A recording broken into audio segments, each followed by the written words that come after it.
Yes, ma'am. Happy morning and warm greetings to one and all.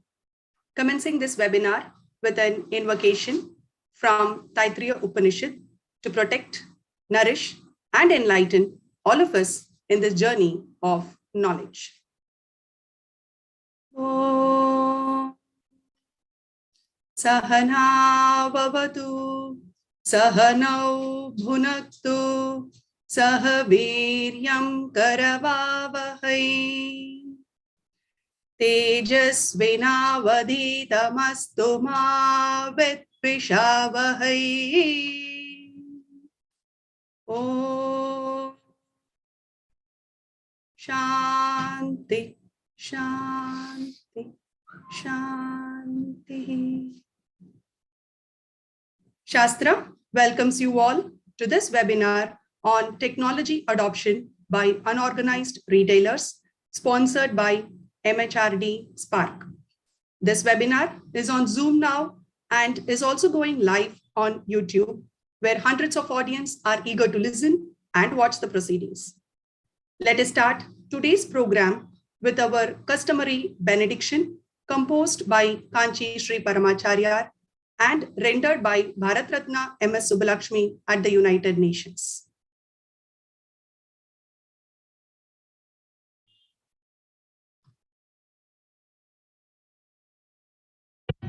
मैत्रीं भजत अखिल जेत्रे मैत्रीं भजत अखिल जेत्रे मैत्रीं भजत अखिल जेत्रे आत्मवदेव परानपि पश्यत आत्मवदेव परानपि पश्यत युद्धं त्यजत स्पर्धां त्यजत युद्धं त्यजत स्पर्धां त्यजत त्यजत परेष्वक्रममाक्रमणं त्यजत परेष्वक्रममाक्रमणं मैत्रीं भजत अखिल जेते मैत्रीं भजत अखिल जेते जननी पृथ्वी कामदुघाते जननी पृथ्वी कामदुघाते जनको देवः सकल दयाळु जनको देवः सकल दयाळु दाम्यत दयध्वं जनता दाम्यत दयध्वं जनता श्रेयो भूयात् सकल जनानां श्रेयो भूयात् सकल जनानां श्रेयो भूयात् सकल जनानां श्रेयो भूयात् सकल जनानां श्रेयो भूयात् सकल जनानां.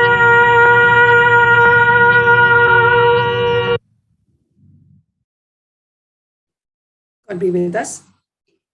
I'm happy to invite Dr. V. Badrinath, Dean, School of Management, Corporate Relations and Extension Activities at Shastra Deemed University, to deliver the welcome address on this remarkable occasion, Japanese webinar on technology adoption by unorganized retailers, sponsored by MHRD SPARC.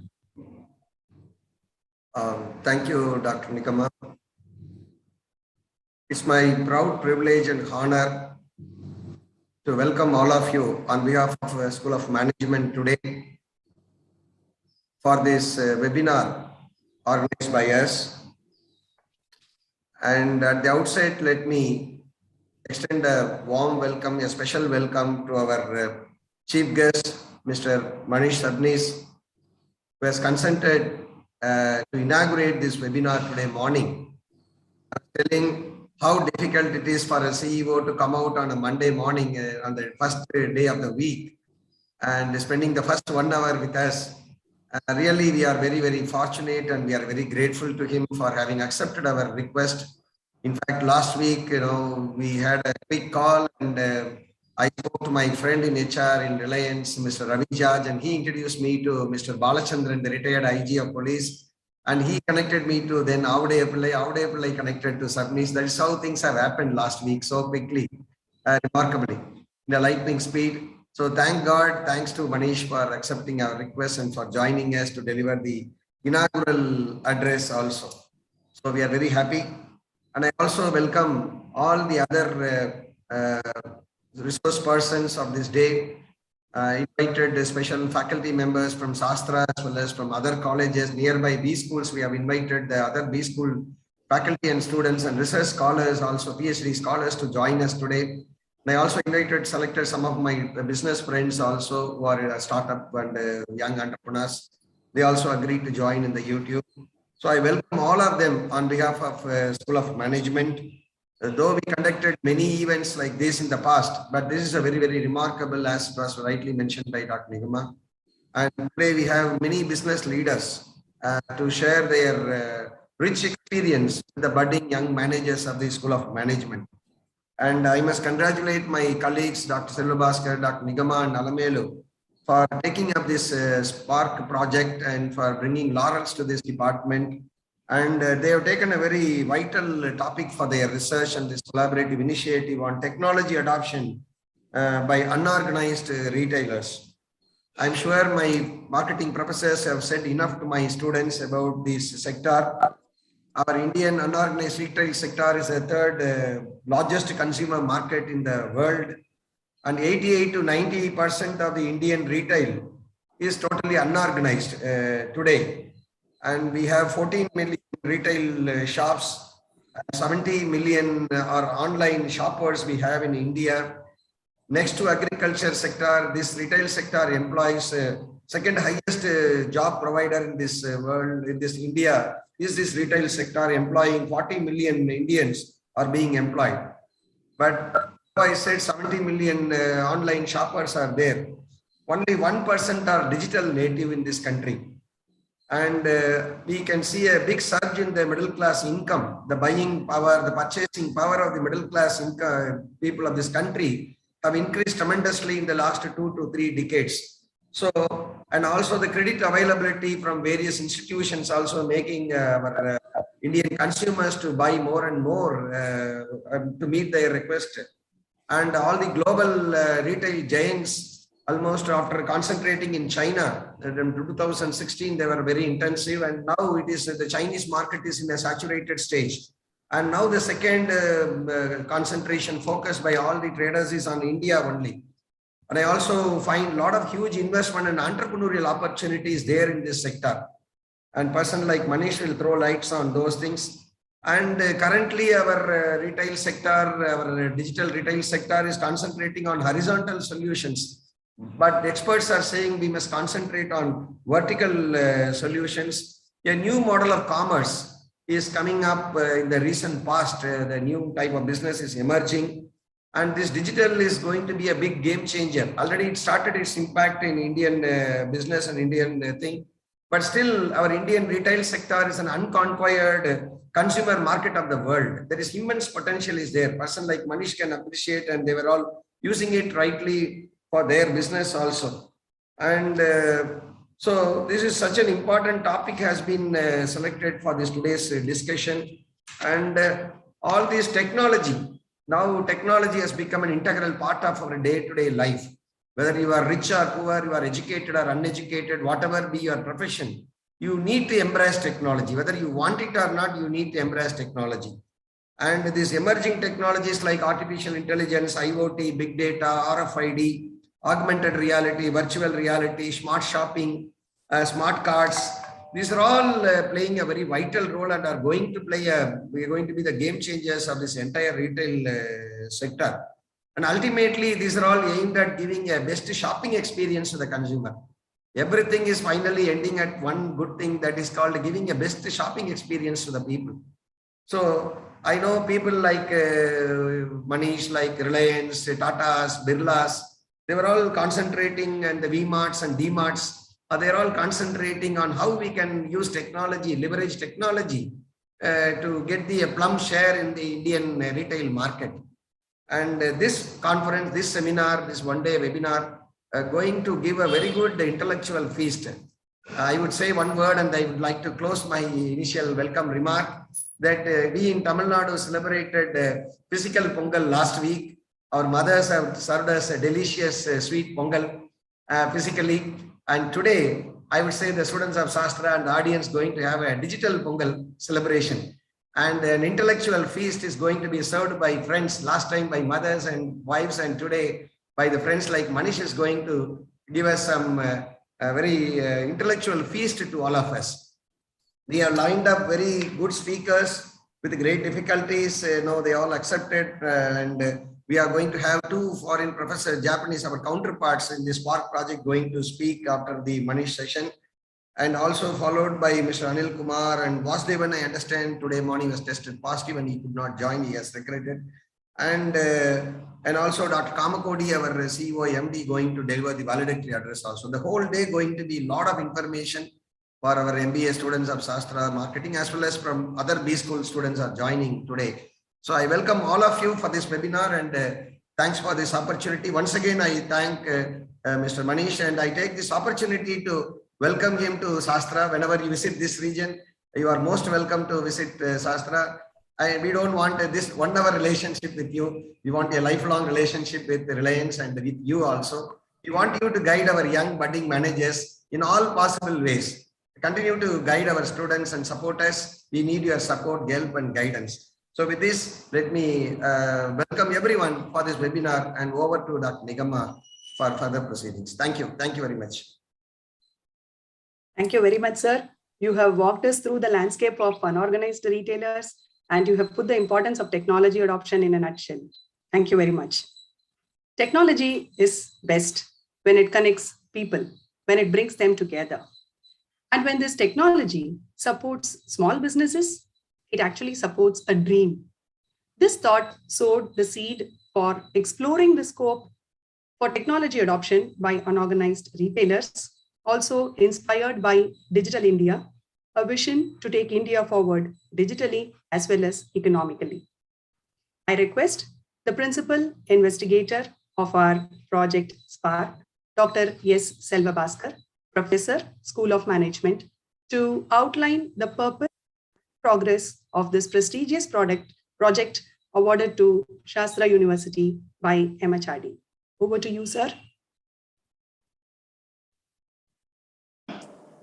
And a very good morning to all. I would like to start my project brief by taking reference from one of the quotes of our Honorable Prime Minister, Shri Narendra Modi ji. We want to have one mission and target: take the nation forward digitally and economically. It gives me immense pleasure and pride on briefing the ongoing SPARC project, which was awarded to my team at School of Management, Shastra, in the year 2019 by Ministry of Human Resource Development, Government of India, to carry out a joint research with Graduate School of Business, University of Tsukuba, Tokyo, Japan. And I deem it a great accomplishment, since this is one of the very few projects approved by MHRD under the SPARC theme in the area of social sciences. I, on behalf of my team, thank the Ministry of Human Resource Development, Government of India, and the SPARC scheme officials for granting this project with an outlay of 43.73 lakhs. At this instance, I must also thank the motivation and support extended by our Honorable Chancellor, Vice Chancellor, Registrar, Dean Planning and Development, and Dean Sponsored Research to my team in conceiving, applying, starting, and executing this significant project. As I mentioned, this is a joint Indo-Japanese project with the collaborative efforts of Shastra Deemed University and University of Tsukuba, Japan, in exploring the scope for technology adoption by unorganized retailers in India by harnessing the flagship scheme of our Honorable Prime Minister, Digital India. In fact, this scheme was launched in July 2015, which marked a very important milestone in the era of digital innovation. The digital technologies are what we can call as digitalization. It connects people, products, and services through the convergence of information technology, internet, telecommunication, and other related technologies. In fact, the outcome of this initiative is envisaged to benefit the stakeholders of the entire digital ecosystem of our country, starting from the traders, consumers, facilitators, policymakers, implementing agencies, and the like. When consumers are digitally empowered, the traders should also be equally equipped to digitally engage them. In the current scenario, although unorganized retailers outnumber the organized players of the retail trade, their digital appetite is much lower, which puts them onto the back seats. It's high time they harness the benefits of Digital India program, else it will only worsen their probability of survival amidst threats from the mighty organized retailers as well as e-tailers.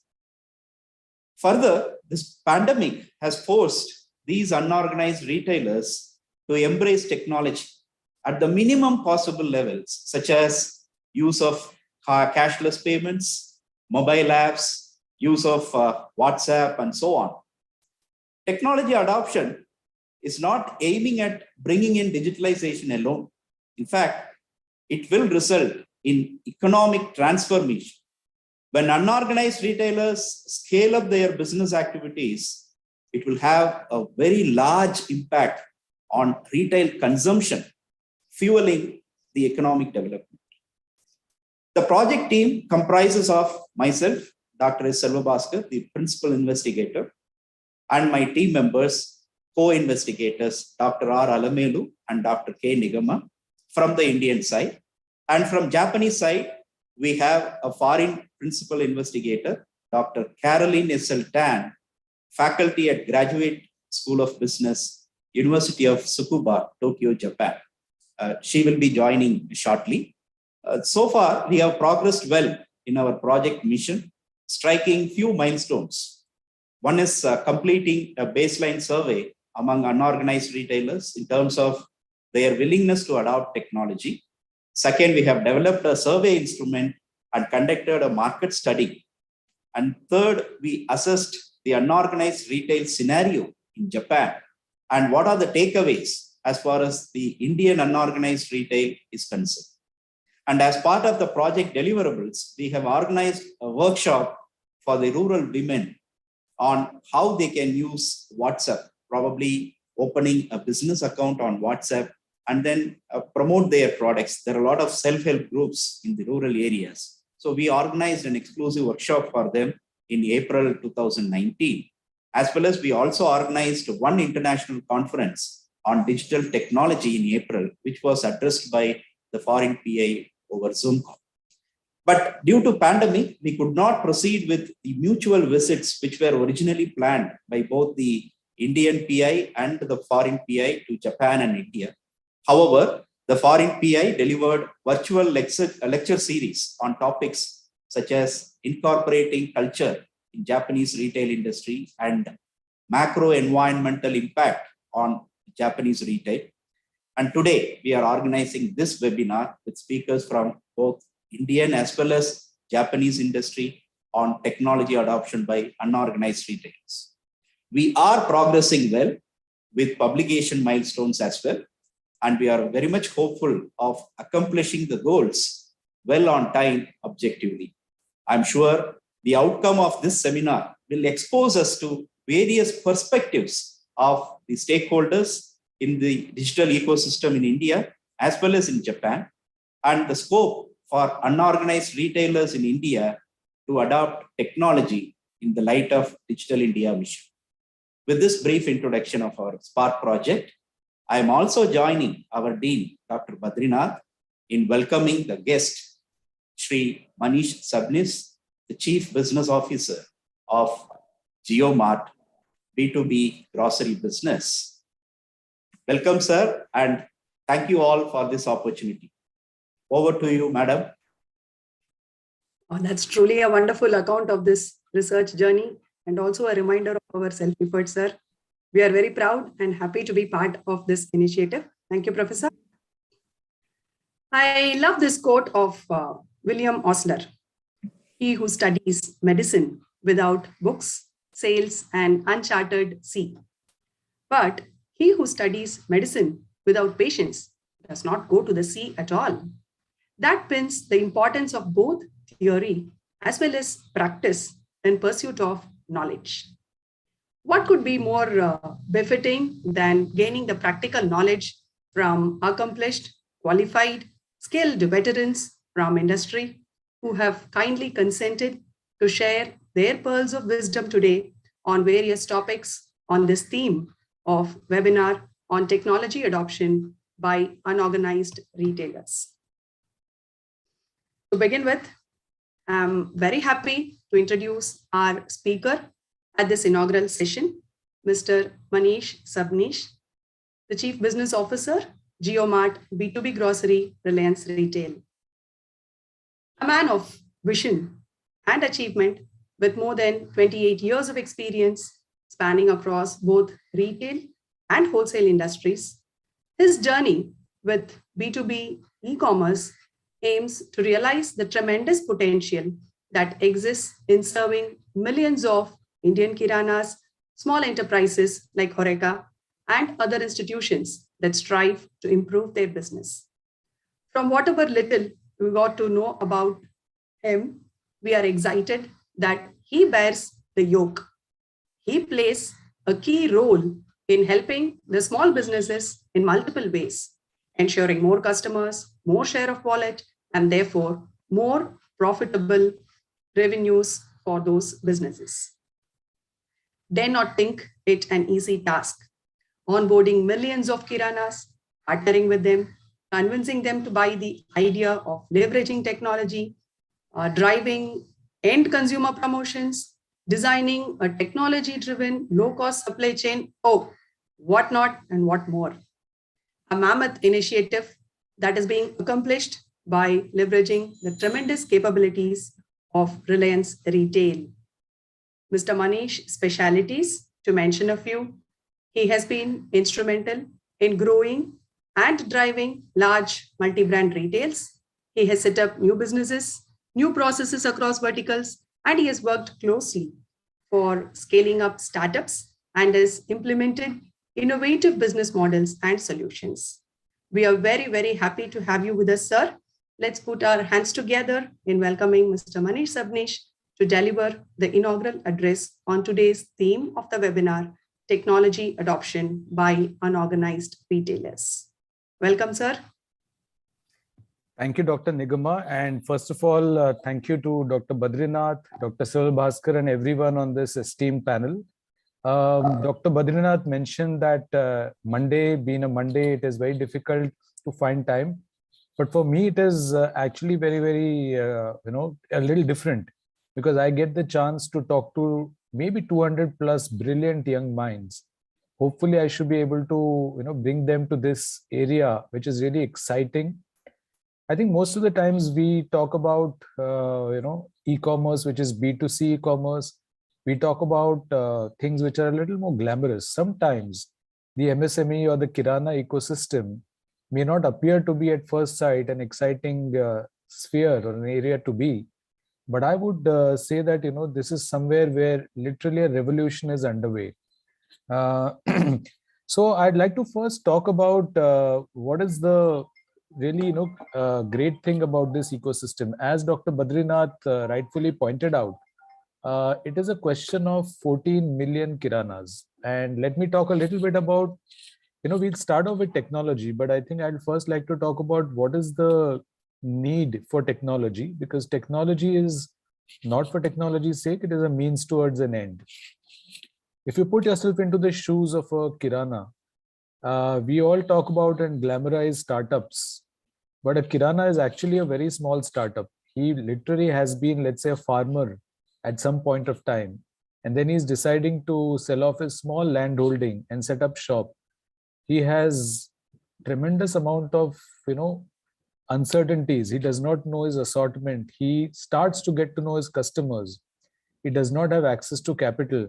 He does not have technology. He has to either pay rentals or he has to, buy his own shop. And he has to, in these days, another variable has been added. There are tremendous lockdowns. So the government might decide to, and for the right reasons too, to enforce a lockdown, which impacts his business. So in all of this, he's also fighting a war. He's fighting a war with the big e-commerce giants who are pouring in millions of dollars. And I thought that, some of us, and I see many of my colleagues in the same industry who are on the panel. So it is not left to one organization or one company to be able to make a difference in the lives of these millions of kiranas. It is a complete ecosystem, as some of my earlier speakers talked about. And who are the players in the ecosystem? It is the government. It is companies like ours. It is industry bodies. It is the financial organizations, be it banks or be it the NBFCs, because it's such a huge market. Almost anybody can make a difference in the top 6 metros or the top 40 metros of this country. And Dr. Badrinath also referred to China being almost saturated. I think India lives in its, I would say 150,000 villages, and 60,000 of which are probably a little more accessible. When an organization such as ours or any of the organizations of my colleagues who are on the panel decide to access the market, it is also about cost to serve, because we are industry practitioners. We work, our job is to make sure that we serve the kiranas, but we serve them economically well. So I think that's also at the back of our mind when we decide to look at this huge market, we decide to serve villages. How do we as an organization first use technology to reach there? And then comes, what does the kirana use? And why does the kirana need to use technology? Because today, I think if you look at his problems, he needs to modernize because his customers are modernizing. They are watching TV, they're accessing the internet, their incomes are growing up. So they want better products. So he needs to be informed of what should he be stocking and what should he be stocking profitably. Secondly, he also needs credit. If he wants to modernize or digitize, all that costs money. So he needs access to credit. Unfortunately, most of our kiranas do not even own their shop and they don't have collateral to offer to the banks. So it is the banks and the NBFCs together which also need to walk that extra step in partnership with players like us to look at innovative models of how they will access whether a kirana is credit worthy or not. Then comes the delivery system. Today, if you just start owning a huge fleet of warehouses and trucks, you will not be able to serve that market well. So is there a lease model? Is there a Uberization or a Olaization of the transport fleet possible?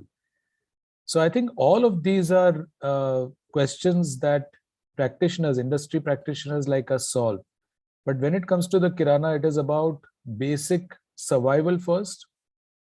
In the words of our chairman, it is not so important to have, first make money ourselves. I think the whole objective is that if we can help the kirana survive and not just survive, but thrive, then we can all, as players in the ecosystem, be it the credit partners, be it the delivery partners, be it the warehousing partners, or ourselves, we can all play off from that. And only when the kirana has eaten his meal do we then, be very sure that we have a right to have our own meal and have our own share of turnovers and profits. That's the way we look at it. If any organization looks at it any other way, it is bound not to have the same degree of success.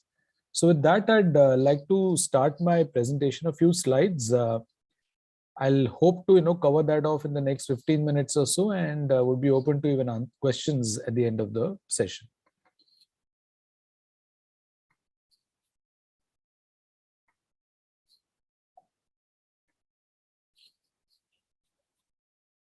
So actually, I would really thank the government, and I would ask all those young minds who are there in the audience today to really listen to Nandan Nilekani's address. I don't know how many of you have access to it. I can share that link with Dr. Selva Bhaskar separately, and these are excerpts from what he has addressed us, and I'm only replaying what he said. So India is on its journey for digital transformation for more than a decade. I'd like to give an example. I used to work with a very, very good multinational corporation called Nokia, and this was way back in 2006. And at that time, Nokia was very much a handsets player, and it was trying to get into services like music, like navigation. And at that time, I remember wondering to myself how difficult it was at that time, even for somebody who is reasonably well educated like me, to really go onto this, maps and to navigate. I said, I really doubt whether anybody is really going to be using it commercially, and how wrong I was proved. Today, if you look at any of your, cab aggregators, and it's not only in the 4 major metros, but in all the cities, these cab aggregators, even auto rickshaw drivers, they are extremely adept at following navigation. So that gives me a lot of confidence that if technology is made easy to use, if technology really helps the business, then its adoption and at a cost. So I think there are 3 things: simplicity, penetration, and that if it helps really help you to improve the business, I think the adoption in our country is guaranteed. The other example I can give is something like a Paytm or a GPay. Who would have thought we used to carry change in our pockets to buy vegetables or to buy small little things, and now almost that has kind of come down. Of course, the demonetization also helped, but also the kind of, again, the same factors: simplicity, extremely low cost, huge convenience, solving a problem. I think as long as technology is able to achieve that and the government supports it in a big way, I think digital transformation is a given. And I am therefore confident that even in the Kirana ecosystem, if all these factors are going to be at play, then we are going to see nothing short of a revolution. So let's look at our country and see what are the kind of areas in which digital transformation has happened. That should give us confidence that even in the Kirana ecosystem, the same thing is about to be played and on a massive scale. So the key digital transformation, of course, is Aadhaar. About 10 years ago, we used to struggle. We used to struggle at airports. We used to struggle at insurance companies, etc. Take the recent vaccination, for example. I think these huge initiatives like Aadhaar have really helped digitize. And let me tell you, most of us have traveled around the world. There is hardly any parallel to this system. So we can be justifiably proud that our country and our government has embarked on what Mr. Nandan Nilekani refers to as population scale digitization. So when you say population scale, something like 80-90 crores of the country's 121 crores, if they start using it, then that's population scale. Unified payments interface, we talked about that. We talk about Paytm and GPay, but it is really the Bheem which is announced, which is really giving a huge amount of transformation, where it is putting money in the hands of people when and where they need it at a cost which is almost next to nothing. FASTag, today you can drive from Kanyakumari to Kashmir. I myself moved from Bangalore, and I moved my car from Bangalore to Mumbai, and I had a reasonably large balance on my FASTag.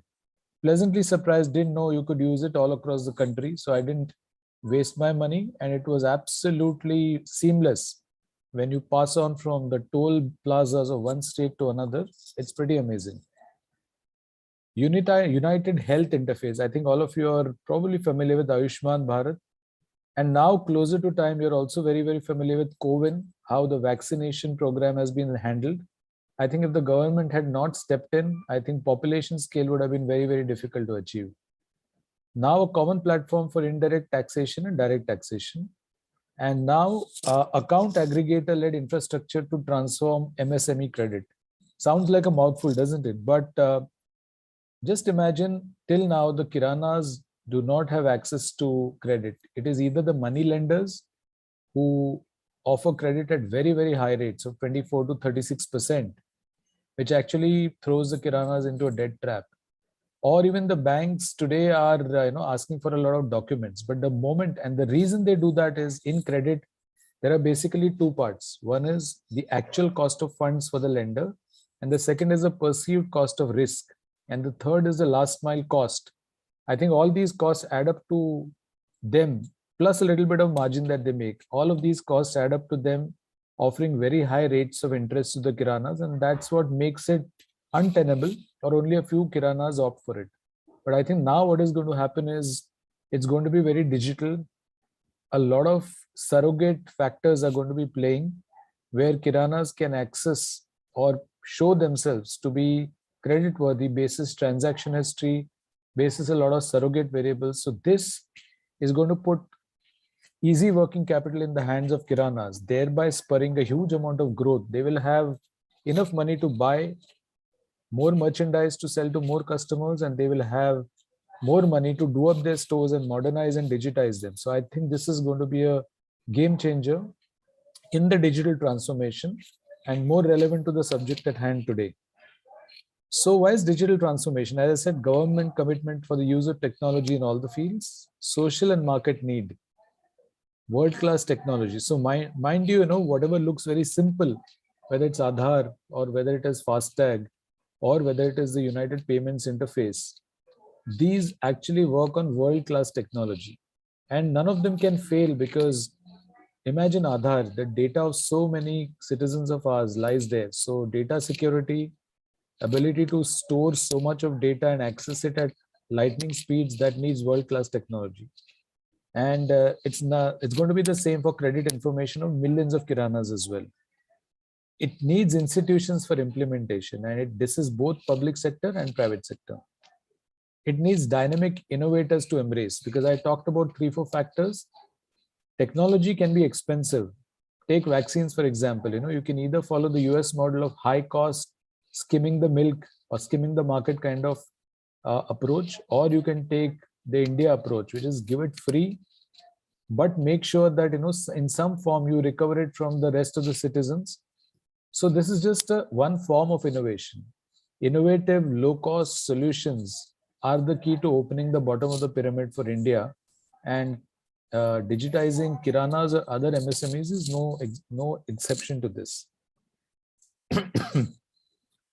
So I think the reasons for e-commerce growth are movement from offline to online, transaction-led internet economy. So earlier it was only the Facebooks, WhatsApps of the world, and now Instagram. But now within that, if there is social commerce, within that there is some kind of a commerce, it tends to put money in the hands of the innovators, and therefore that spurs innovation itself. And of course, more than the innovators, it's commerce in the hands of the users. And I give you the examples of cab drivers who use Uber or Ola or any other cab aggregation software. It is also people like the kiranas who, when they embrace technology, if it helps them do their business more efficiently, helps them grow their business and profits, then they are going to really start using it a lot more. Changing consumer behavior. I think, especially in the days of the pandemic, the kiranas who are just 100 or 200 meters away from where we stay, I understand that, we also run supermarkets and hypermarkets, and we would love customers to come in. But when there's a pandemic brewing, doorstep delivery is something which is very useful. So now the consumer behavior is that people are traveling less to shops and they would like to buy more, or if somebody offers them the convenience of home delivery, and that's where the kirana also comes in, because kirana is also changing its model from a walk-in business to somebody who they always used to do door delivery, at least in the metros. Now this is becoming more and more, and I think it's up to the innovators like us to figure out that can we really give them what is really due to them for even doorstep delivery at a cost which is lower than the cost if we were to employ, say, somebody who has a commercial model. So we're working on that as well. Modernization, credit at scale, we've already talked about that. Efficient delivery systems. Most of the times, e-commerce has a very high cost of last mile delivery, and that can be as much as 10%. When the entire margin in the ecosystem is 10%, you cannot spend 10% on delivery. It has probably got to be about anywhere from warehousing at 2.5% to delivery cost at less than 2%. So very innovative delivery models also have to be designed so that we can reach the remotest of kiranas at the lowest possible cost, serve them well day in and day out, and therefore help them digitize.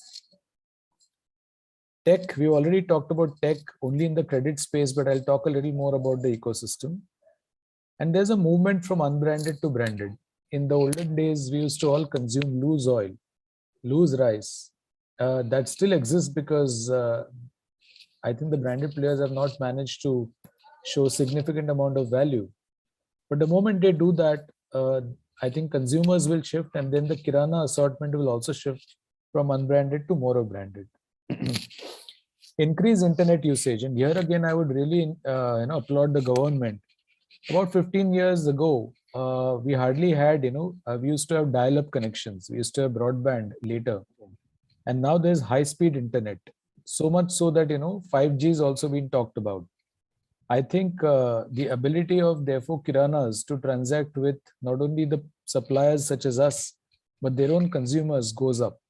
And I think the basic enabler has been the pipe, the speeds, the network, and very good, I would say, policies of the government, which help such industries thrive, because these are enabler industries to have more revolutions happen at the front end.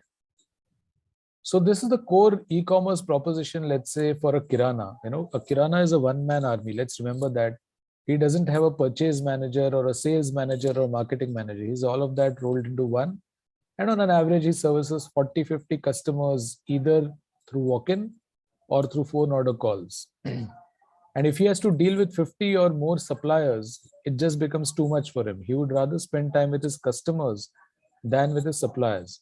So technology helps him, the apps help him, and you'd be surprised, or perhaps you know it, that kiranas actually order during the night time or in the 2-3 hours when the shops are closed. So this order anytime from anywhere becomes very important for them. No barriers to ordering regularly. Today we have a traditional distribution system which works on a weekly distribution at the best of times.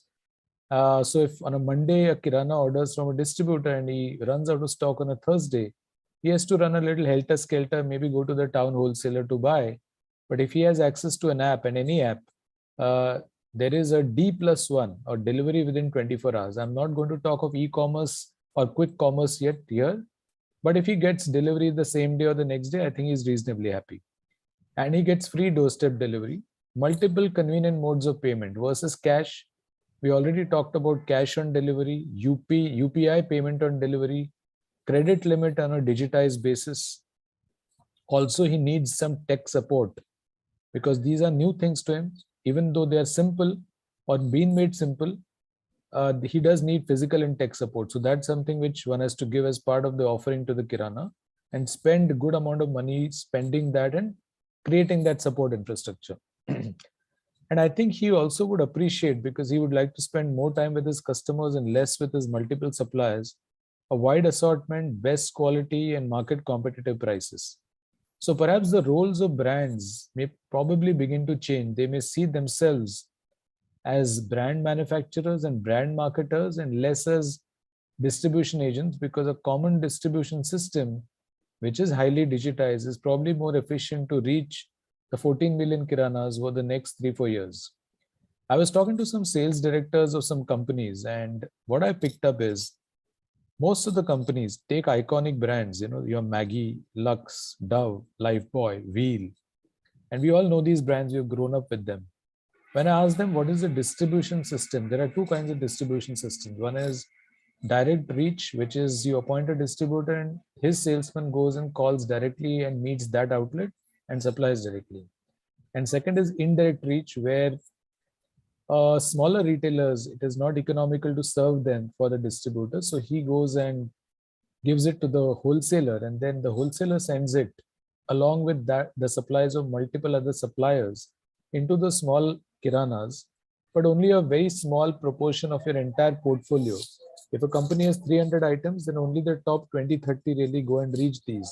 So that's called indirect coverage. So when I asked some of my colleagues or ex-colleagues in the FMCG industry, I picked up that most of the companies at best who've been around for 50, 70 years in this country have a reach, indirect plus direct, of only about 6.5 million, which is 60, or rather, I would say something like 5 million, which is 50 lakhs. But the real number, we talked about 14 million. So that's the real number. So 5 million or 6.5 million is where most of them are reaching. But the biggest of companies are reaching only about 6.5 million, with the average being at anywhere from 3 to 4 million. Some of the companies are actually reaching only 1 million. So that's the big reach opportunity. Now, if all of us can work together to reach the smallest of retailers in a very innovative, low-cost way, then comes, and for that, we suppliers also use technology, and then the Kirana also uses technology. That's when the revolution is really happening, is going to happen.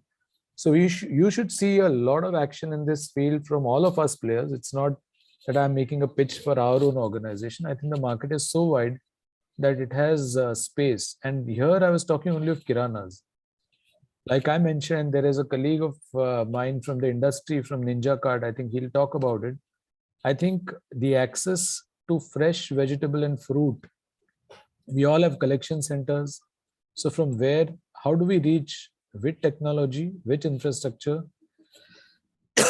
in a manner which the small restaurant does not get the same level of service as a 4 and 5-star hotel.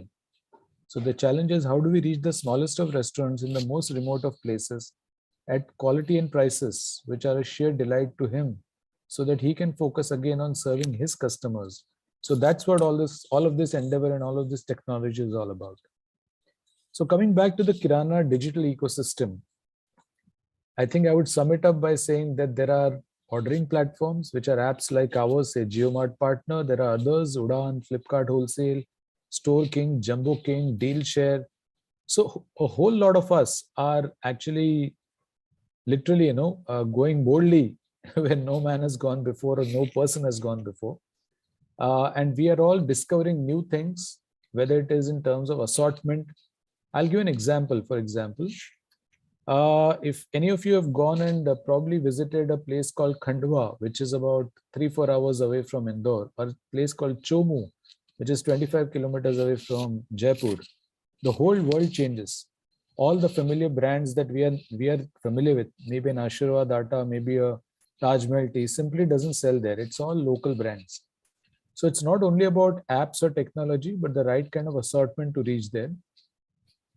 And technology adoption, UPI, there is Bheem, there is GPay, there is PhonePe, there's Paytm. There are credit partners, while SBI has the widest possible branch network. And HDFC is also reasonably large. It is the NBFCs who are really blazing a trail here. So ePay Later, checkbook.com. I think there are some models. For example, ePay Later not only offers credit to Kiranas, it also offers credit to Kirana's customers, which is quite a unique proposition. So I think a whole lot of rules are being rewritten as we speak, and a whole lot of partnerships. So this is literally an ecosystem. It's not a single player play. Now, Kiranas earlier used to take orders on the phone, the old-fashioned way, but now WhatsApp for Business through a pre-filled form where 30 items which are most commonly ordered. So the customer can literally tick and choose and put numbers in there saying, I want 3 units of Maggi, 4 units of ketchup, so on and so forth.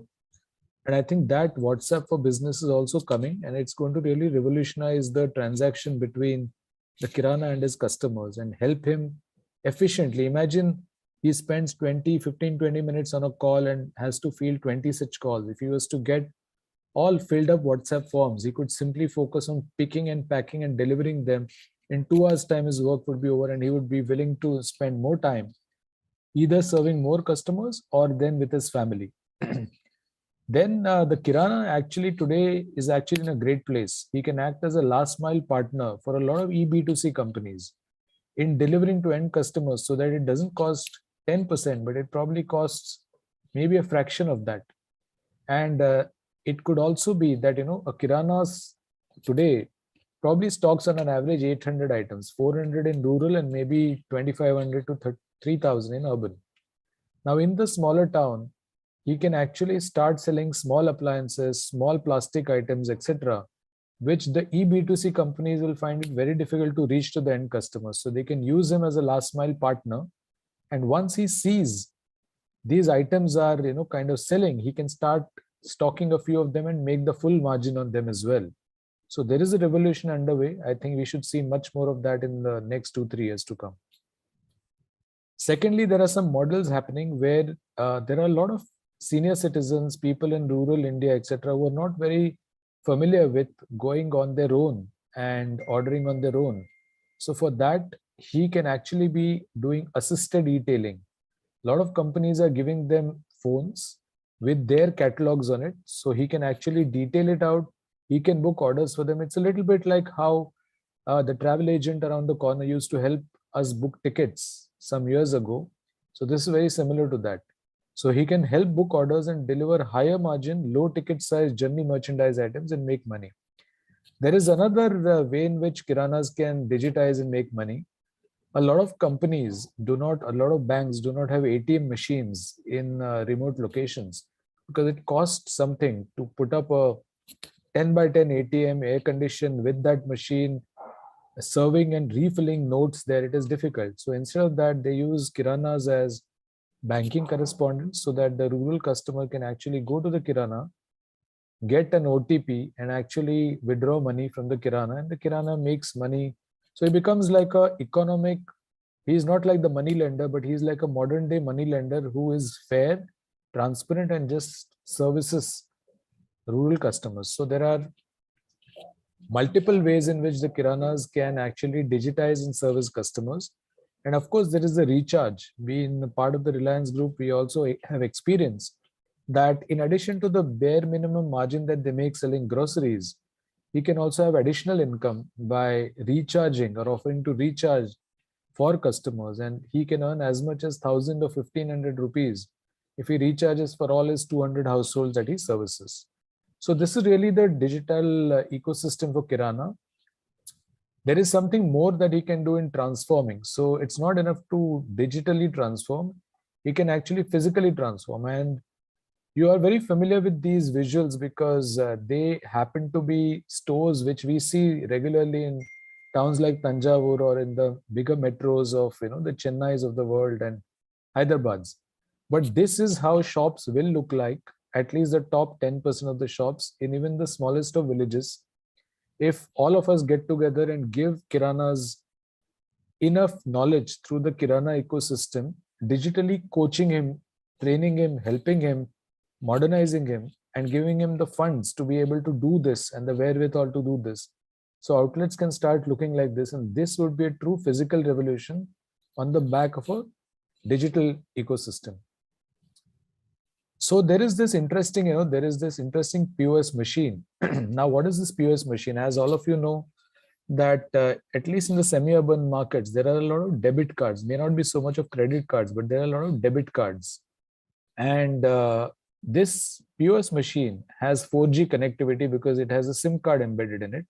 It has a long battery life, which is very important in rural areas where electricity tends to go off for 4-5 hours a day. There is a high-speed scanner which helps scan all the barcodes of the items, and of course digital payments. So if he gets this powerful machine in his hands, he can literally order onto any of the players like us. He can actually scan all his items, maintain inventory. He can send messages about these promotion items. So on the right hand side are these promotion items which are for his customers, promotions for his customers. So all of that can be done digitally through this machine. And thereby suddenly his customers will start feeling that, oh, my kirana is transformed. He has the best possible offers, the best possible assortment. When a customer walks into his shop, it's possible to play ads of players. And again, this is not a nice to have urban phenomenon. This can be done now with the prices of televisions and screens having crashed, the cost of internet having crashed. It is possible to play the ads of brands at the point of sale, and for that the kirana earns a rental revenue. And the branded players actually get a proof of play so that they are sure that the rural customer has also seen their ads, because they go and study how many kiranas. There are CCTV cameras fitted into these retail stores for just 2,000 rupees a month. Again, that used to be very expensive earlier.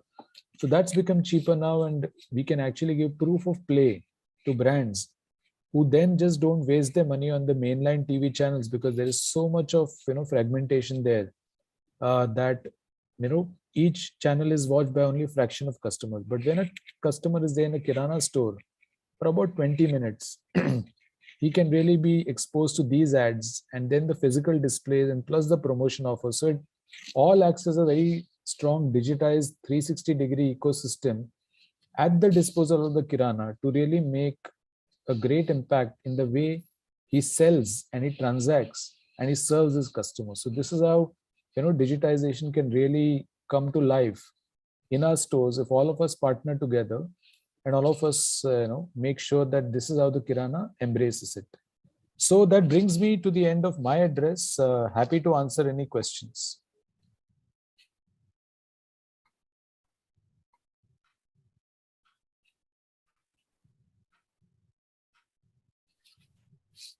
Sir, I think we have, thank you very much, sir, for joining us at this webinar. You have shared your thoughts and you have given us invaluable inputs. And as you rightly put it, the less glamorous ecosystem of unorganized retailers and Kiranas. But still, as you said, there is a lot of reasons for the e-commerce spur, and there is a lot of space for growth and improvement.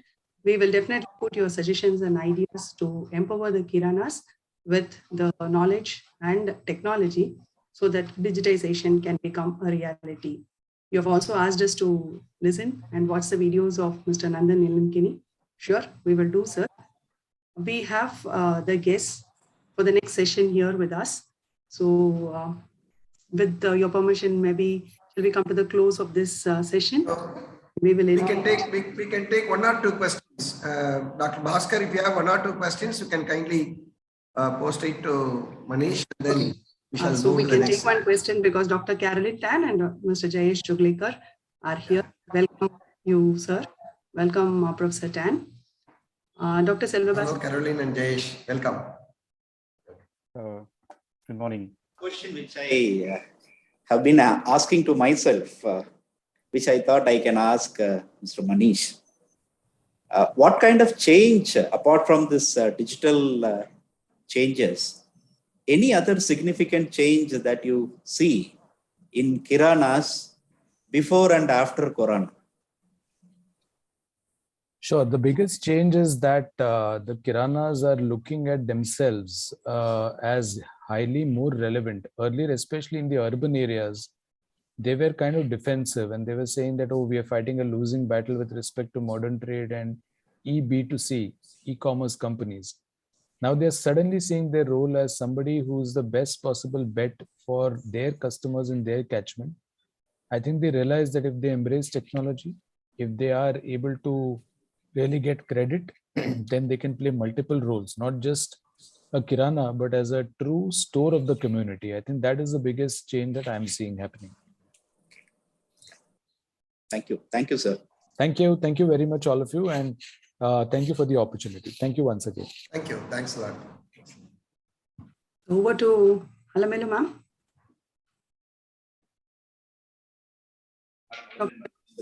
Yeah.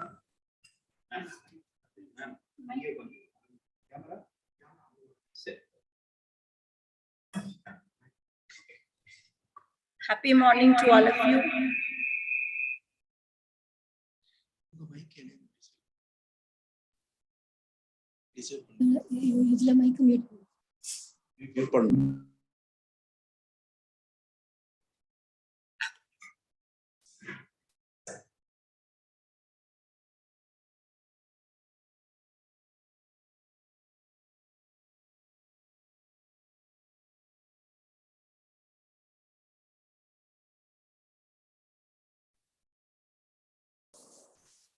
Yeah, let us start the next session.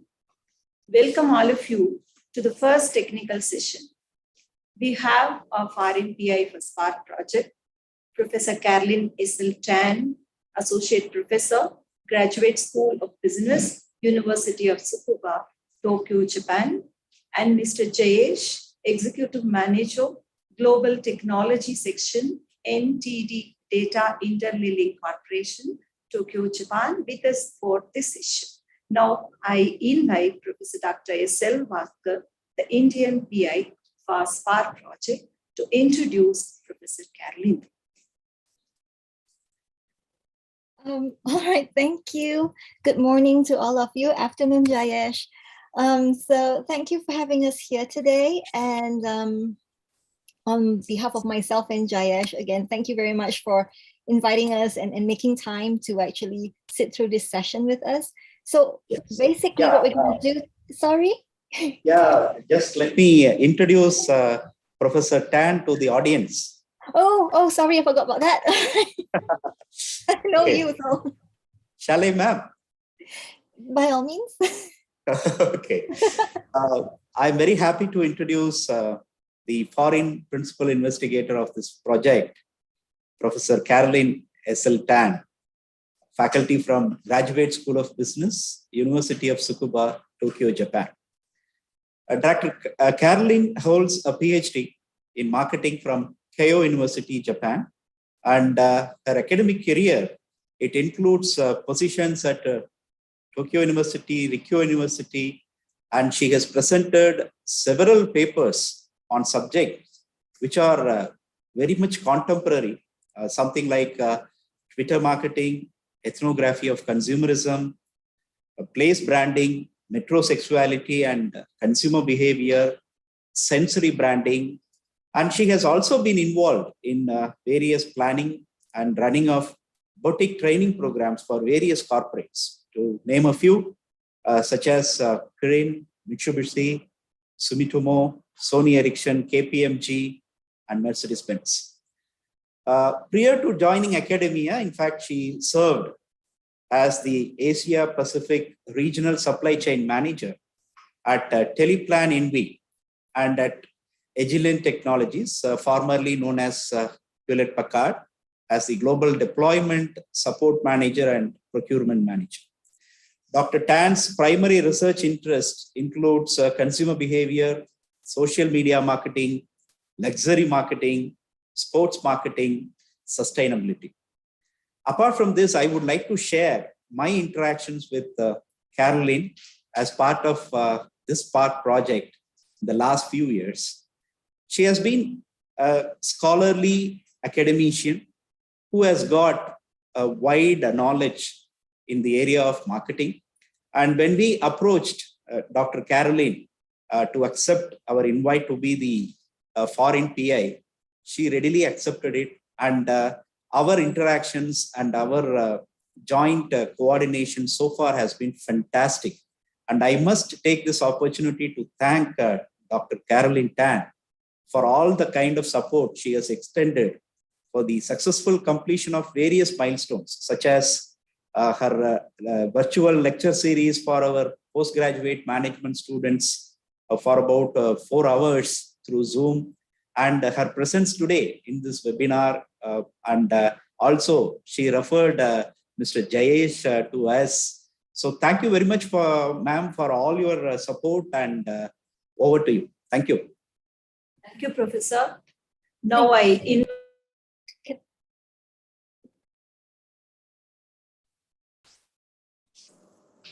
Yeah, I think Kalamila ma'am is on mute. Yeah, thank you, Professor. Now I invite Professor Tan to introduce the guest speaker of the session, Mr. Jayesh, to the forum. All right, thank you very much. And thank you, Dr. Salabaska, for such kind words. Oh dear.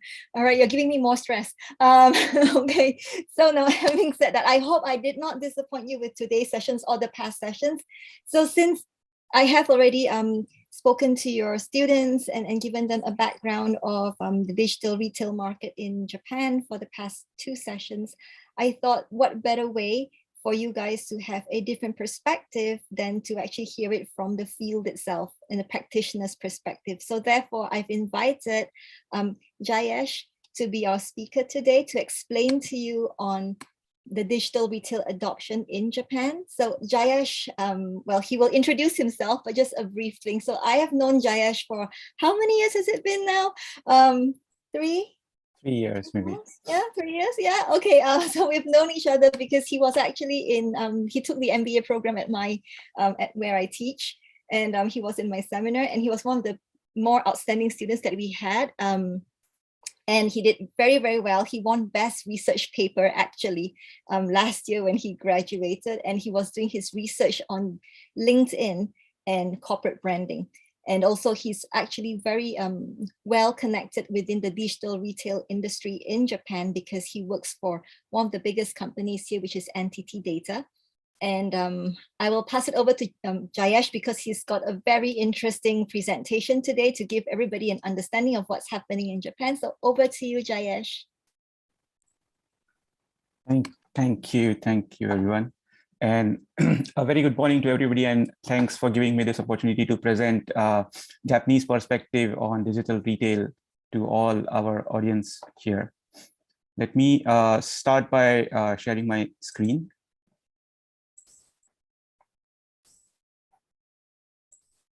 I hope you can see my screen now.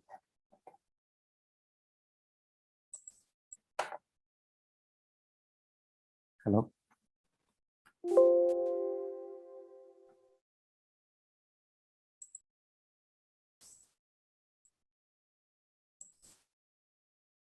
Can you all see my screen?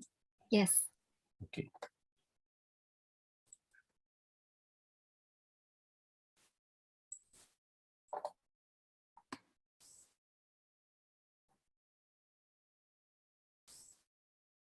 No, I don't know what this.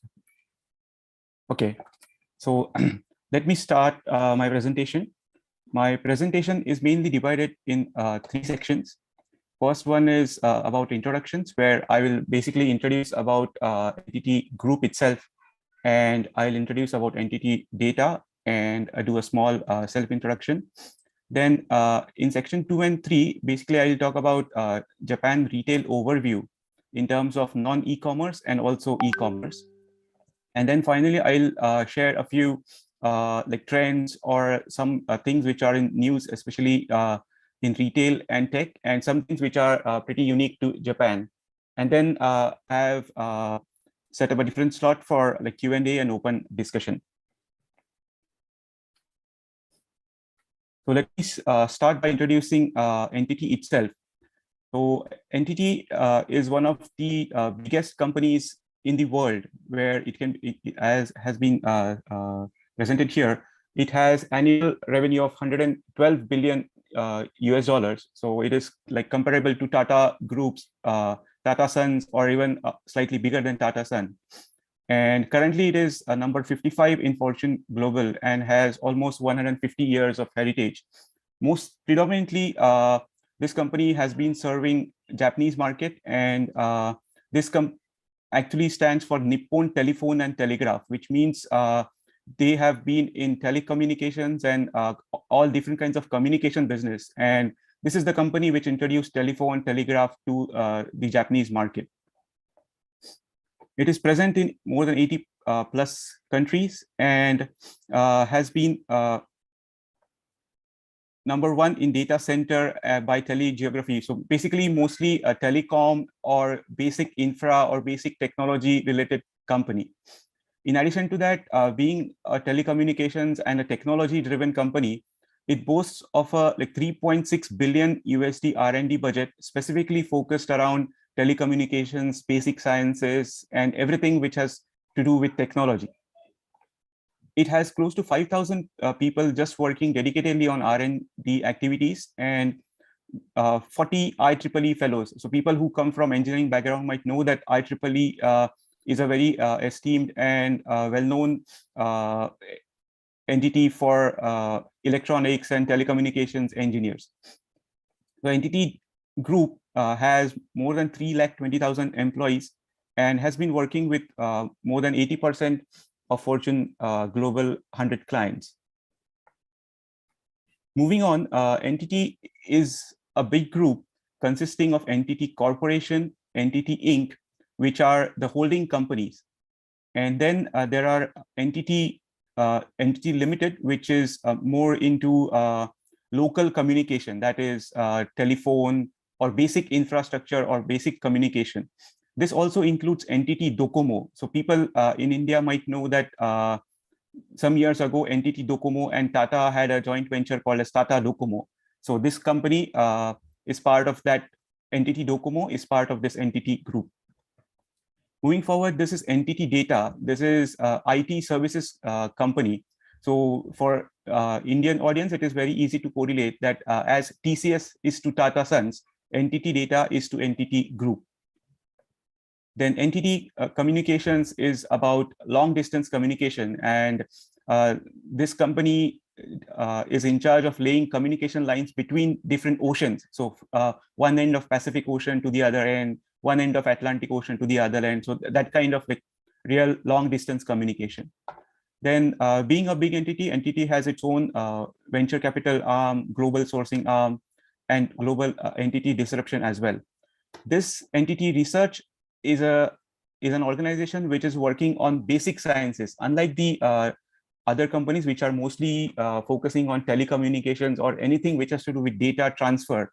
Entity research is a pure play research entity which is focusing on basic sciences like physics, chemistry, biology, and biosciences, bioelectronics, and all those kind of basic research is done by this entity research.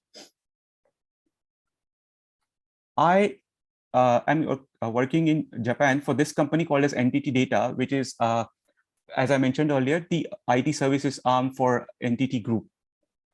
So Entity Data itself is quite big, as has been depicted here. It is close to 22 billion USD. This is last year's number. So this year, most probably, this company will clock 25 billion USD. So more or less, from revenue perspective, it is pretty much similar to TCS. However, from employee perspective, it is, I think, maybe 1/3 of what TCS employee count. It is present in 50+ countries and regions and has a good balance of public and social infrastructure, manufacturing, commerce, and finance and insurance. So just to add to this, Entity Data has been developing on creating the basic infra for a Japanese market in a technology space.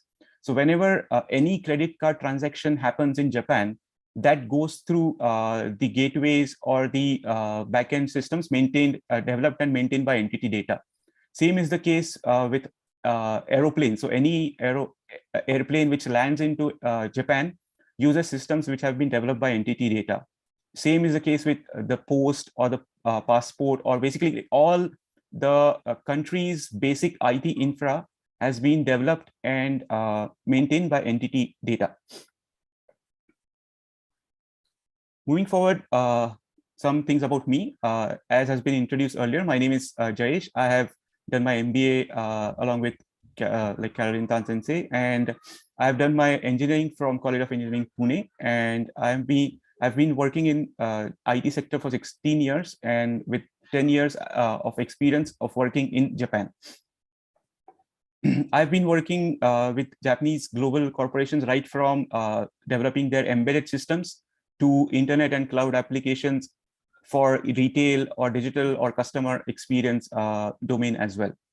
Since last 4 or 5 years, I've been working as a specialist advisor specifically in MarTech, like marketing and technology space, and also working on emerging technologies like blockchain, AI, to support Japanese customers' digital transformation initiatives. In addition to that, I have the highest level of Japanese language certification as well. So many of you might know that Japanese is the primary language of communication here. So if you don't know Japanese, then your scope is very much limited. So as part of my interest as well, I like languages. So I have learned the highest level of Japanese language certification as well. So moving forward to the Japanese retail market. Japanese retail market is basically like structured in 2 parts. This slide will mainly talk about the non-e-commerce retail, so which is like normal, like physical offline mode of retail. So basically, this includes 2 sections, retail and wholesale. But considering today's theme, I'll focus mostly on the retail part. Furthermore, in retail, there are 4 different types of categories of retail market. One is departmental store or supermarket. In the subsequent slides, I will explain what are the details and the definition of each of them. Then the second one is convenience stores. So I was listening to the earlier discussions, and I have my own views about convenience stores and its applicability in India and the relevance or like transformation of Kirana stores into convenience stores. But maybe I'll present or discuss that in the subsequent slides. Then there are something called as specialty stores, and there are others. So all the like gasoline stands, like petrol pumps or interiors, home interiors, those kind of retailers fall under others category. This definition is basically governed or like decided by the Japanese government. So any retailer or store has to fall under any of these categories. Moving forward, for departmental store and supermarket, there are like two categories: departmental store and supermarket. For many people in coming from India, these might sound similar concepts, but there are some specific rules and regulations which in the Japanese market, which define a supermarket and a departmental store. Maybe in the subsequent slides, I'll share some details on that. Then in specialty stores, there are three main categories. One are big electronics retailers, pretty much similar to Chroma or like those kind of big retailers in India. Then there is a different category called as drug stores, and a big category called as DIY or home centers. Moving forward to the e-commerce retail part. So basically, as many would imagine, there are basically two types. One is B2C or B2B2C type, which is also called as mall type e-commerce in Japanese world. And there are like D2C or direct to customer retailers. In B2B2C or like e-commerce, there are two types. One is like tenant type and another one is marketplace type. Furthermore, in like tenant type, I'll explain in my subsequent slides, but there are two main players. One is Rakuten Group. Some people in India might be aware of this company because they have their own IT or development center based out of Bangalore. And this one is Yahoo Group, Yahoo Japan Group. So we all know what happened to Yahoo as a company, and Yahoo Japan is an exception to this because Yahoo Japan was, I think, is still held by SoftBank Group. So Yahoo Japan has its own unique existence in Japan and is quite a significant player in the Japanese e-commerce or retailer ecosystem. And then we have a marketplace type player, which is Amazon. Then we have D2C, that is basically the net stores or e-commerce or online channels for the supermarket convenience stores, which I'm introduced in the previous slide. Moving forward, let me just explain the details of each of the definitions which I had introduced earlier. So first one is departmental store. So as per the definition, it is an establishment where different tenants rent out space or so-called departments in a big establishment. So basically consumers have to make different purchase transactions for goods and services purchased in different departments or stores. So as I mentioned earlier, that there are strict definitions or strict guidelines to define a departmental store. So basically that guideline is based on the area, the number of employees being employed in a particular store, or the percentage of area which has been occupied by the company which is running the store or company which has like tenants on it. So basically like it's a very elaborate definition, so I'll omit this for the brevity of time. Then these are the main players, Isetan, Matsuzakaya, Sogo, are like basically the main players who have been long-term Japanese business players. A unique point to explain here is about these two retailers, like departmental stores, which are like Hankyu and KU. So some of you might be aware that Japan has a very robust and exhaustive railways network. So as part of expansion of business for the existing railways. So basically, like railways are heavily like privatized in Japan. I think almost entire railway system is privatized in Japan. And those private players, as part of their business expansion, have ventured into retails or like doing like setting up big stores and doing big businesses by setting up departmental stores. Basically, these two players, Hankyu and KU, are originally train or railway companies which have now diversified or ventured into departmental stores. So this is a snapshot of the last like FY 2020 gross merchandise value, which is 44 billion USD. And this is the growth trend over like starting from 2007 to 2020. As can be seen here, like some text is Japanese, but let me explain the key points here. So this is basically depicting the growth trend year on year. As can be like understood from this, mostly the departmental stores have seen a gradual decline or not a very like significant increase in purchases or sales happening from departmental stores. And due to COVID-19 in 2020, you can see like sharp decline in the actual like physical purchase or like physical purchase activity was completely shut down due to COVID. So we see a steep fall here.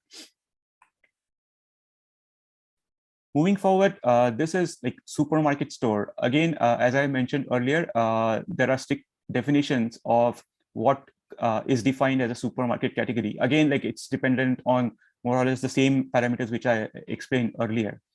And as compared to departmental stores, comparatively, these stores have lesser tenants or like maybe just 2 or 3 tenants, but other majority has been like are occupied by the actual players who are running those supermarkets. Then these are the main players: Aeon, Life, Delicia, Inageya. Another specialty for these supermarkets is that Japan has 47 prefectures or 47 different states, so to say. So there are only a few players who are like pan country or like all like nationwide players, and many players are regional players, so to say. So this is the FY 2020 GMV, which stands at 132 billion USD. And this is the growth trend, where it is interesting that even though due to COVID-19, people didn't go to departmental stores, but they did go to supermarkets. One thing which explains this difference is that usually these departmental stores consume a lot of space, and hence they are located in prime city locations or sometimes outside, which for maybe consumers thought that getting into such huge departmental stores would have some impact on the COVID, or like they were like fearing the COVID factor. However, the supermarkets are basically more towards residential areas or like shops nearby. And since the movement was restricted, this upward trend basically maybe is an indication that people preferred buying stuff from their places nearby and didn't want to go outside or far away from their homes. Moving forward, as many might know that Japan is country famous for electronics. So big electronics retailers are also a big part of the entire like Japan retail market ecosystem. So there are quite a few players here, like called as Yodobashi Camera, Big Camera, Ideon, and Yamada. And FY 2020's GMV was 44 billion USD. Interesting point to note here is that from 2015 to 2020, if you see, like there is a stark increase in the percentage growth for the GMV for electronics retailers. And basically these colors denote different categories. So if you see this pink denotes home appliances, the likes of microwaves, washing machines, toaster makers, ACs, and stuff like that. So you can see huge increase in those household appliances due to COVID. And we can see that cameras and other communication devices have seen a drop because nobody's going outside and taking photos of anything in 2020. So you can see a sharp decline for these categories in 2020's GMV data. Moving forward, this is a category called as convenience stores. This is pretty much unique, or this model adds a huge amount of value to the Japanese ecosystem. This are basically small shops, like slightly bigger than our Kirana Bazaar shops in India, but supplying potentially like everything, right from like coffees, takeaway snacks, daily necessities like vegetable, fruits, alcohols, photocopying, postcards, photo printing, e-money charging, basically like all the things which would make anybody's life convenient. These stores also act as like courier pickup and drop stations. There are more than 55,000 convenience stores spread across Japan, and they literally act as lifelines of Japan. They are like operating 24/7. Almost all shops are operating 24/7, 365 days. And these are basically the main players: 7-Eleven, Family Mart, Lawson, Deli Yamazaki, and a few more. So people who have visited US or some other countries might know that, or might have seen 7-Eleven or Lawson as well.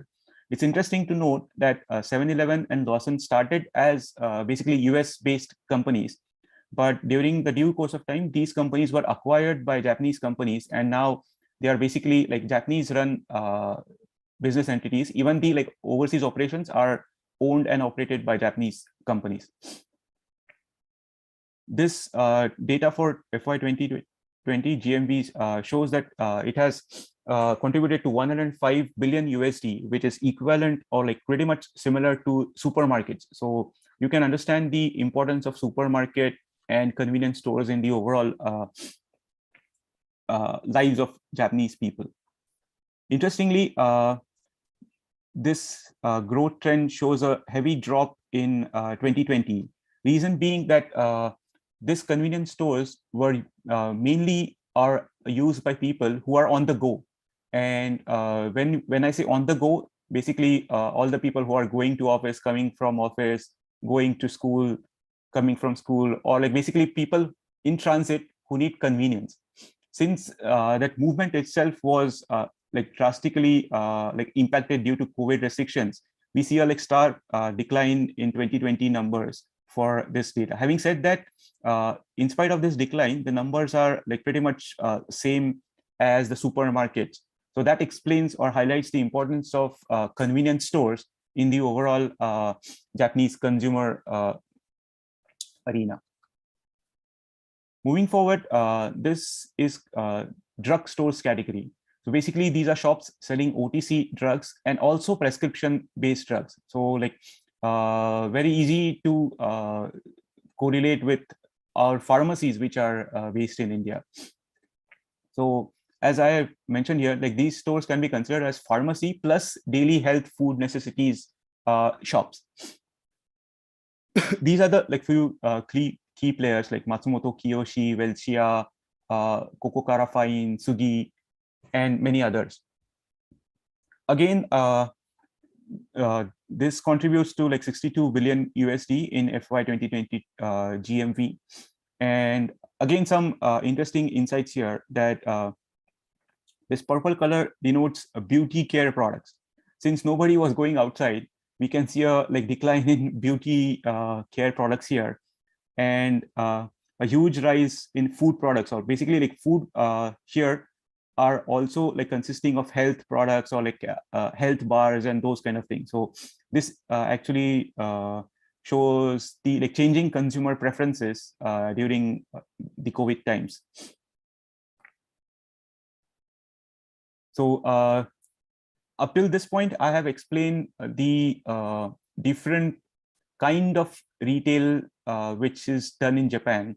And you guys must have noticed so far that there is no Walmart here, no Carrefour here, no Metro here. So this market is completely filled, or the introductions so far have been completely dominated by local Japanese players. So there's a reason to it. And this slide basically shows the current state of foreign retailers in the Japanese market. So with a notable exception of Costco, majority of the foreign retailers have not been able to expand and succeed in the complex Japanese market. So these are some recent news articles which I have collected and like summarized here. So as can be seen here, just recently, I think 2 years ago, Metro was not able to like penetrate in the Japanese market, and they decided to like get out of Japan as a market. And that's the same case with, as has been mentioned here, like Carrefour or Sephora. None of the foreign big players have been able to make a mark or expand their base in Japanese market. So this thing is more applicable in case of retailers. So if we see here, even Walmart, they were not able to replicate the business model which has been super successful in US. But because they were not able to replicate this, they had to sell their stake to Japanese e-tailer Rakuten last year. So this news was last year. So it is now 2 years ago. So on the other hand, it's quite interesting that Starbucks, McDonald's have been expanding their base, but retailers have found it very hard to expand their base in the Japanese market. So a point here which has not been discussed so far is that normally these foreign retailers, say Walmart, uses best price or cheapest price strategy in US to expand their business. But here in Japanese market, people have different preferences, and not everybody is keen on everything which is cheap always. So that might be one of the factors that such companies, if they are like using the same style which was successful in other country, they have had hard times in selling in the Japanese market overall. So this basically like applies to not just retailers, but other industries as well. Moving forward, in this section, I would like to introduce about the e-commerce retail space in Japan. So e-commerce retail space, basically, there are two main categories. One are pure play online retailers. They have no offline presence. And other ones are like D2C, or they have their offline presence as well. And now they have their online channels. So Rakuten, Amazon, and Yahoo Japan are the main pure play online retailers in Japan, which occupy mostly like 55 to 60% of the market share. And there are quite a few pure play like D2C players as well, who have now shown their presence in the online space. As of 2020, the GMV for online retails was 105 billion USD. And as has been shown in the graph here, year on year, this e-commerce trend has been increasing, and it has like grown the highest 8.8% penetration of the total sales or the total GMV, almost 8%, or maybe like as we talk today, it might be like say 10% or so would be purely by online sales.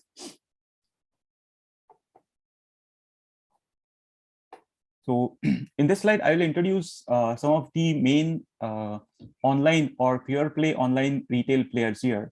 The first one is Rakuten. So this is a Japanese homegrown player, and it has been in business since 1997. Unlike Amazon, this company operates a B2B2C model. So when I say B2B2C, it means that basically this is a platform where they are connecting small and big shops to the online consumers, and hence they do not hold their own inventory, or they do not own their own warehouses. Of course, they do have some minimal warehouses, but when we compare it to a pure play like a marketplace player like Amazon, they have very less inventory on their books. And Rakuten has been a pioneer and has successfully initiated a loyalty program called as Raktan Super Point. And as was being like discussed by some of our earlier panels, so Rakuten has been pretty successful in creating an entire ecosystem where a variety of services ranging from, say, golf bookings to credit cards to share trading to giving loans to having like to running a normal bank, everything is done under the Rakuten umbrella. And now, as has been like depicted here, Rakuten is not just e-commerce. They are also into their they have their own credit card, they have their own payment, they have their own bank, they have their own securities where wherein you can like buy and trade stocks. They have their own insurance, they have their own sports and culture, they have their own I think baseball team, like similar to IPLs, like the football and baseball is quite famous here, so they have their own leagues or league teams for both football and for baseball. So they are also into life and leisure, as I mentioned earlier, golf and Rakuten travel. And now, since September 2020, they have also ventured into telecom or like mobile carrier space.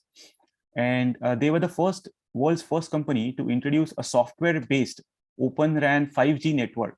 So the 5G or like 4G networks or 5G networks so far are mostly like electronics and telecom driven, in the sense you need to set up antennas, you need to set up like physical devices, and it requires a lot of initial investment. But this is world's first professional or like commercially available Open RAN 5G network, which is running completely on software with no or like minimal hardware. Moving forward, Z Holdings or Yahoo is another big player in the Japanese market. SoftBank, many of like people in India know about SoftBank due to its huge like investments it has made in Indian companies. So SoftBank owns Yahoo Japan, and it has integrated its own like all e-commerce related or like IT related operations under new entity called as Z Holdings. It is essentially trying to create a similar ecosystem as Rakuten, from communications infrastructure, like right from mobile carrier to mobile services and apps and everything.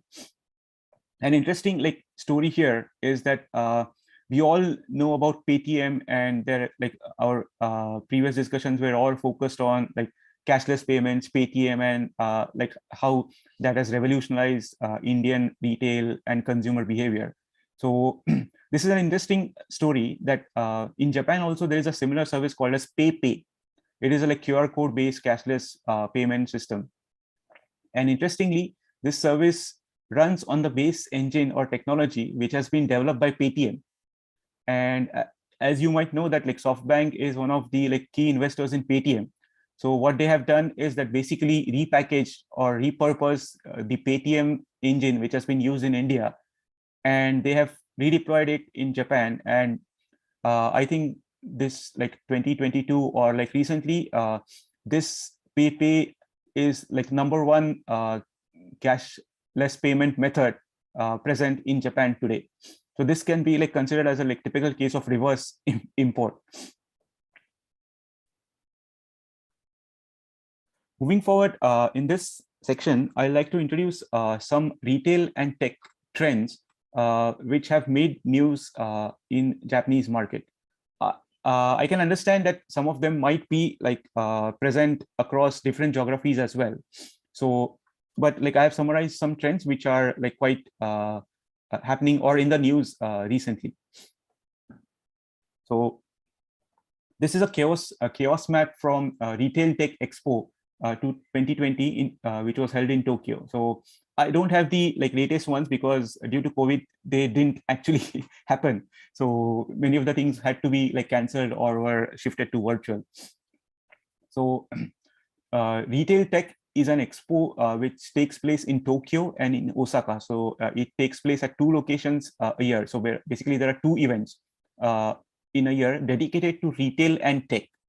So in retail and tech, of course, this expo targets different kinds of like businesses, right from like big businesses to like SMEs and everything. So this chaos map had expose our like services and products from these categories: inventory management, logistics, in-store experience, where similar to Amazon Go, there are quite a few stores here who offer like no staff stores. Then data analysis, location-based marketing, a huge focus on AR and VR tools. Then points or loyalty points is also a big thing in Japan. So like some things about this loyalty points and self-regi. I'll explain the concept by showing a video later. But this self-regi is also an important element of the retail ecosystem here. So a focus on self-regi. Then walk-through payments, similar to like no staff stores, where you just don't do the actual payment transaction, but you just walk through and the payment would be done. So there is like quite a bit of movement in this area as well. And of course, like needless to say, QR payments also have seen like huge traction recently. So this is an in-store experience. It is as a supermarket or departmental store called a SPARC at Shibuya. So let me just show this video. I'll not show the entire video, but maybe I'll show the main parts of the video.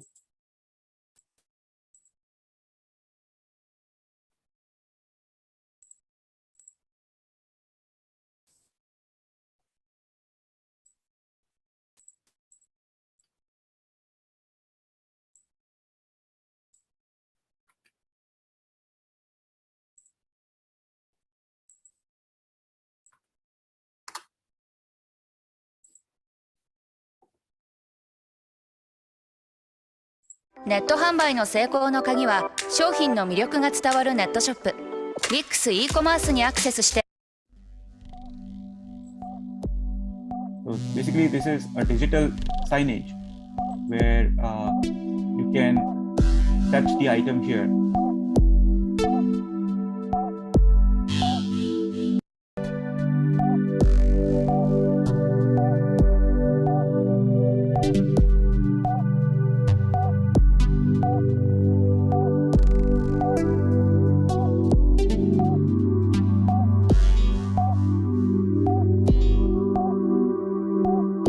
Browse the product here, and then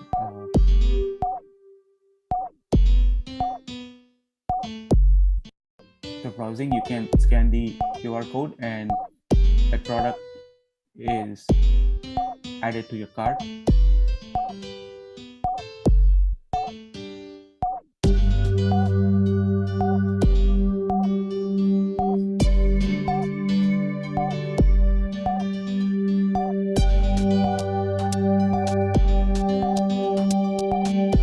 You can either buy online or you can buy in store.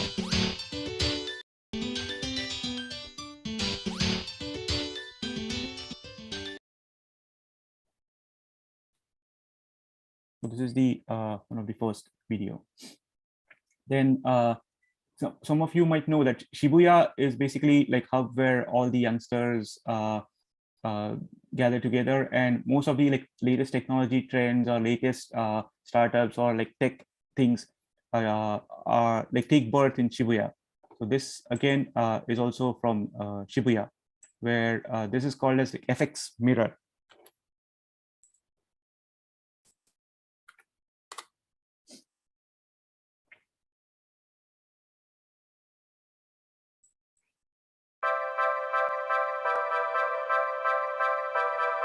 Where you have to stand in front of a mirror. So basically, this is a screen.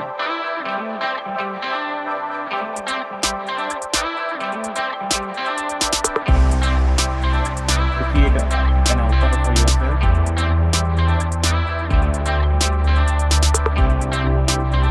You can try the products virtually without actually going to a change room and trying the clothes.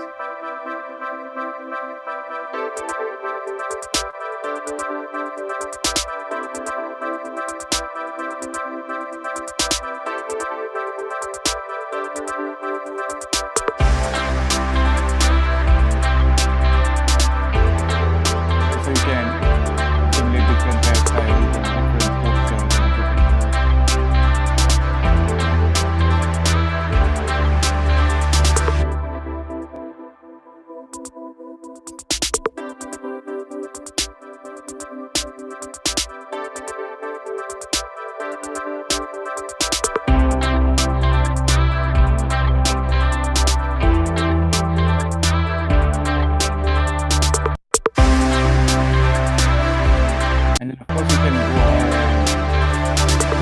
products detail page and buy either from shop or from the online store. Moving forward, the next one which I would like to introduce is about a virtual room concept. So this might be something which is available in India or like other markets already, but due to COVID-19, where nobody could go and physically visit stores, this concept was introduced newly by Nitori. So the Nitori is kind of IKEA of Japan, where you can, for example,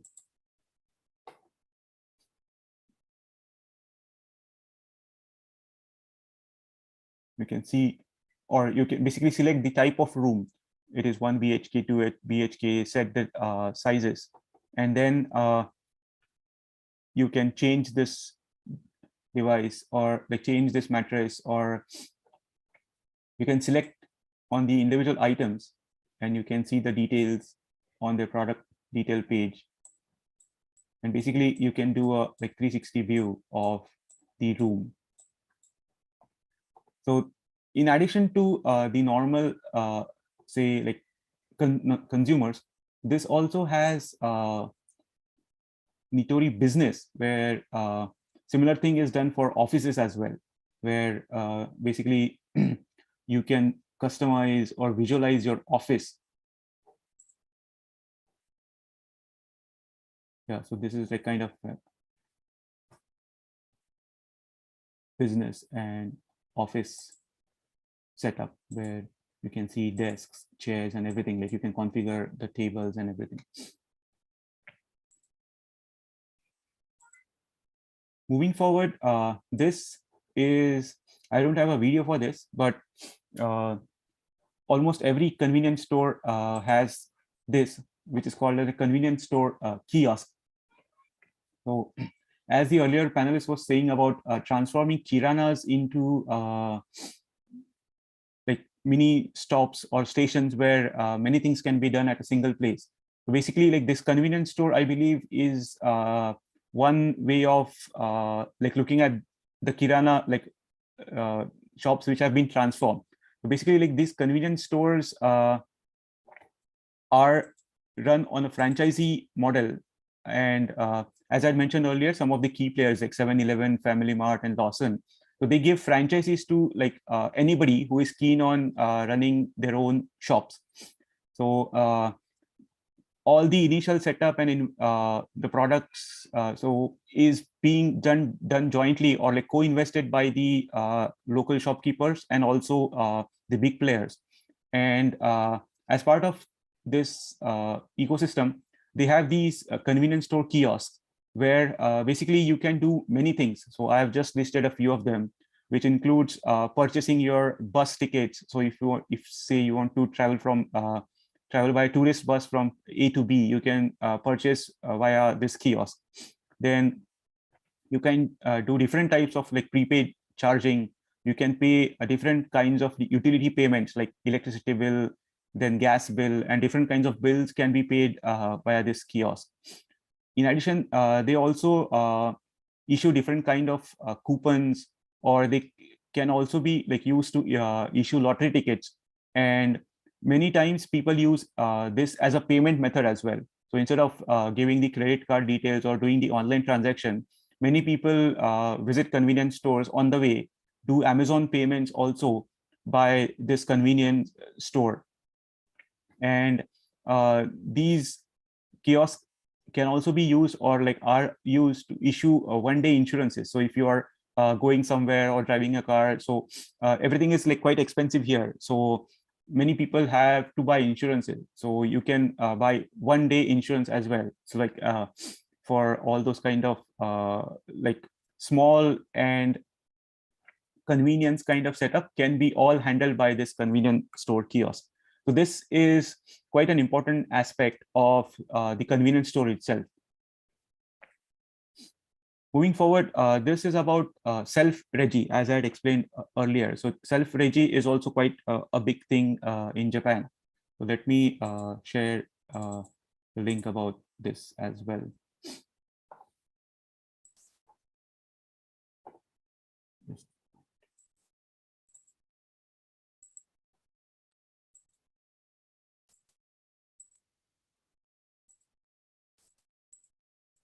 Just a moment, I'll just share my screen.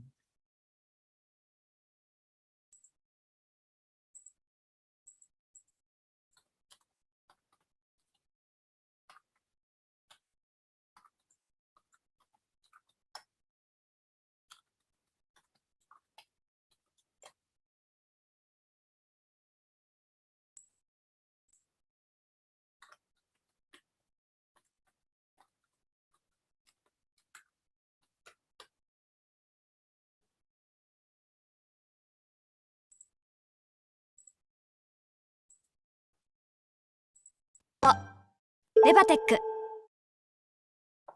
これですね。これが、会計、こうなってんだ。会計を始める。これで。じゃあ、やっていこう。まず、すべての商品をカゴに置いてください。ここに入れるんだ。はい、ここに入れてください。はい。それで、次は、会計。はい、ここを押すということで。はい、どうぞ。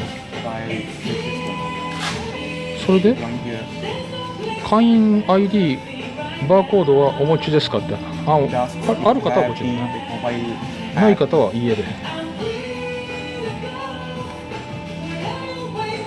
るほど。先に、じゃあ、バーコード、はい、どうぞ。バーコードをしてね。それでかざすと。そこにかざすということでね。そしたら金額が出るということで。わかりました。はい。このように使うんですね。はい。して、商品を確認して、はい、どうぞ。で、ここに支払いね。どうぞ、お支払い。で、現金かな。Like there are different options like cash, credit, then e-payments and gift cards. And then basically you just go ahead and pay. どうぞ。で、今日は現金なんで。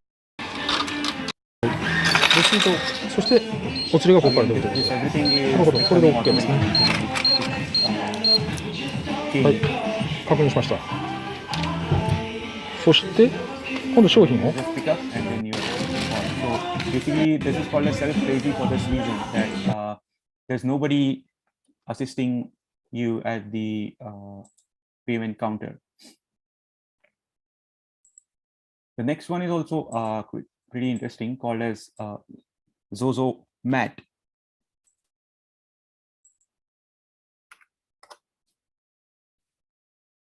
So this addresses a problem of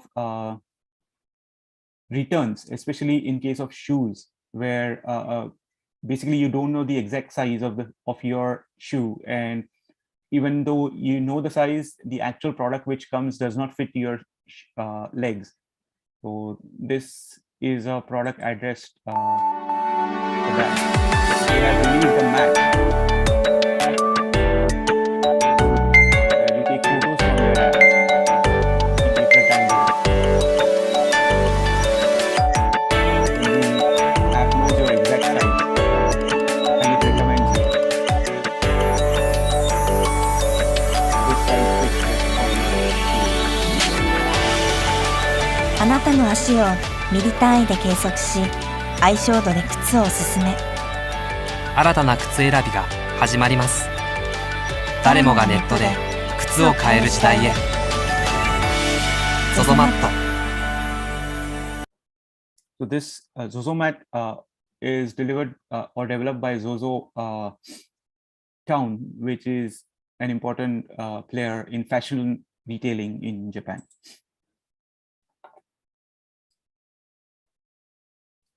Then moving forward, this is about payments via Facebook and Viber. I believe there are some services which offer similar service in India as well.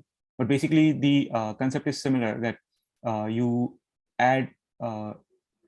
send money to some of your Facebook friends by linking your Facebook and the application, and then sending money directly to your friends via Facebook or Viber.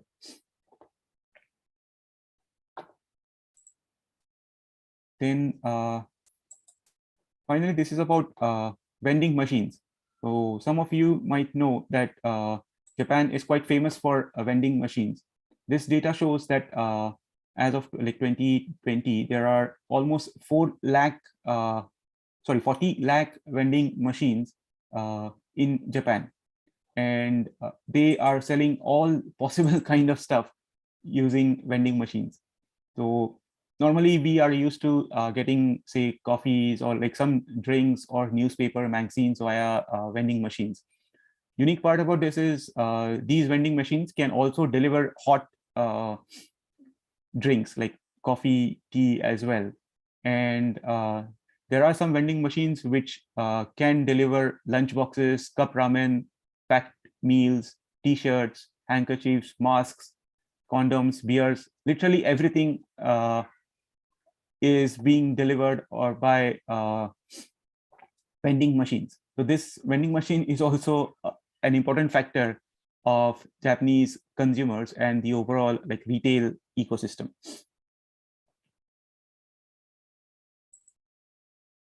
Yes. So with this, I have concluded the topic or the like Japanese retail information which I had gathered for today's presentation. With this, I'm done with my presentation, and I would like to open the floor for QAs, and I would also like to hear your opinions and suggestions or thoughts about Indian like retails after looking at this information. So basically, I am open to have free discussion here. Thank you, Jayesh. So I'll start the ball rolling with questions so that the rest of you can actually think of your questions or prepare for your questions. All right. So my first question is, granted that Jayesh is Indian and living in Japan, so what would be the main differences that you see between digital retail technology in Japan versus India? Of course, granted you haven't been back to India for the past 2 years, as long as we've both been stuck here.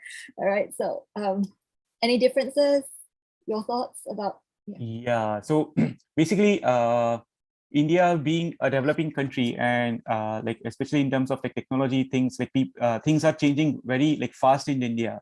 So when I first came here, it was like 2007 and 8, where there was like almost none, like no digital payments or nothing happening in that space in India.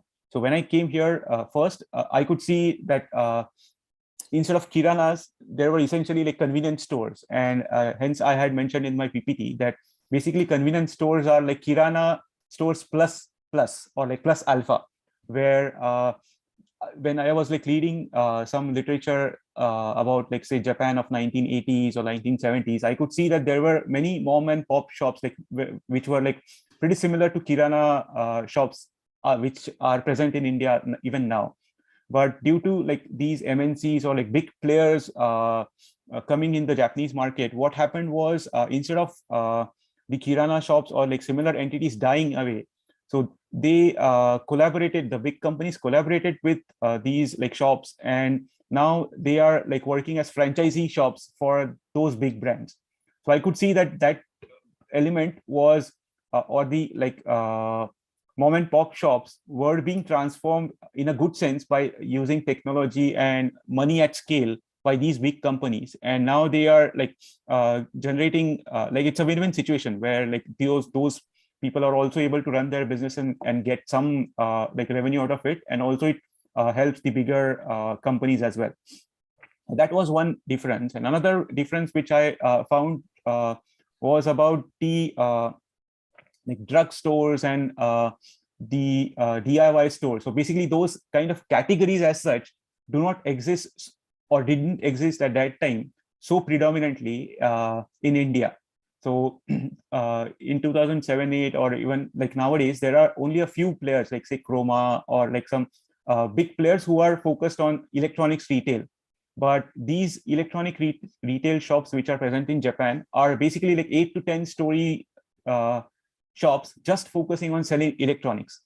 And this electronics includes everything, right? From some goods which were new for me that time, like say having a razor machine or like something like that. And right from that to printers, to TVs, and to cameras, everything at a huge scale. So that was something which was not there when I first like came here. And also the drugstores were like limited to like, again, similar to kirana shops, pharmacies in India are like mostly scattered and disorganized, where like you are running their own pharmacy shops. Of course, like they are qualified, so they have their licenses and everything is qualified, but it is not so consolidated as is in Japan.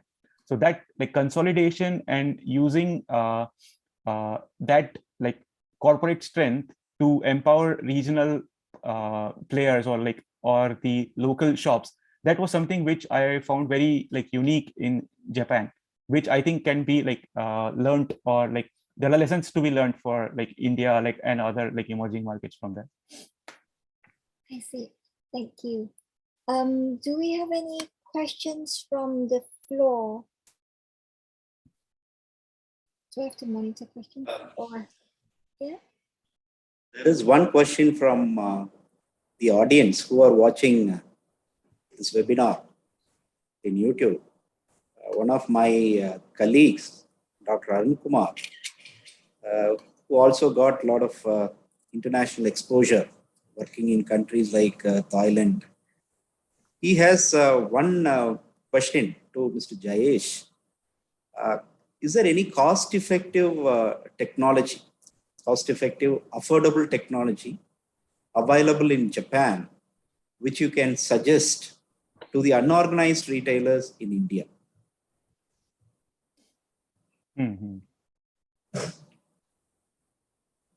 Unorganized retailers, yeah. Actually, what has like especially in Japan, say for example, like typically, as was like being discussed by like our earlier panelist about using like cashless payments or like Paytms and other like similar mechanisms of doing payments. So that can be like similar technologies can be one thing. So like just a trivia information is that like basically like QR code, which everybody is now using rampantly, it was developed by, or it was invented in Japan. So basically like Japan is or like can be considered as a like source for such like unique innovations, which can be then enhanced at a larger scale. Having said that, for say like unorganized sectors, there can be like different ways. So like where there can be like some very small shops running very localized businesses. So for them, depending on the scale and the size as well, like there can be like many small softwares or reusable components. Say for example, you want to manage your finances at a very like cheap cost. So of course, like financial like accounting standards might vary country to country. So those kind of like or you have to manage shifts. So there are many such kind of like small utilities or tools which are available, which can be basically reused or repurposed for the organized sector. But it again depends on the use case and the scale which we are talking about.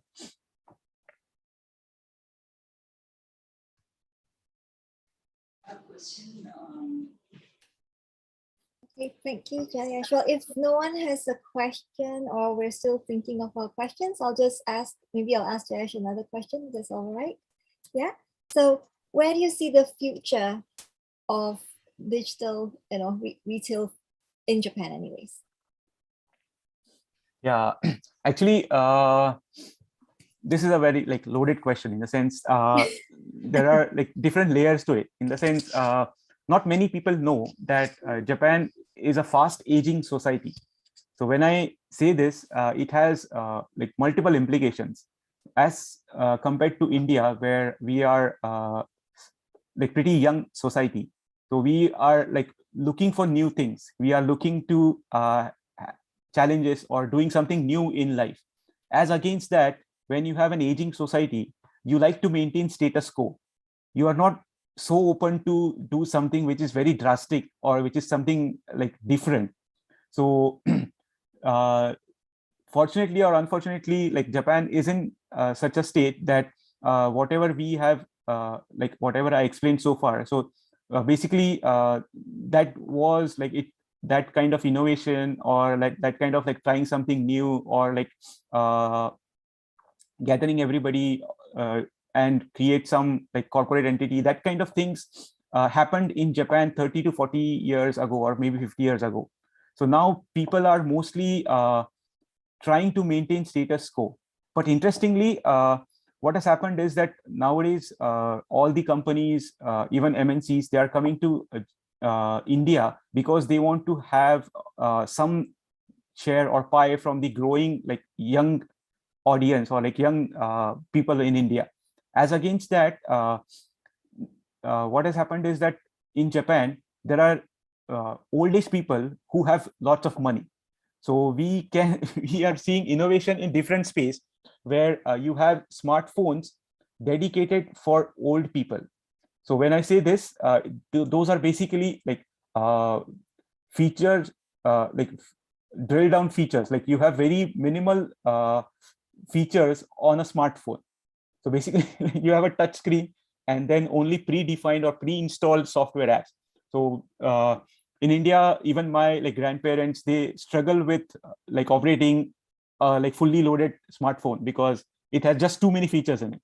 So like people in Japan are now thinking or like developing those kind of like simpler technologies more. And yeah, and basically like there are some like this is more about the demographic part of the question. And then from a technology perspective, one difference which I can see is that if you compare it to US or like basically India as well, so Flipkarts and like GeoMarts and like all the Reliances of the world, they have their in-house IT teams, and they use IT or like digital technology to transform. So for example, like Paytm was born because they had their in-house IT capabilities to create something. So unfortunately, in Japan is a market which is more centered around manufacturing or like creating tangible or visible products, as against creating softwares, which is not visible per se. So if you have a factory and a setup, you can monitor visually what's the progress. But if you are developing a software, you can't see it is on schedule, behind schedule. So that kind of a thing is lacking here. So what happens due to this is that IT team or IT function is mostly considered as a support function and not a strategic business function. So what happens with that is that that support function is most of the times outsourced and not like in-source or not developed internally, because their core expertise is something different. So that is something which is kind of what you can say, unless they change this way of working, and unless they get more talent or technology talent in-house, I don't see like drastic changes happening in the Japanese like digital retail. In that sense, like I would say that in some cases, like Indian ecosystem, or like for that matter, developing countries who have a younger audience, they are more suited to what you can say, gather more like strength in terms of like technology advancements as compared to like economies which have grown up or like have now like older population. So I think like I can see a major what you can say, resistance to have something drastically different in terms of like digital technology or like digital retail being adopted in older countries like Japan. Thank you. Do I have any questions from the floor for Jayesh? Yeah, yes. We have received one response from the chat box. Sir, you have mentioned about the retail tech expo in-store experience with digital sign-in board and virtual showroom and all.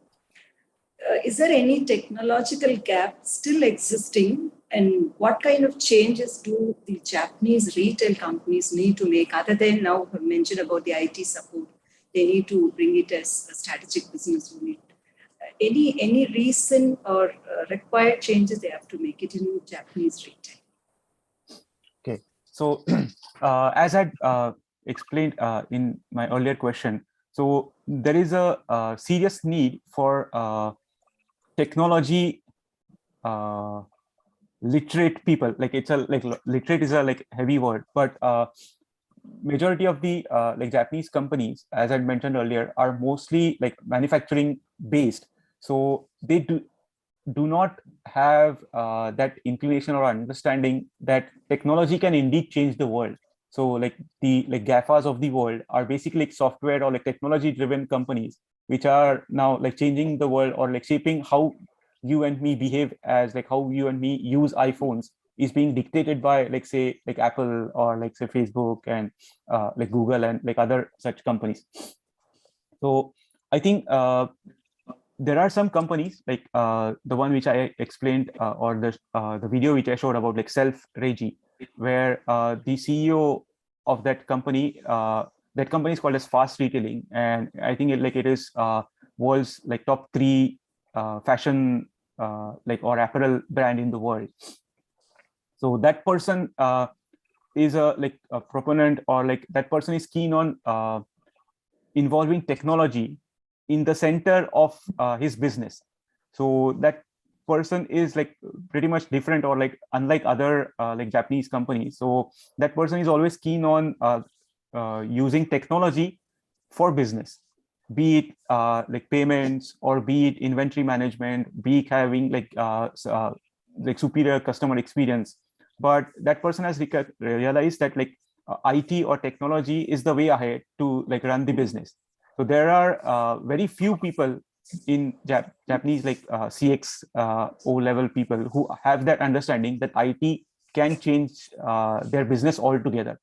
So far the view is that IT is a support function. So that is one of the biggest change which I feel Japanese companies should do. And what happens is that when you have manufacturing based mindset, essentially what happens is that you have a waterfall based approach thinking. So when I say this, what I mean is that it is a serial approach, that first you have a requirements phase, then you design it, then you manufacture it, then you test it, then you release to market. Unlike softwares which are run on an agile basis, where you just develop something small. So many of you have been using Gmail, but very few know that Gmail was still recent times, I think just 3 to 4 years ago. Until that point, it was in beta, meaning like that was a work in progress software. But instead of that, there were like already millions of users using that. So that is essentially a business opportunity. But being like, once you come from a manufacturing domain with an eye for very high quality, which Japanese people have in terms of manufacturing, if you apply the same yardstick or same parameters for software, it doesn't necessarily work that way. So that is one like radical mind change also, which Japanese companies need to have to be able to like take fullest advantage of this technology transformation which is happening around us.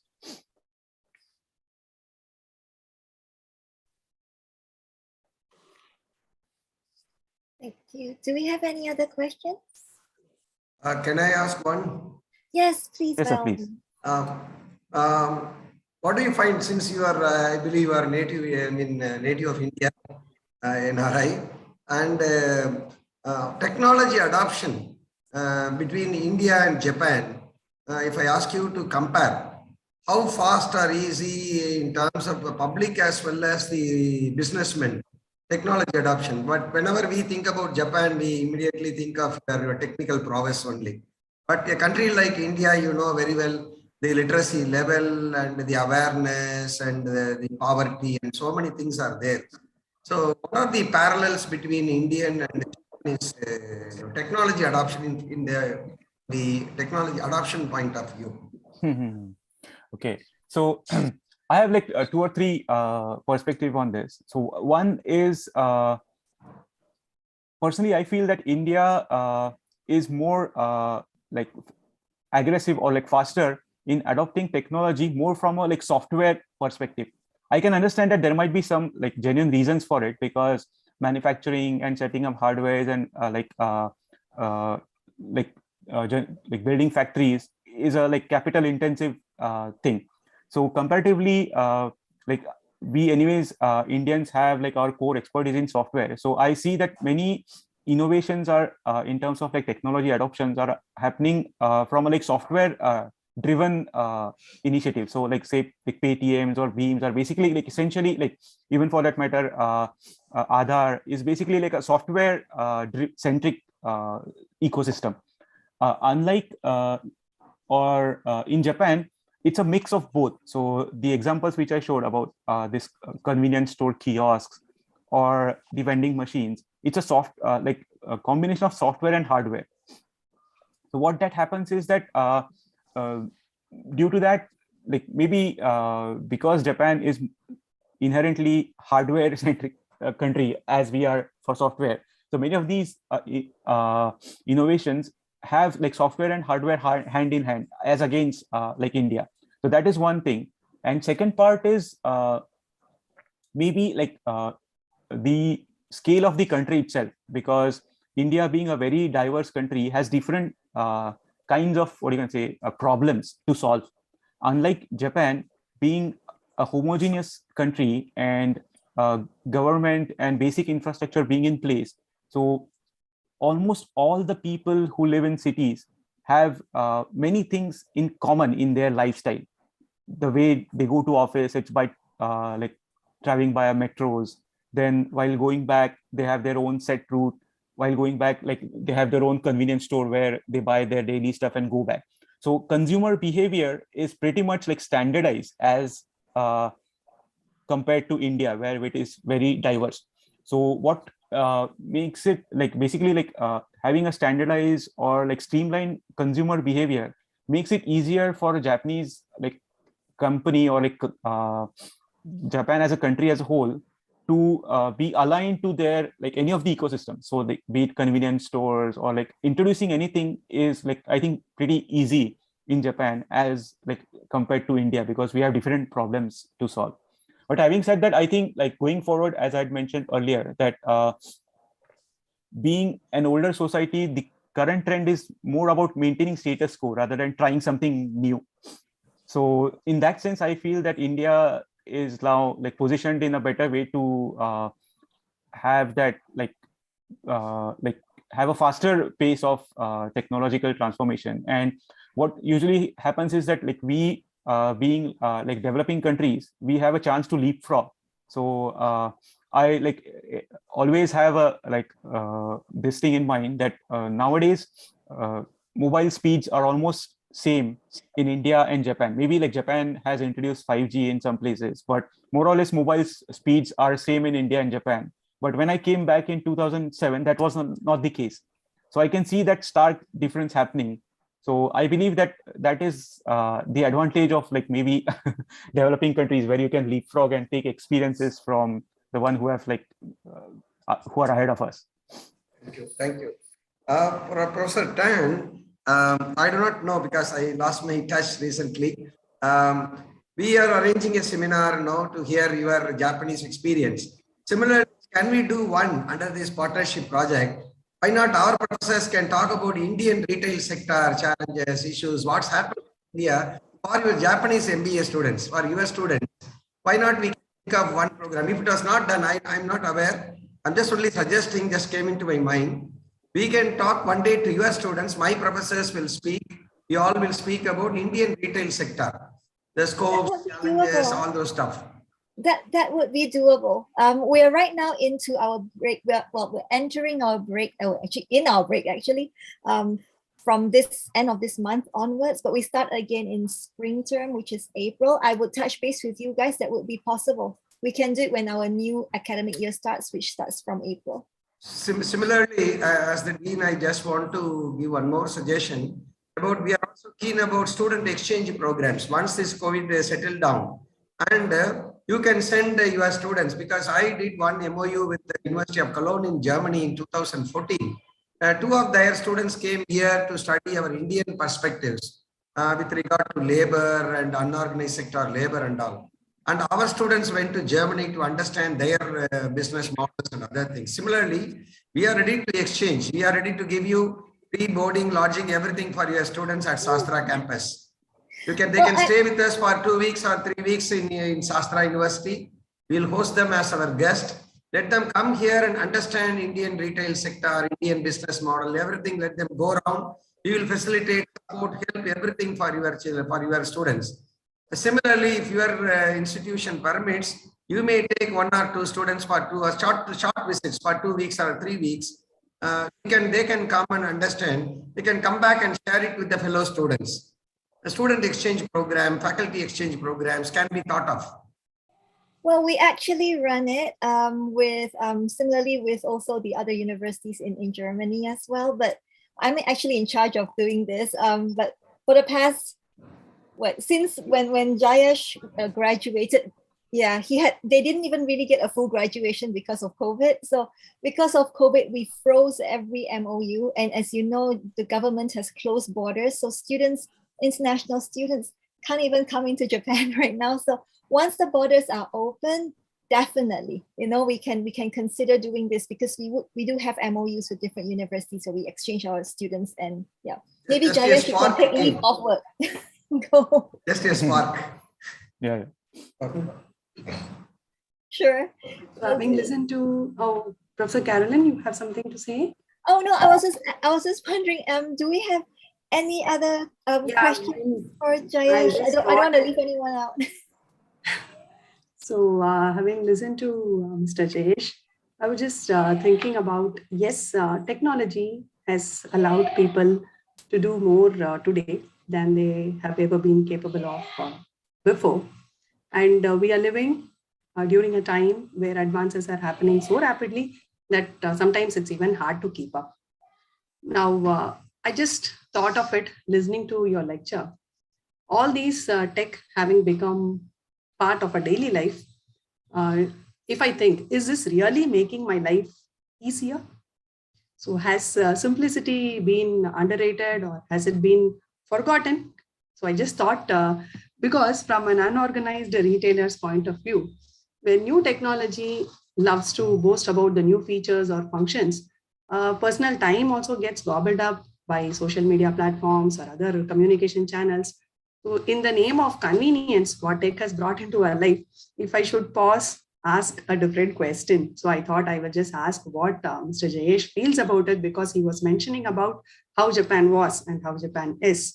Has it really brought stress or pressure, or has made life simpler, or has it made more complicated? So complexity, and you were mentioning about being agile.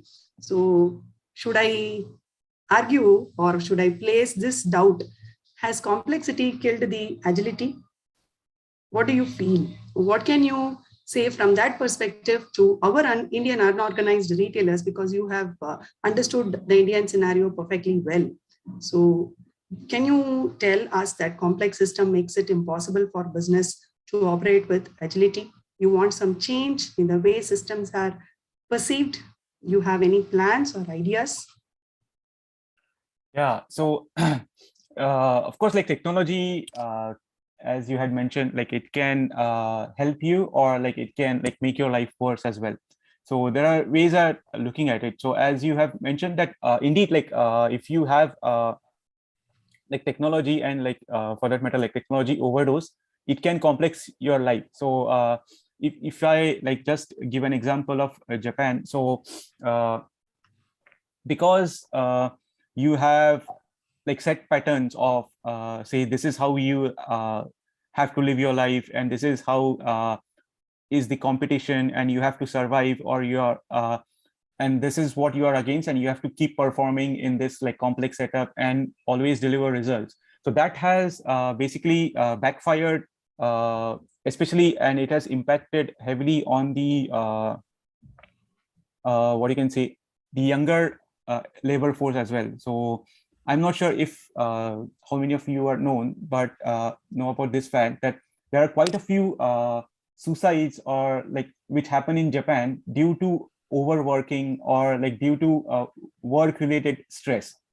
So that is another. So if you look at it, like this convenience store and all the like elements of developed economy, instead of that, you have like a very high number of suicides and work-related depression, or status like stress-related suicides as well, as part of like this developed world, so to say. And another interesting point which I come across is that there is a platform, again, like a technology platform and a site where what it does is it offers unique experiences to people. And when I say like unique experiences, it is for us who have like grown in India, or for us, like it might feel very like normal thing, but nowadays they are selling that as well as an experience. And the concept is that there are very like farmers or like very specific say like pottery shops, or those kind of very like small mom and pop kind of shops. So there is a platform where you can enroll for experiences. So you can enroll for a 3-hour trip to a farmland, or 2-hour trip to a pottery like workshop or something like that. So when we were young, like these kind of activities were pretty normal. If you just go back to your mom's hometown, you can get all these things for free. But now that has become a paid activity for us. So that is what like technology or like super advanced things give to you, that all those like simplicities of life, you have to pay for that. So I think that is what you can say, the price of like developed economy, so to say. Thank you. I have a question where I would like to get response from both Professor Tan as well as from Jayesh. Probably Professor Tan can answer from the perspective of a researcher and an academician, and Mr. Jayesh can probably answer it from the perspective of a practicing manager. See, so soon, so much has happened. Let's be very practical, and let us accept the reality. Okay, a new normal, people are talking about it, and that's going to become the next normal. So pandemic has taught us a lot of lessons as consumers, as retailers, and things like that. Now, again, there are a lot of news about new mutations of the virus and the change of consumer, consumption pattern. We are talking about omni-channel retailing, digital platforms to explore. Okay, so actually, from a global perspective, let's not very specifically focus on India or Japan in particular. From a global perspective, where this retail industry is heading towards. Maybe we can start with Professor Tan and then Jayesh, or whichever way you want. Okay, I'll take it first then, Jayesh. Well, I guess it really depends. I don't have an answer for that because I'm seeing two different schools of thought right now. You would have people who would probably, not that many, I'm guessing. You look at what's happening in Europe, you have a lot of people who abide by the rules, and in Japan as well, retailers have actually been investing in setting up cameras to detect your temperature when you enter shopping malls, for instance, and of course, providing people with alcohol, hand spray, hand sanitizers, and all that. And I think we talk about new normal, and I actually do not even like the word new normal, but we talk about the new normal thing, we provide that your cost essentially goes up, but most times, and I've noticed when people get a bit fed up, and I think all of us are actually with the whole COVID situation, people hardly even use it, to be honest. Actually, I went out last week and went out for lunch with a friend. We went to this department store for lunch, and when I was walking in with all the cameras and they had signage that you had to stop and scan your temperature first and then spray and then, sanitize your hands before you go in. And I realized that I was the only person doing it because everybody else was just walking and breezing past me and just walking straightly without spraying anything or even stopping for their temperature. I was like, what the heck is going on? And, later on, I talked to the shop staff and they were telling me, oh, we have to keep reminding them, because a lot of customers now just walk right in and they don't even care anymore, So I think we've reached a point, I can talk from the consumer behavior perspective, we've come to a point whereby some people might do it, but a majority that we're seeing when I talk to those retailers, they see that people are getting fed up and they have actually kind of, it's probably like a rebellious streak. Yeah, they're rebelling against it and they don't really want to do it as much. where we will go after this in the next couple of years, or even this year itself, can I just say only God knows? But in reality, I think, especially here in Japan, I think Jaya should agree with me, we see the numbers are growing. And right now, Japan has hit a peak, and it's the highest number of cases that we've had since the start of the pandemic 2 years ago. However, even though it's hit the peak or it's reached really high level, what happens is you're going to see there are many more people outside and going about doing their own things because they felt that they have had enough of 2 years. So they still go shopping. The only thing I think that would affect retailers per se would probably be the regulations that the government puts in place that makes it more difficult for people to go out. You know, for instance, over here, what time do they close, Jayesh? Is it 8 or 9 right now? They keep changing the time. I don't even remember. Yeah, 8 or 9, yeah. 8 or 9, you know, they start shutting down the restaurants at 8 or 9. And of course, that would hinder people from going. It's not that they don't go, they will go. I still have, government says don't do cross-prefecture or cross-state travel right now. But I have plenty of friends and plenty of students who tell me they had dinner last night at a different prefecture and they still travel around regardless. So I think the moment when the government reinforces all these regulations and restaurants close because they don't feel they're making money, that would force consumers to shift elsewhere, their consumption patterns, like go online, you know. Like for instance, I think last 2 years, one big, like Jayesh was talking about renting of services. One of the major booms that came from COVID was rental of apartments. You know, people would rent apartments by the hour to have parties because you can't go out and eat and the restaurants are closed. So what they do is they rent like Airbnb, they rent it by the hour for nights for you to have your friends over for dinner, and it's a gathering. So they cook together and everything else. And that creates a new space or a new field of business that, you know, companies can go into. Yeah, so again, just a quick recap here. I think it really depends when I see what happens with the government regulations and how businesses react to it. If they close early and all that, then you're forcing consumers to actually find the same sort of, you know, kind of product or service that they want or the experience that they're looking for through different avenues. So to say that everybody would go online is entirely incorrect. As you can see, I'm doing the Airbnb example. People still find avenues and loopholes to make it still offline. Jayesh, it's over to you. Yeah, I can answer more from a like tech angle that post-COVID, like we being like IT, like tech company, we have seen unprecedented like requests coming to us for transforming their offline channel to online channel. And that is not just limited to, the trend is like, of course, big companies, they have money and they can afford or they have the capability and size to enhance their digital channels. But what we are seeing currently is that even smaller shops and some unique products have been launched. Let me just share one screen here. So basically, this is again a company which is transforming. So we all know about Yellow Pages, right?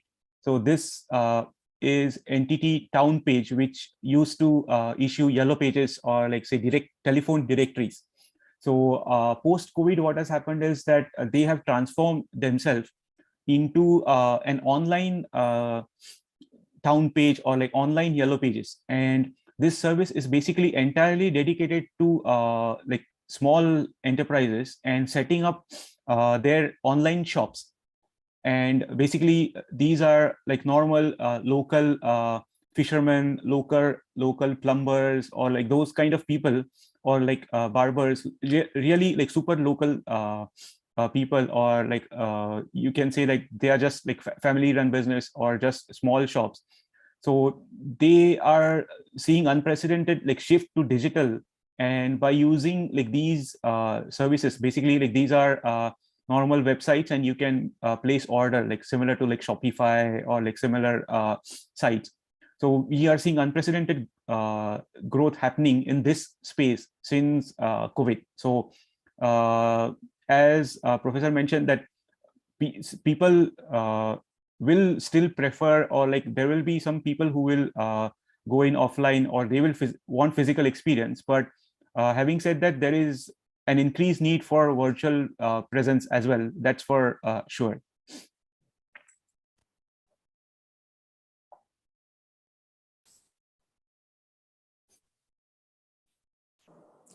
Okay, so any maybe I have one more question. Sir, in fact, this year 2022, where it offers a lot of opportunities to restructure the supply chain, the right sizing inventory management, review pricing, recalibrating any kind of promotional opportunities, and even reinventing physical and digital stores. Is there any specific supply chain challenges or opportunities when Japanese retail move to the digital? Any specific challenges or even opportunities?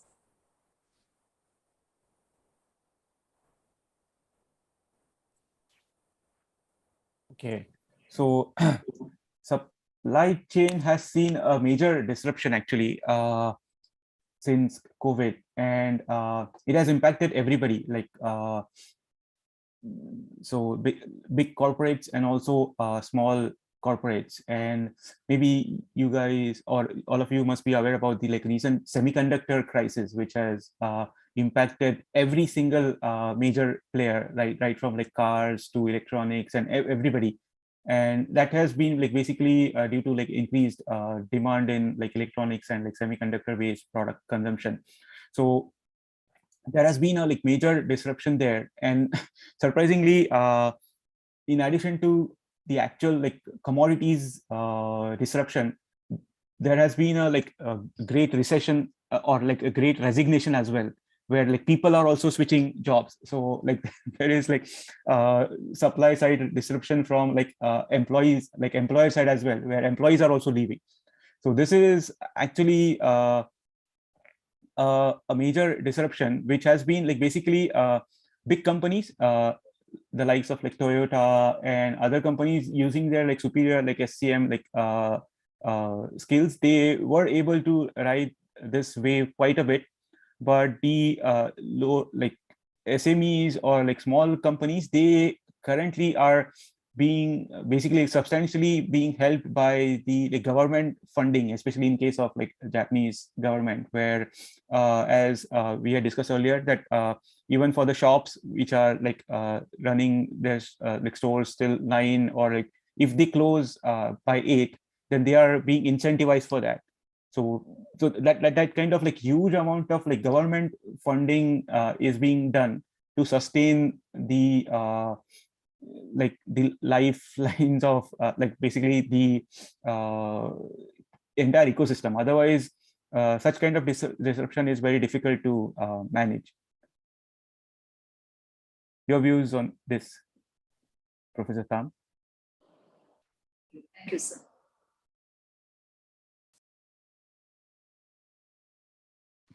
Do we have any more questions from the audience, especially? There is one question from the chat box here. Yeah. They would like to know how the Japanese retailers handle customer data. Because post-COVID, since most of the transactions go online, as well as the customers are also sharing a lot of their data, how the companies, retail firms are handling customer data to their advantage. Jayesh, from a Yeah, I'll take this. Yeah, on CRM I'll take this. management. Yeah. So actually, yes, that's right. So post-COVID, there has been a data explosion in terms of like personal data.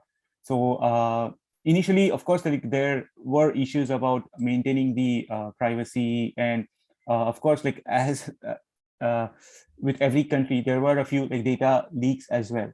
But like having said that, the cybersecurity part needs to be taken, like is being taken care of. At the same time, from a like using that data effectively for marketing and those kind of purposes.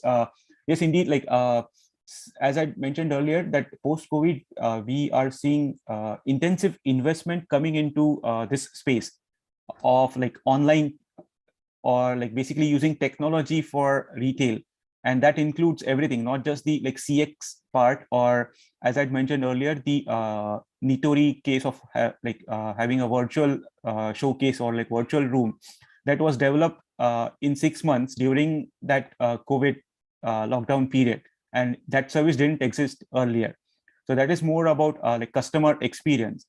And about the data part, there has been a huge like surge in implementation of CDP, like customer data platforms, which give like marketers or like retailers a one-shot view of all the like customers in a centralized location. So that has been used by many companies, like say convenience stores or the supermarket stores, to share like say customized promotions or like customized deals for those particular members. So there has been a like rapid change from the offline channel to online channel. And another point related to this is in the earlier panel we had discussions about WhatsApp for business, right? So there is a like similar I'm not sure if all of you know here, but WhatsApp has minimal to low presence in like Japan. So Japan is predominantly, or like almost 50 plus people, 50 like percent plus people here use Line as like a similar application. And Line has many more features than what a WhatsApp has. So Line is essentially like a Snapchat kind of thing, where everything is in a single like app. So we are seeing increased trend where retailers are using that Line for more and more like connect to users. And we are seeing like different variations there as well, in the sense even the Japanese government, they collaborated with Line to have a countrywide survey of COVID-19 related like questionnaire, where they were asking opinions from each and every individual or each and every citizen in Japan via Line. So in that sense, like Line or those kind of like digital channels have been used extensively in this COVID-19 times, not just by retailers, but also by any possible like entity, like be it governments or universities. I would like to take a leading question from what you shared. You mentioned about CX. Whether there is any transformation or rather reorientation in terms of CX due to this digital intervention? Yeah, we are seeing a like rapid change in terms of the overall CX. And when I say CX, it's both for like online channel and also for offline channel. So like if I first have to answer about the online channel, we are like seeing changes where like increased changes for website renewals, or adding the touch points, or creating different sites, or adding more customizations to their own site, or having more time specific like customizations. So for example, typically in Japan, like 12 to 1 is lunchtime. So we are seeing like 12 to 1 is lunchtime, and like they have like specific customer behaviors. So we are seeing more personalizations specific to time also happening. And because of this COVID times, that they had to change, because like there was no set lunchtime, no set like say breakfast time or nothing like that. So we are seeing changes there as well happening. And in addition to that, many flows were still being done manually, and even in-house. When I say in-house, I'm talking about like internal company activities. So all those things got also like migrated to online. So that does not come under like customer experience per se, but employee experience has also like changed drastically in these times. And for the offline part, of course, it's interesting that I didn't get a chance to mention, but the Retail Tech 2021, which was like last year's Retail Tech, it had a dedicated category for Corona measures. So all kind of like products and services which were specific to like Corona specific had a different category altogether. So that is again like entirely dedicated to offline thing. So of course, like that 2021 was like completely virtual. So I don't know like how that happened, the actual expo. But it had a different category of products dedicated to like just COVID-19. I think we have time for just one more question. Any panelists would you like to post a question, or we can take it from the chat? If there is anything, I just was curious to know what is the perception of Japanese people about India, because I was listening from Mr. Jayesh that you were talking about the companies finding it extremely difficult to organize their business in Japan. And yeah, we understand that working culture, ethics are very different from India. Maybe Japanese companies love to be extremely well organized in their business aspects, and this can seem excessive to Indian people. But if I would like to know how Japanese people look at India, do they feel that there are opportunities in India, but at the same time, do they think that it is difficult for them to enter Indian markets? So how do they perceive? How, because you have been working for multinational companies there, so would you think India as an ideal place to be sent? What are the plus, what are the minus? How do you view it? Mm-hmm. Okay, yeah. So to answer in a like single line, it is like theoretically everything is very good, but once you get to like execution, then there are many like difference or challenges. So when I say like theoretically all good, so considering the like culture and background and like the presence of like like or the inspirations from Buddhism and like having an Asian kind of mindset.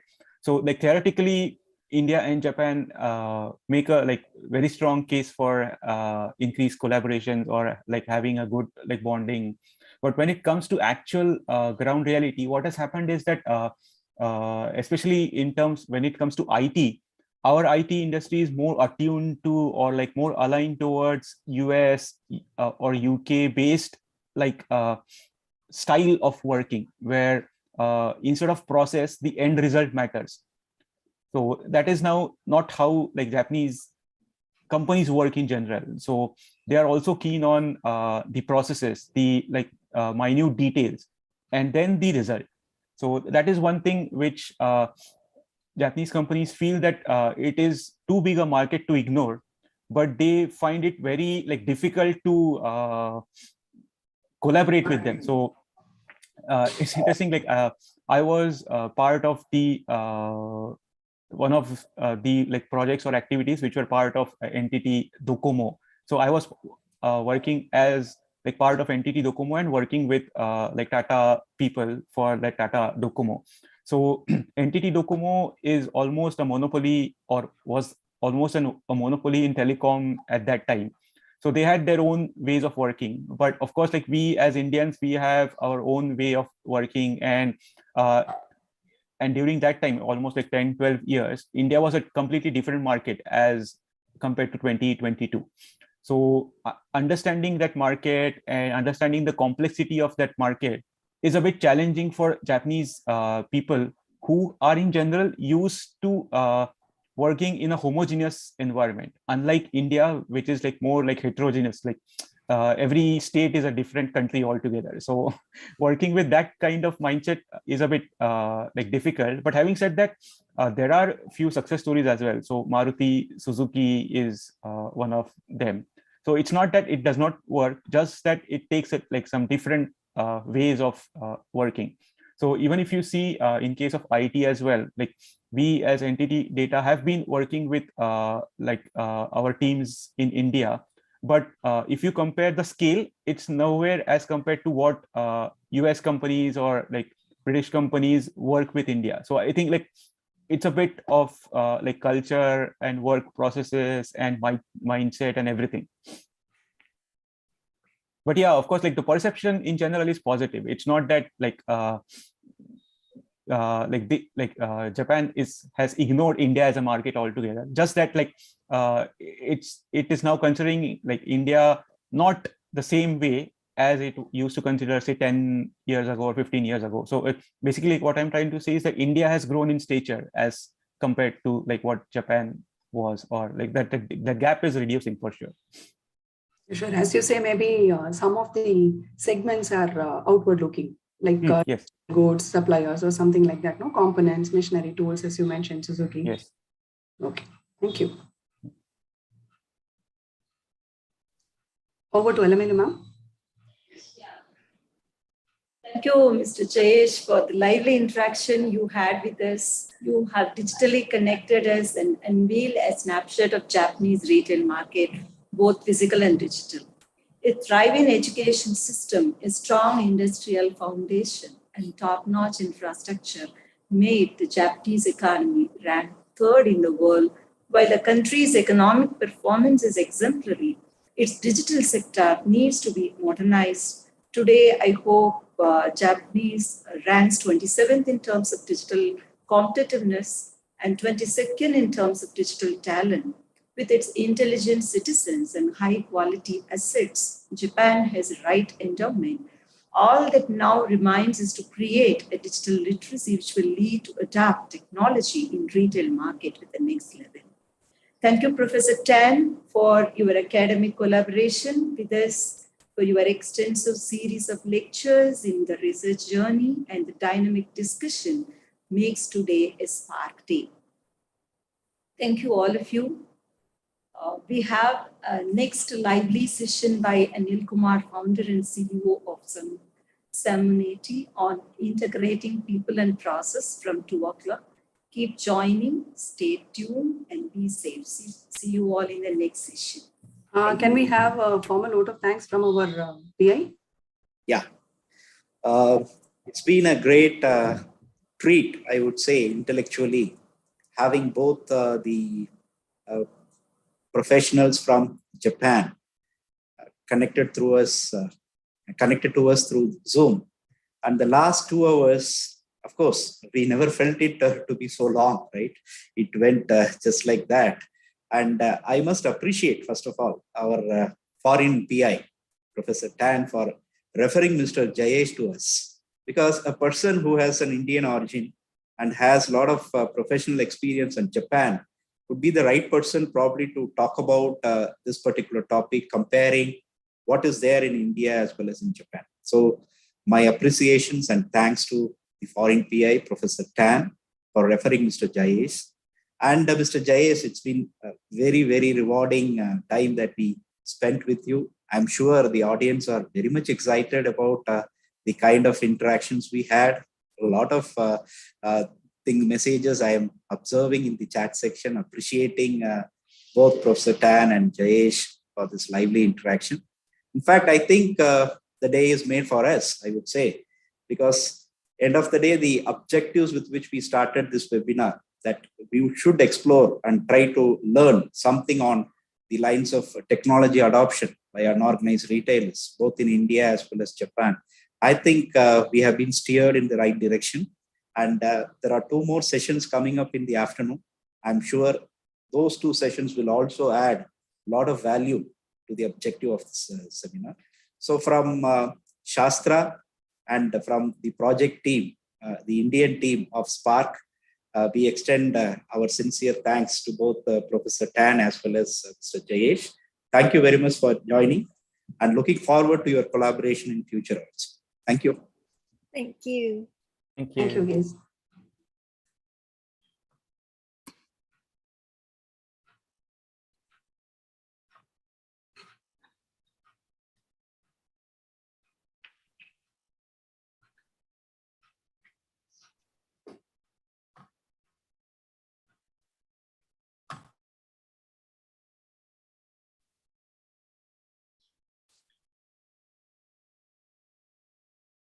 Yes, we can start.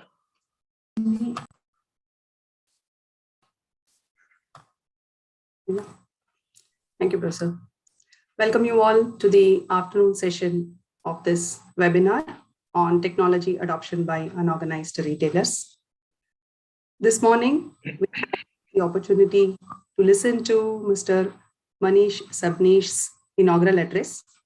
Mr. Manish Sabnish, Chief Business Officer, JioMart B2B Grocery Reliance Retail. He laid emphasis on technology adoption, and we learned from him that technology adoption process requires simplicity, a larger penetration, extremely low-cost solutions, and also he laid emphasis on the interference of the government. He had also highlighted on various government initiatives focusing on the welfare and development of small businesses and empowering them with technology. Followed by Mr. Manish Sabnish, Dr. Carolyn, the foreign principal investigator of this project from University of Tsukuba. She chaired the first technical session of Mr. Jayesh Joglekar. Mr. Jayesh Joglekar, Director, Global Technology Section, NTT Data Interlink Corporation, Tokyo, Japan. He steered us through the realms of interesting facts and dimensions of digital retail adoption in Japan. We concluded with a lively and interactive question and answer session. And now we have gathered for yet another interesting session, the session on integrating people and process by Mr. Anil Kumar. Who else could befit the adage? Example is better than precept, other than the founder and CEO of Samunnati. I take immense pleasure in welcoming and introducing Mr. Anil Kumar, a banker turned entrepreneur with more than 3 decades of rich experience and insatiated passion to leave an indelible mark in the sands of time and in the lives of innumerable farmers. True to the meaning of the Sanskrit word, Samunnati, made up of Sama and Unnati. Sama meaning collective, together, all-encompassing, and Unnati meaning growth, elevation, prosperity. Mr. Anil Kumar's brainchild, Samunnati, born out of a deep calling from within, stands for collective growth, collective prosperity, and collective elevation. His experience in the areas of rural, retail, and agri-banking has helped him understand the Indian smallholder farmers. His passion to bring resounding impact in the agri ecosystem led to the establishment of India's largest agri-tech enterprise, Samunnati. His vision was translated to Samunnati's mission to create an open agri network to unlock the $1 trillion plus potential of Indian agriculture with smallholder farmers at the center of it. Mr. Anil Kumar's awards and recognitions from several forums, including the Best Social Entrepreneur in the Global Social Entrepreneurship Program 2018, the TIE Impact Entrepreneur of the Year Award in 2013, Real Leaders Impact Award 2020, where he was ranked 83 in top 100, and the ET Social Enterprise Startup Award in 2020 stands testimony to his success. Mr. Anil Kumar was also the co-founder and trustee of IFMR Trust, and he had been the CEO of IFMR Rural Channels. A graduate from Osmania University, Hyderabad, Mr. Anil Kumar holds a master's in management from the Asian Institute of Management, Manila, and a master's in business administration from Symbiosis Institute of Management, Pune. Sir, certainly Samunnati has undertaken a new role in defining the way the smallholder farmers of India are able to do business and work together in communities. And we are eager to listen more from you on the nuances of integrating people and process as part of this webinar on technology adoption by unorganized retailers. We have here on the panel Dr. V. Badrinath, Head SOM, Dr. S. Selva Bhaskar, the Principal Investigator of the SPARC project, myself, and Dr. Alamelu, the co-principal investigators with you today. The floor is all yours, sir. Please. Good afternoon, everyone. And thank you for a generous introduction of Samunnati and the work that we are doing, ma'am. It's my privilege to be part of sharing this learning as well as the learning exercise that we have. And a lot of what we do in Samunnati also has some influence from the time that I spent in Tanjavur. Way back from 2007 onwards till 2014, I was the group CEO for IFMR Rural Channels, in which part of our work was setting up local financial institution structures. And Tanjavur, Tiruvarur, where we set up Puduvaru Kshetriya Gramin Financial Services, was one such initiative that gave us a very good understanding, and visits to your campus. We met at once at Shastra. I remember we met once, me and Vaidya, yourself, and Dr. Absolutely, absolutely, Dr. Badrinath. We have had the privilege of meeting Mr. Ramadurai when he visited you. Yes, yes. We had the privilege of meeting Dr. Rangarajan when he visited you. So, you know, Shastra as a university has been our inspiration. And of course, Vaidya is also an alma mater. He is also from Asian Institute of Management, you know, one of the inspiring seniors for me, so to say, because he graduated much before. And I also would want to thank you for elaborating the meaning of Samunnati, because very rarely people understand what is Samunnati in this part. You know, often we get pronounced as Samunati, you know, but then it is actually a combination of Sama and Unnati. And the whole aspiration is how do we bring in collective growth, collective prosperity, and collective elevation. And that's the reason why the organization came into being and came into existence. So what I'm going to do is, you know, take all of you through a presentation that I have put together. I understand my fellow speaker and panelist Vasu is down with COVID, which means you know, the audience will have to bear with me for a longer time. Which also means that you will have a little bit of a monologue in terms of what Samunnati's model is, and I need to elaborate a little bit more on the PowerPoint that I have put together. But then the topic is relevant and topical. You know, people and technology, and people at the center of technology, and technology to drive the purpose as to why the organization exists. Because technology in isolation is of limited utility, but technology when applied to solve real problems, you know, technology when applied to bring in more meaningful days for, you know, a larger section of people, technology when applied to excluded sections of our economy, technology when applied to sectors that support a large number of people, they are all relevant technologies in my view. And one such sector indeed is agriculture, and Samunnati as an entity focuses entirely on agriculture. So on that note, I will start sharing my presentation, and I would take maybe about 30-35 minutes to go through the presentation, and then we will open the floor for Q&A. Is that okay, Dr. Selva Bhaskar? Right.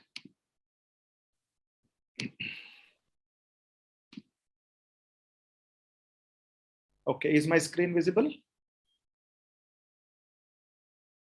Okay, I will then go to the slideshow.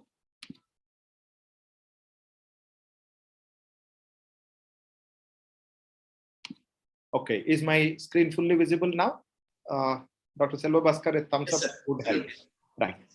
Okay, so the reason why we exist as an organization is to make markets work for smallholder farmers. And the hypothesis here is markets have been working off the smallholder farmers.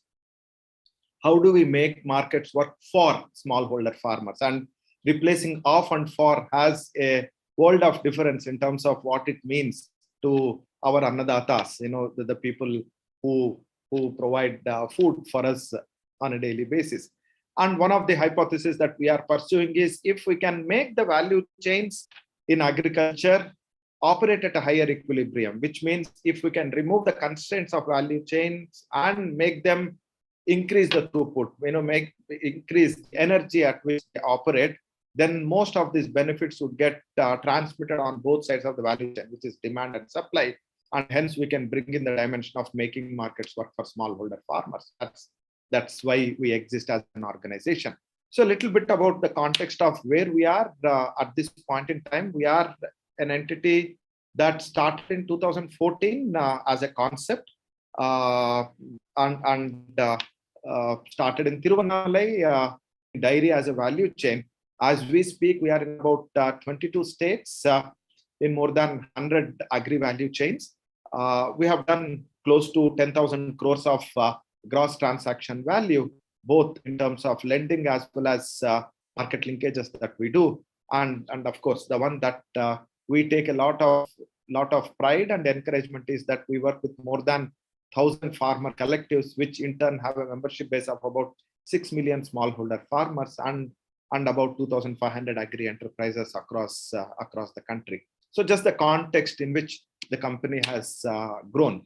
But then before you look at the numbers and where we have gained some traction, it is also important for us to understand who are we serving and what is their reality and the challenges of smallholder farmers. And all of us are familiar with the challenges that our country has in terms of agriculture and smallholder farmer. And the way we look at agriculture and smallholder farmer is farming is a household enterprise. Farmer is the actor, farming is the activity, and you cannot de-link all the three. You have to look at all these three as one in unison, which is the enterprise, the actor, and the activity are like three legs of a stool. They have to balance each other. So understanding the context in which the Indian smallholder farmer operates is an important dimension. And the top three, as we understood, is, of course, there is no lack of aggregation because most of the landholding is fragmented, and most of the smallholder farmers also don't have title to the land that they work on.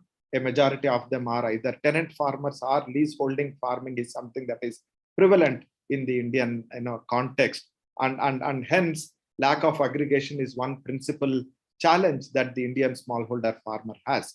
And for the stakeholders in agriculture, we talk about the stakeholders in agriculture a little later in this presentation. Because the smallholder farmer is not aggregated and they have to engage with individual farmers, the cost of engaging with individual farmers is too expensive for the stakeholders. And the economies of scale and scope that most of you are familiar with as drivers of a sustainable scaled activity are compromised when the intended user and the potential user both are fragmented and are difficult to reach out to. And the outcome of that is most of these products that get customized or that get designed keep the provider in perspective and not the user, because it has to make economic sense for the provider to be able to provide these products, not necessarily whether it will suit the intended user or not is how the reality would pan out. Just a thought for you to reflect on why all of this become challenges are. It is only in agriculture where the farmer buys retail, because whatever inputs that they go and buy, they have to buy in the retail most part of the input value chain, and sells wholesale, which means soon after harvest with very little processing. At times, even before the harvest is where they get to sell their produce. Now imagine what happens to the margin. You don't need to be an economic student to realize that when you buy retail, you buy at the most expensive part of the value chain, and when you sell wholesale, you actually give away the entire value to the rest of the value chain. So as a farmer, what they make is abysmally low in terms of the value volume dynamic. But then how do you look at the hierarchy of needs of a smallholder farmer, assuming that there is a possibility of engaging the farmer in a sustainable manner? How do you understand the hierarchy of needs? And in putting this framework, we are inspired by the Maslow's hierarchy of needs. And for those who are familiar, a bit of repetition, and for those who are not familiar, we all know that Maslow's hierarchy of needs continues to be a dominant factor to understand how the psychology of needs and the need ladder develops for human beings. At the base of the Maslow's hierarchy of needs is physiological needs, food and survival. Once that need is achieved is when we as humans look for basic and safety needs. Once that is achieved is when we look at need for love and belonging. And once those needs are achieved is when we look at egocentric needs. And when that is also achieved is when we can look at, or we tend to look at self-actualization, where I want to leave a legacy. So from physiological to basic to love and belonging, being part of a community, to being the leader of that community as egocentric, and then all the way to leaving a legacy for a larger human population. When you apply the same logic for the Indian smallholder farmer, the first thing that comes is access to financial solutions, because a large number of farmers don't even have access to financial services. Forget about whether those financial services are customized to suit their requirement or not. And if you go back to some of the segments of financial providers who are providing these needs, they all provide standardized products. For example, microfinance as a product is a standardized product provided to people who are excluded, which also includes farmers. But then what a farmer would actually need is access to customized financial solutions. A sugarcane farmer needs money for 1 year. A paddy growing farmer would need money for 3 to 4 months, depending on which form of paddy. Whether it is Gundarsi, then it is 90 days. If it is Sona Masuri, then it is 120 days. So how do you provide access to finance which is customized to their requirement becomes relevant. And just to remind you that each of these are built over the previous need. So only those farmers who have access to a basic financial solutions are the ones who would then aspire for a customized financial solutions. And those farmers who indeed have access to customized financial solutions will then start looking at, hey, can you help me sell my produce? Can you help me provide market linkages so that I would be able to access better markets? I would be able to access better places where I can get a little bit of a delta, or give me some solution where we can aggregate our demand and leverage a collective volume of commodity that we can put together, so that the cost of transportation gets defrayed over a larger volume, so that we'll be able to do market linkages and tell us how we can access those markets. Once you have the market linkages is when the next order of need comes in, saying, hey, can we also look at some of the niche markets, and can you provide me the technology, product, solution, and know how to be able to avail of the niche markets. And what are these niche markets? It could be organic, it could be pesticide and residue free, it could be integrated pest management ones, or it could be export markets, it could be specific client segments and specific crops which provide value beyond a regular staple crop. And most of these progressive farmers that we call, categorize them or call them as, are the ones who have been there, done that in terms of regular agriculture, and then would want to look at, hey, how can I do something different, something unique, so that I would be able to leverage that niche opportunity that comes in. And that is where the self-actualization dimension comes in as the last, where we say, if for any reason, any of the following steps fail, for whatever reason, is my fall fatal and debilitating, or is there a safety net? And this safety net has 3 dimensions. Safety net for the provider of the service in each of these buckets, safety net for the actor, which is the farmer, and the safety net for the activity, which is farming. And each of them are important but standalone. You cannot have one at the cost of the other. For example, if there is a lending that is happening in agriculture and there is no safety net for the lender, then the flow of capital would get constrained on account of that. And that is why you see a lot of government schemes aimed at guarantees and subventions and subsidies coming in. At the same time, you also see many of the schemes that are associated with covering the life risk as well as the perils associated with farming for the farmer, in terms of a snake bite or a vector-borne disease or an accidental fall or insurance products that we have, including the health insurance. that becomes the second cohort. And the entire Pradhan Mantri Fasal Bima Yojana that we have, one of the flagship programs of crop insurance and other crop insurance products that many of the insurance companies are looking at, is the safety net for the farming.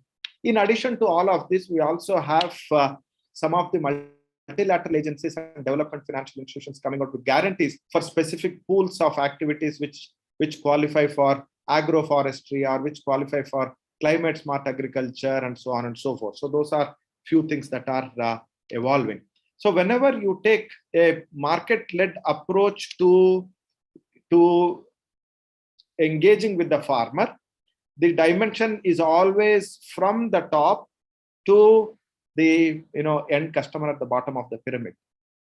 And whenever there is a societal approach or a paternalistic approach, it is always from the bottom to the top, because the need at the bottom is so huge, whether it is nationalization of banks in 70s, late 60s and early 70s, whether it is regional rural banks coming in, whether it is priority sector lending targets that you have, whether it is microfinancing that you have, all targeted lending, SLBC programs, rural livelihood missions. You take the plethora of efforts that the government successively have been putting. They are all from the dimension of how do we provide the basic access or access to basic requirements for financial solutions for the bottom of the pyramid, because the exclusion is very high there. But the moment you tilt an ecosystem approach and a market-led approach, it is always from the top and comes down to the bottom. And hence, you need to have a combination of both. You need to look at being an ecosystem player to be able to, handle the requirements, all of this.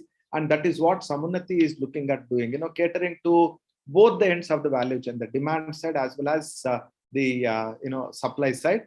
And both of them have unique dimensions. And let me talk about what these unique dimensions are. The moment you look at the demand side of the value chain, a biggest constraint that the players in the demand side of the value chain have is the working capital.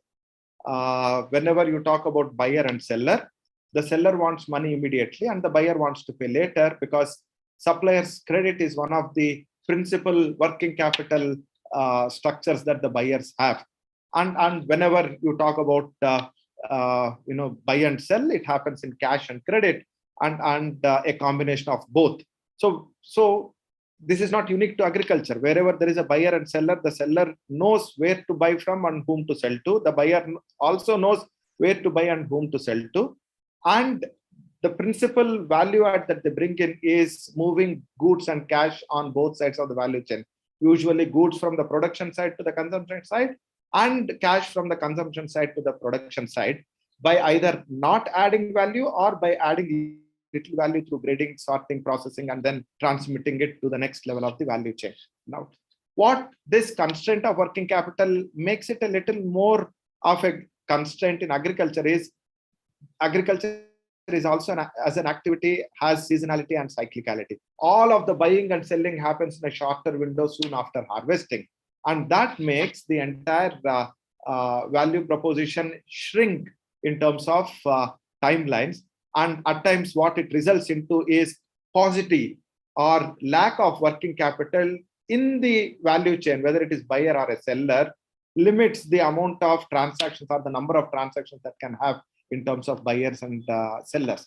And this is where one needs to look at how do we remove the working capital constraint. And Samunnati's journey in the value chain started with being a remover of a working capital by discounting the receivables of the buy side of the value chain and removing the working capital constraint for the sell side of the value chain, so that the sell side of the value chain can do multiple such transactions.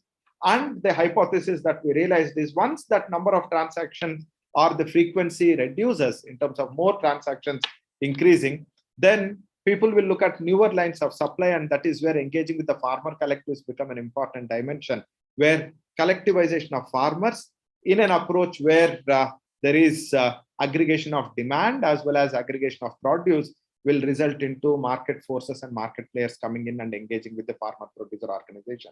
That is where a value chain proposition in agriculture would make sense.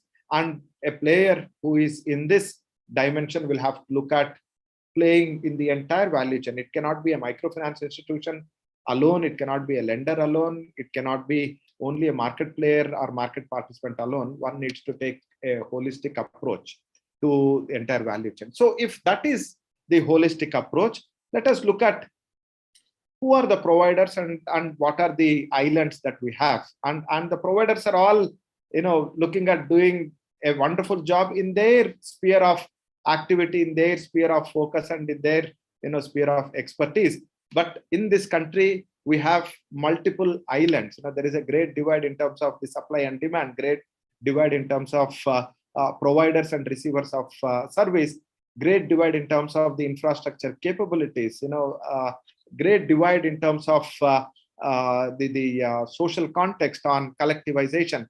But what unites this country is the fact that agriculture is a mainstay.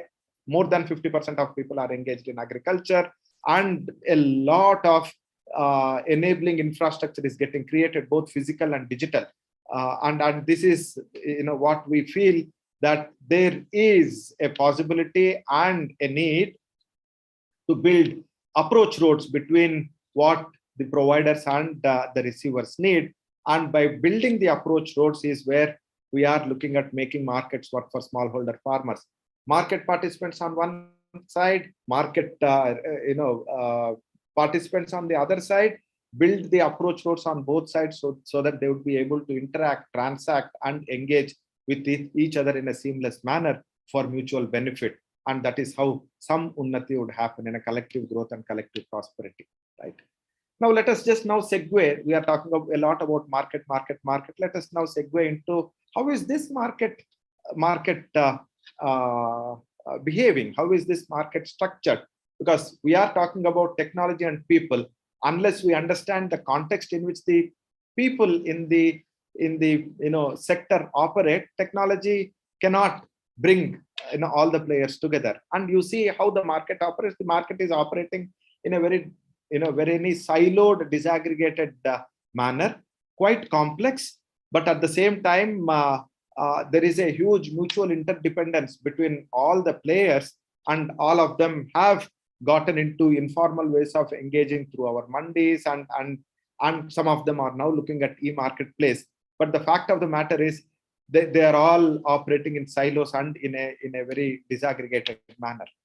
What can bring all these activities together is coming to a realization that we need to keep the farmer at the center, because this constituent is why markets exist, and this constituent is what all the markets are looking at reaching out to, right? Irrespective of your services, all these players are indeed looking at reaching out to the smallholder farmer, and being able to put the farmer at the center and have the capability of aggregating them into a collective, and then building a digital wrapper around the collective is what Samunath is bringing in. And that is the technology that we are bringing in.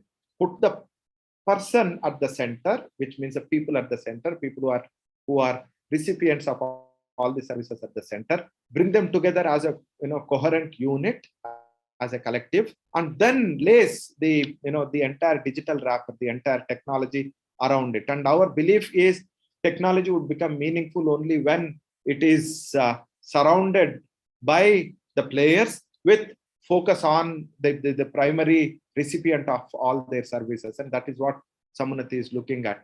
And in order to do so, we need to understand why collectivization is important.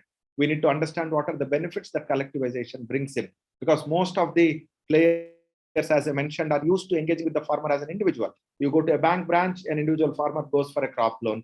You go to an input company, an individual farmer goes to the retail SPARC to buy seeds or fertilizers or pesticides. You go to a milk collection center, individual farmer comes and pours the milk. But then in all of these places, there is something that is happening, which is where there is a possibility of leveraging two kinds of capital that we have realized that gets accrued.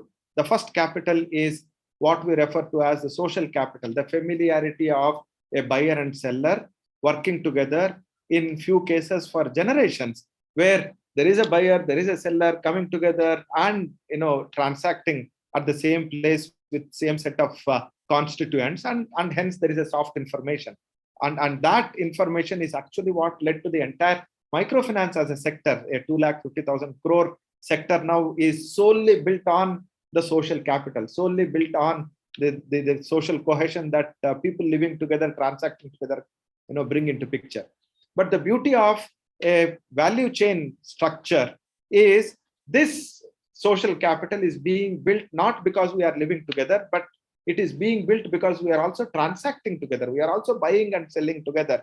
And that trade capital, which is the transaction history, becomes extremely valuable because it is the transaction history that determines the flow of goods and cash. So social capital determines how much to lend, and trade capital would determine social capital determines whom to lend, and trade capital determines how much to lend in terms of structuring a financial product.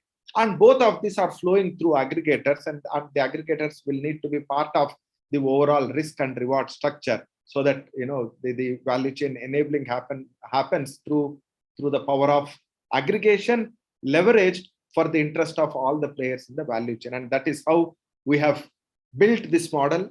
What it means from a traditional approach is we don't believe in collateral. We don't believe in past record. We don't believe in transaction statements. We don't believe in looking into the rear view mirror. We believe in working together for the transaction that is being structured. So we have startups as entities that we work with. We have first-time borrowers as the entities that we work with, and we also look at bringing in a lot of new business lines for existing entities, even though they have no track record of doing it, because we underwrite the transaction, and that power of aggregation is an important one to leverage. We keep talking about the disaggregated land holding of a farmer, fragmented land holding, and so on and so forth. But then the reality of the of the situation is the entire agri sector indeed is fragmented, right? And that's the reality, because it is such a complex ecosystem, complex structure, that major drivers of agriculture, like inputs, like tech platforms, like services, products, advisory, they are all categories in themselves. And in all of these categories, if you see, many of them are subcategories. Input will again have seeds, fertilizers, and crop protection chemicals. Then you have farm equipment. Then double click on seeds. Then you have genetically modified, organic, inorganic, and open pollination. Each of these companies would want to reach out to the farmer, but they don't want to do anything with the other aspects of the farmer. The output guy wants to procure the output, but they don't want to do anything with the input. The bank wants to lend to the farmer, but they don't want to do anything with the input and output. But then if you put all of this together, a fragmented landholding of the farmer together with a fragmented marketplace that we are dealing with, harmonizing the journey using the technology becomes relevant. So I'm reiterating the need for a digital wrapper around the farmer, not only to make services accessible to the farmer, but also harmonize the journey of all the other constituents of the agri ecosystem, so that the entire sector will operate in symphony. It brings in the entire dimension of the harmony of working together. So that's in a way is what Samanathi is aiming to do, with multiple products and services on both sides. I will not elaborate much on this because I would certainly want to show some nuts and bolts of some of the functionalities that we have brought in, some of the technologies that we are using to bring people and technology together. So the collective in the center, leveraging the collective's local presence on one end and bringing products and services on the other end is how the transfer of both technology, products, and services happen. And in order to do that, one needs to be an ecosystem player, not just providing loans, because finance is important, not sufficient is one core learnings that we had. While we started with debit credit lending, we soon realized that market linkages are important, capacity building is important, and working with other players in the ecosystem is important. And hence we need to have technologies that can seamlessly build the harmonious relationship on both sides, right? So we have dedicated some activities across for each of these. We have platforms that bring in both the players and the recipients of the agri product technology and solutions together. We have initiatives of building the sector as a whole. In fact, our capacity building for farmer producer organizations and farmers is not CSR activity for us. It is core for us, and it is driven by our belief that risk management philosophy of a social enterprise is managing the risk of the customer. When you manage the risk of the customer is when your risk is also completely managed. And we also need to engage with the policymakers, the government, the other sectoral entities. So we have a dedicated group for policy and advocacy, and more often than not, the large players in the ecosystem, like the ITCs, the Britannia, the Patanjalis, the Adani Wilmers, or the ABCDs of the commodity giants worldwide. They all are indeed very, very enthused about farm gate procurement and working with the farmers directly.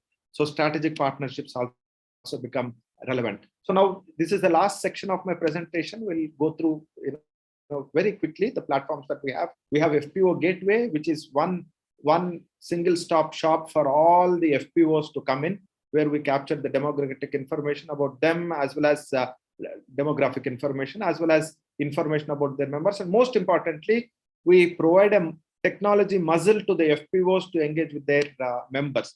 Now, once they engage with the members, we also want mainstream technology as well as product and process providers in agriculture to be able to reach out to the farmers. So AgriFinMart is like a digital directory of agri players. It's like Pragati Maidan for agriculture, where many of the providers can come as exhibitors and the farmers can walk in as the recipients, and financial service providers become extremely important. So we are looking at engaging with banks as co-lending partners. And we also have a digital wallet for the smallholder farmer called Samunati Kisan Pay solution, where they would have access to a small liquidity to be able to buy the inputs from their FPO's input shop with that small liquidity, because there is a huge correlation to having access to timely inputs and the yield and productivity at the end of the cropping season. So we do engage with the members of the FPO through the FPO by providing them a digital wallet. Agri Elevate is the digital directory that I mentioned. And this platform, Samaram, is a platform where we engage with startups in agriculture. And some of you, if you end up to get inspired and take up agriculture as your entrepreneurial journey, Samaram would be a place where you can register and then look at having venture debt, having access to the FPOs, as well as be able to create proof of concepts by going to the fields to establish your product technology solution and demonstrate their efficacy, right? FPO Next is a preferred program for some of the more matured FPOs, so that we can create inspiring stories. So we can create examples that the smaller and nascent FPOs can emulate, saying, hey, if those FPOs can do all of this, why can't we do this? So this is an attempt to create lighthouse FPOs across the country to act as beacon lights for smaller, nascent, and budding FPOs to take inspiration from and grow faster. This is the last slide that I have, where, like our BNPL that all of us are familiar with, buy now, pay later for fintech and using the social media presence. You have many of the fintech companies that have come up in profiling people digitally. We also have something similar for the FPOs, where we have a seamless online platform where any entity, any FPO that has just got registered can actually get a loan up to 5 lakhs. And the basic principle here is the principle of trust. And the only requirement that we ask them is, if you are united, we are committed to you. So the board of directors coming and giving their commitment through a guarantee program is what we take, and other than that, we don't take anything. So if you are united, we are committed to helping you, is what the entire SAM IPL, Samunati Instant Personal Loan is there. And happy to say that within 3 months of launching this, we have about 250 farmer producer organizations that have taken loan to tide over their immediate requirements, right? So the safety net that I spoke about also entails covering some of the perils associated with farming as an activity. So we have Annadata Suraksha Abhiyan as our CSR activity that we have launched, where a farmer gets covered for 12 perils at 92 rupees without they paying for it. We are putting part of our crowdsourcing as well as our own people through payroll giving covering it. So I stop here. Let me not go with the blockchain and other things. This could, we are already little overstretched on the time. But suffice it to say that we are not leaving any technology available in the contemporary world that we are living now away from the farmers. Poor does not mean poor technology. Poor access does not mean not trying technology. In fact, it is a reverse of it. Excluded markets require more inclusion technologically, and that is how we are looking at engaging. So, friends, this is what I had to share. Happy to take any questions or double click on any of the aspects that I spoke about. Thank you. Thank you very much, sir. I will leave the floor open for question and answers. We have some from the audience.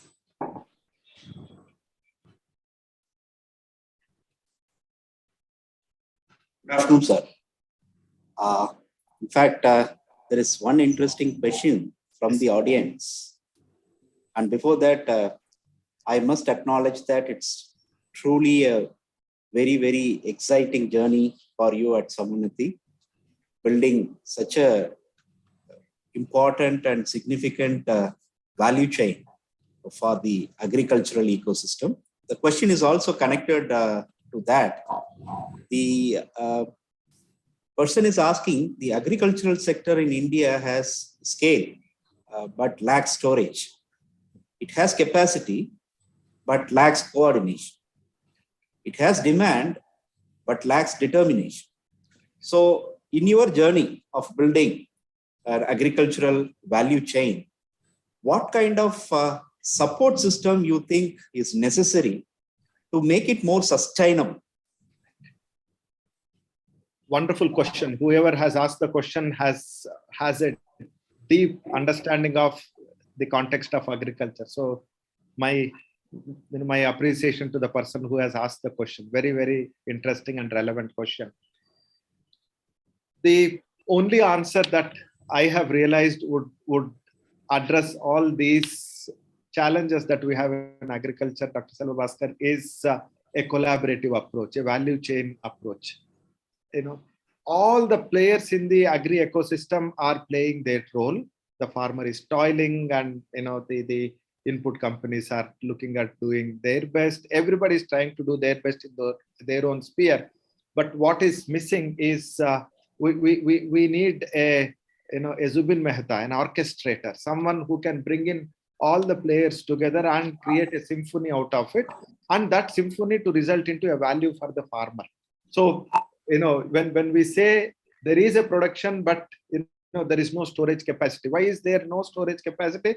Because the storage capacity that we have built is large state warehousing corporations godowns or central warehousing corporation godowns, whereas a smallholder farmer with less than 2 hectares of land, which is 87% of them having less than 5 acres, do not have the capability to take a truckload of it to that godown and then store it. And what do they do after storing? Then you need to have the ability to generate little liquidity with that, which is warehouse receipt financing. Then the moment you have warehouse receipt financing, then it takes another meaning. Then you need to have a collateral manager and what have you. The green shoots that we are seeing is there is a possibility of building or bringing in smaller storage facilities closer to the farm gate, with the FPOs acting as the godowns.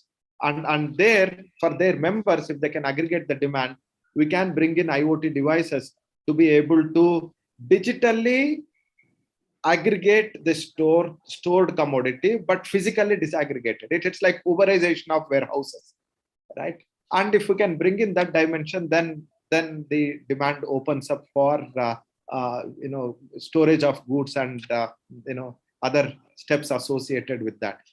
Key is also having the ability to generate liquidity, because the farmer would look at liquidity soon after harvest, and the prices are the lowest soon after harvest. How can we bring in the first level processing or the second level processing at the farm gate? So some of those are now being taken up by some of the startups in agriculture, and we are seeing a lot of youngsters and mainstream campuses giving high pedigree talent to agriculture. We ourselves in Samunati have people from IIMJ, ISB, so on and so forth. Earlier it used to be just IRMA and manage.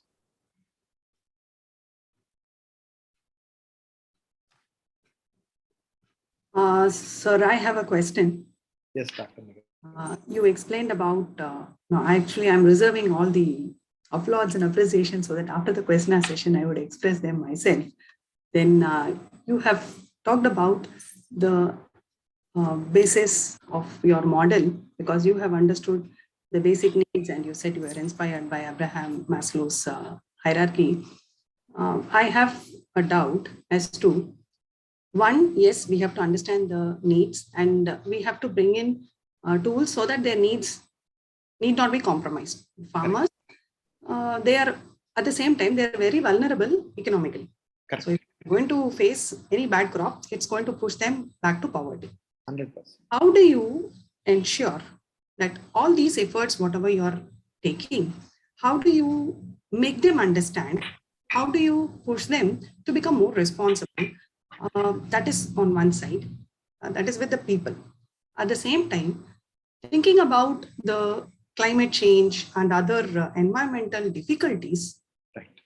How do you ensure that Samunati plays a role in bringing about a sustainable agriculture, both with people as well as the external factors with which we have not, we don't have much control, right? So how do you put these things together?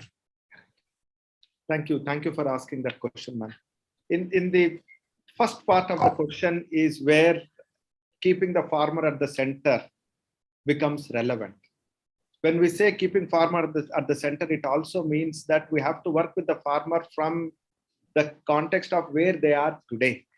And most of the farmers would not want to take up newer ways of doing agriculture, would not want to take up, innovations in agriculture unless there is a safety net to protect their incomes. Because if they take up a newer way of doing things, and for any reason, if the crop fails, then they are at the receiving end, and given their economic vulnerability, a bad crop would push them back to poverty, and they would not like to take that risk. So any intervention across the ecosystem will have to make sure that the risks associated with the outcomes of those intervention should be mitigated by the providers of those, not by the recipient, right? Just take crop loan as an example. I'll just mention it because it is the most simplest of the products. But the embedded risk in the crop loan is a crop loan when disbursed as a lump sum to be used by the farmer over a period has inherent risks. It is easier for the provider, for a bank or for a funder to be able to give crop loan in bulk because from an OPEX perspective, it makes sense. But then you are transferring the risk to the farmer. Now the farmer will have to have the discipline of keeping it aside and use it for various steps associated with farming. Now, if the farmer is also a family man, the farmer also is, vulnerable to be dipping into those, those monies for other needs, which would mean either they compromise on a couple of steps associated with the farming activity, or go to a higher cost resource to fulfill those requirements, both of which would result into a compromised outcome at the end of the season. Now, what happens if for any reason the crop fails? Now you have borrowed as if the economic activity will happen, and you have borrowed to the hilt fully. Now the activity has not gone through, but you have to pay back the entire obligation. Now you see who is being exposed to risk. And if we are looking at the performance of portfolio not so great in many of such structures, it is because there is no alignment of the risk rewards. That is why the earlier statement that I made, managing the risk of your borrower should be the risk management philosophy of you as the lender, because your money is as safe as the risk that your borrower does not have. On the second part of it, climate smart agriculture and a sustainable agriculture, it is a journey. The good news is many of the farmers do understand that indiscriminate use of fertilizers, chemicals, as well as the yield enhancing inorganic practices that we have are not sustainable. But then the conundrum that they often have is food on the table today to keeping the land for next generation. Now, if I am a householder, food on the table today takes precedence over keeping the land for my future generation. A lot of people are aware of it. That that itself is a good starting point. We, Samunati, are agnostic to any of these practices, but to our surprise, when we ran the filter of climate smart agriculture principles in our own assets that we have, we were surprised that 15% of our overall portfolio, mind you, we have done about 10,000 crores. 15% of that was climate smart compliant assets. Right. So people are slowly moving, but we need to handhold them to be able to do that. And it's a journey. And COVID has brought about more awareness about not just what we eat, where is it being produced, how is it being produced, and who is producing it. And that awareness would bring in more and more practices around growing organic and growing residue-free or responsible, sustainable agriculture. And once people see money in that, I'm sure economic considerations will move. COP26 has only intensified the attention on climate smart agriculture. We have no other option but to slowly move towards it. Now people are talking about regenerative agriculture, by the way. Yes, Dr. Badrinath, you are on mute. She was asking about external factor like environment. Correct. I worried about the psychological and behavioral factors.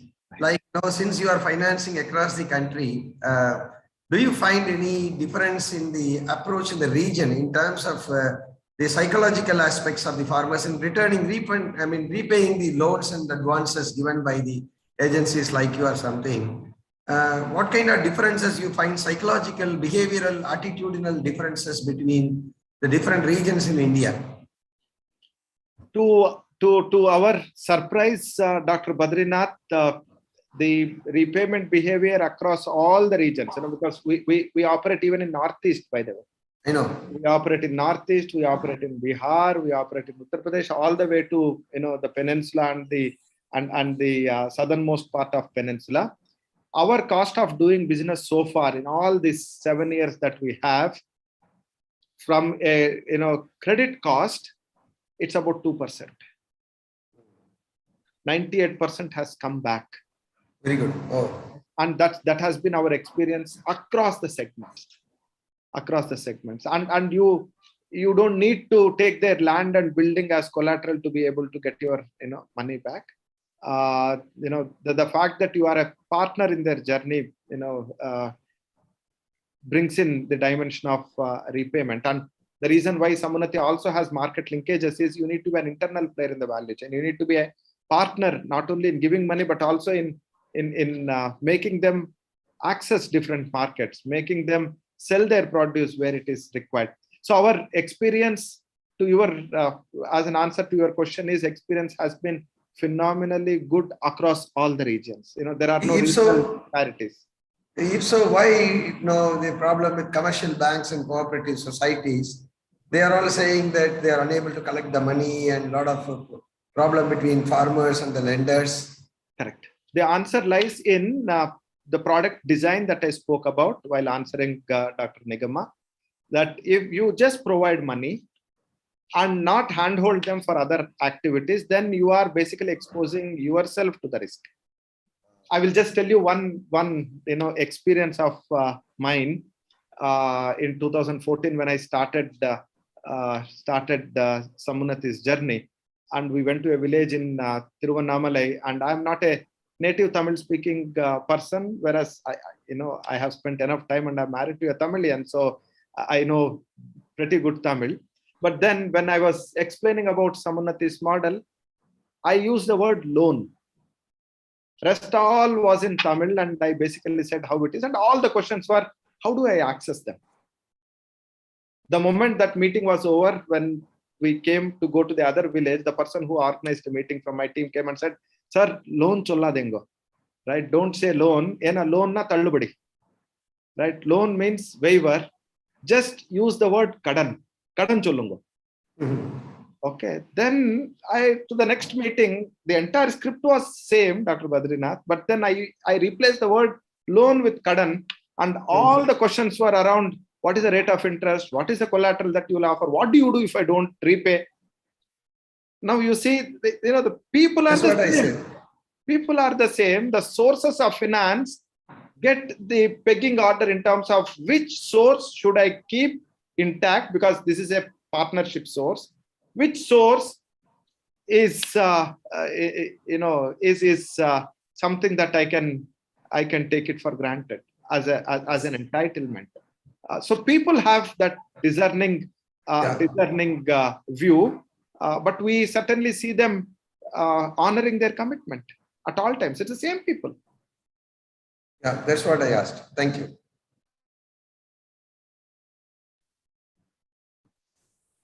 The CUB team is ready, I think. Sir, last question, I hope, as you are doing service to human being as agricultural farmers, and you have also touched upon blockchain. We are really eager to know about it. At least which part of that technology you're using it? Can you brief us? Sure. Dr. Alimelu, in fact, I will send across the presentation that we have put together in the blockchain. We collaborated with the University of Hyderabad on blockchain, where we looked at the data between the transaction history between the members and the FPO on the blockchain, so that becomes non-fungible. And how do you use that transaction history to be able to lend between the FPO and their member is how we started off on the blockchain. The project got conceptualized in 2019, deployed in 2020, and that is our first step in blockchain. In fact, the meeting that I have soon after this is meeting a large blockchain entity to look at how do we bring the blockchain in the entire co-lending partnerships with banks. So maybe I'll share the presentation on blockchain with Dr. Selva Bhaskar, and you want to take a look at it. It was done in Arupukottai, by the way, Virudhunagar district. Any other questions? Dr. Selva Bhaskar, anything? Okay. So, You can. I'm sure you have inspired quite a lot of us. There could be a dozen of more Samunathis. Then won't the Indian market become fantastic? Absolutely. At least 100, Dr. Nigama. Okay. That would be nice for the country. Your lucid explanation of the hierarchical needs of Indian smallholder farmers, the demand and supply sides of agri value chain, how by building the approach roads we can make markets work for smallholder farmers. It was really inspiring.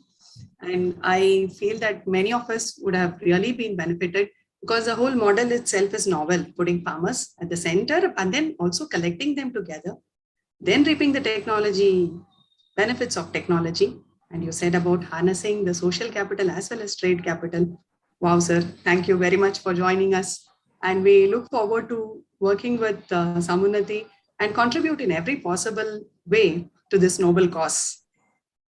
I'm really happy that we had the opportunity to listen to you today. And now we are awaiting to listen to the valedictorian, Dr. N. Kamakodi, MD and CEO of City Union Bank. I request Dr. Alimelu to introduce Dr. Kamakodi to our audience. Thank you, ma'am. Thank you for this opportunity. Before we formally move to the next session, once again, many thanks, sir, for the wonderful session. In fact, we would like to listen to you more and more often also. So if there is an opportunity, we would like to collaborate with Samunati, and it would benefit both the students, faculty, and School of Management at large. So once again, thank you very much for accepting our invitation and being here, sir. We are really honored. Thank you very much. My So privilege. please join us for this session and also the valedictory session. Please. We would like to support your initiative by providing some students from as interns for any study and other purpose. You can make use of them. Yes. We can send them for project work or internship. You can make use of their efforts, for any of your study purpose and other things. Surely, Dr. Badrinath. Okay. Thank you. So I will log off and log in through another device, and it will be my privilege to listen to Dr. Kamakodi. He is another person who inspired us when we were in Tanjavur. Thank you, sir. Thank you.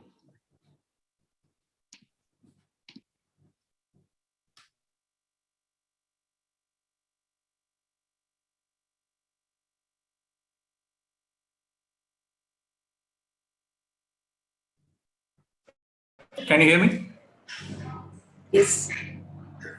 Yeah, ma'am, our MD will be joining within 5 minutes. In 5 minutes of time, he will be joining. Yes. Thank you.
Yes, sir. Namaskaram. Good afternoon. Hello, sir. Hello. Welcome, sir. Sir. Hello. Yes, sir.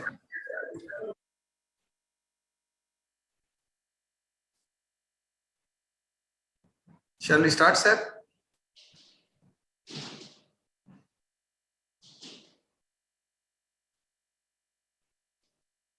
Can you hear me? Yes, sir. Very much. Yeah, go ahead. Yeah. Start. Welcome all of you for the valedictory session of the Indo-Japan webinar under the support of MHRD SPARC on technology adoption by unorganized retailer. The growth of digital banking usage, the emergence of technologies, the clouding of industry ecosystem, and an increased focus on innovation are creating challenges and opportunities in banking sector.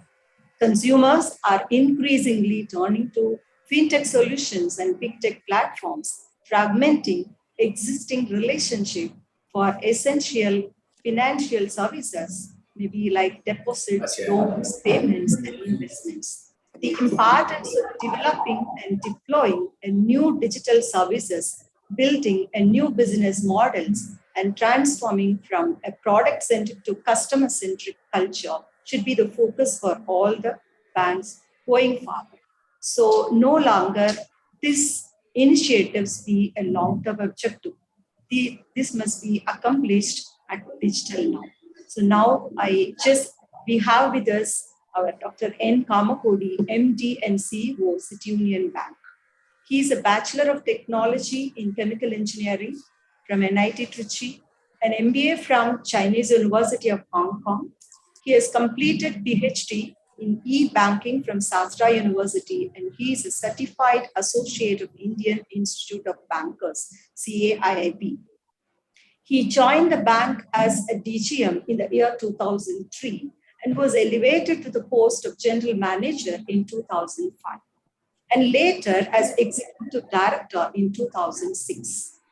He has excellent academic background and also acquired the basic details, experience, and the overall operations of the bank over a period of time.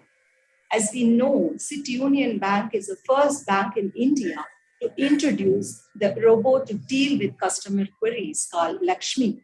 The robot is based on the IBM Watson artificial intelligence engine. We hope you are the right person, sir, to provide us a thought on banking technology for unorganized retail. Can we have your session, sir? Professor Badrinath, Professor Alamelu, faculty members from Sastra, participants from Japan, students and friends. Thank you very much for giving me this opportunity to share with you all few of the thoughts on the adaptation of technology in unorganized retailers. Probably before we get deep into the subject, I will take a few minutes to set the context. Basically, if you see the retailers, the retail industry per se, along with the banking, they almost closer to the aviation industry in the adaptation of technology. In terms of, like, say, there are so many possibilities you are seeing, but particularly when we try to see this problem from the unorganized sector per se, in fact, you will, it will be fresh in your memory. Maybe the, like, say, the wider acceptance of ATM network in the country itself is less than 2 decades old. Before that and all, each and every account holder has to go to a bank, give the check, wait in the queue, maybe 20 minutes or half an hour, maybe more, for withdrawal of cash. And the cash was the main mode of exchange of value for all the transaction, including that of the retail sector per se. The ATMs came into the country after liberalization maybe the arrival of new generation bank somewhere in late 90s and early 90s. I mean, late 90s and early 2000s. And when the adaptation of, like say, that time also, the ATMs were, like say, mainly available with the new generation banks. The older generation banks, be it private sector or public sector, they took another 5-6 years. Maybe it took close to a decade from 2000 to 2010, perhaps to get the ATM network across the country, which also coincided with the adaptation of core banking technology. Only after the arrival of core banking technology, the customer of a bank became a customer of a branch. I mean, customer of a branch became the customer of a bank. Then also the required infrastructure for making, like say, people to use the ATM network started. First of all, basically the ATM cards were given. Before the arrival of ATM cards, you had cards basically in the country, which was basically credit card, which came even before that. And that was exclusive property of maybe the foreign banks per se. Before the arrival of the new generation bank, even in the early 90s and all, not many Indian banks had a card as a product. Even if they had credit card as a product, it was a very exclusive product. It was not given to everyone. It was a very, very big thing at that particular point of time. So slowly when this came and the customer of a branch became a customer of the branch, and when the ATM cards were also given, the next stage of evolution came, which was that, like say, basically the what is currently called as NPCI network, which was an earlier avatar as cash tree and various networks, where the systems of various banks were integrated. So that the customer of one bank could get cash from the ATM of another bank, which came through a common switch. I mean, now things look very easy, but we have crossed a long way during the course of time in adaptation of this technology per se. So only when the ATM cards were given and they were, like say, it can be used as a part of, like say, a common network to get the cash from the ATM network of any bank, the further evolution came like that. Why don't we make this card, like say, as a part of a Visa or a Master network? When it became a Visa, part of Visa or Master network, then the POS machines which were available slowly, that could be utilized by the customer of any bank. So this was basically the evolution of, like say, the card technology, where every, like say, any, what do you call, POS network can process the transaction of any debit card of any bank. After that, what happened is that debit card, like say, overtook the credit cards. Currently, the ratio of credit card to debit card, for every one credit card today, there are 3 debit cards in the industry. And many, like say, bulk of the, like say, culturally, our people are more, like say, comfortable with a debit card than a credit card, because not many wants to get into that, like say, what you call, take credit without any requirement or whatever it is. So that's why the payment infrastructure became a wider network. With that, you had POS machines, you had, like say, originally it started with the credit cards, then like say, ATM cards of the new generation bank, then ATM cards of new generation bank got integrated through, like say, switches. When it became easy for every customer of any bank to use the ATM network of another bank, so finally it became a part of Master, Visa network and all those ATM card. They also became a debit card, which could be used as a part of POS machine in every shop or every retail stores where your POS machine is available. So the growth up to probably, like say, from 2000 to 2015 was exponential, when the development of all these technologies and all grew at such a level where everybody was in a position to, like say, becoming a part of these items. So along with, as a logical extension, after 2014, when the new government took over, in the meantime, the like say the from the starting from the like say mid 2000s, like the first decade of the 2000, you also had the what do you call your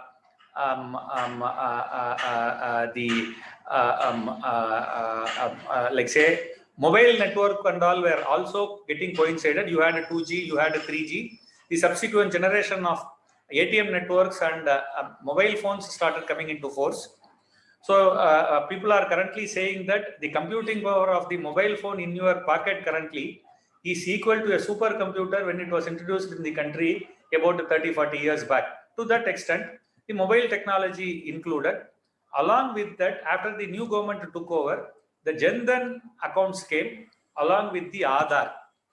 The combination of Jan Dhan, Aadhaar and mobile phone, what they call as Jam Trinity, completely revolutionized the way, because when the banking industry perhaps got nationalized by like say central government way back in the mid-late 60s, the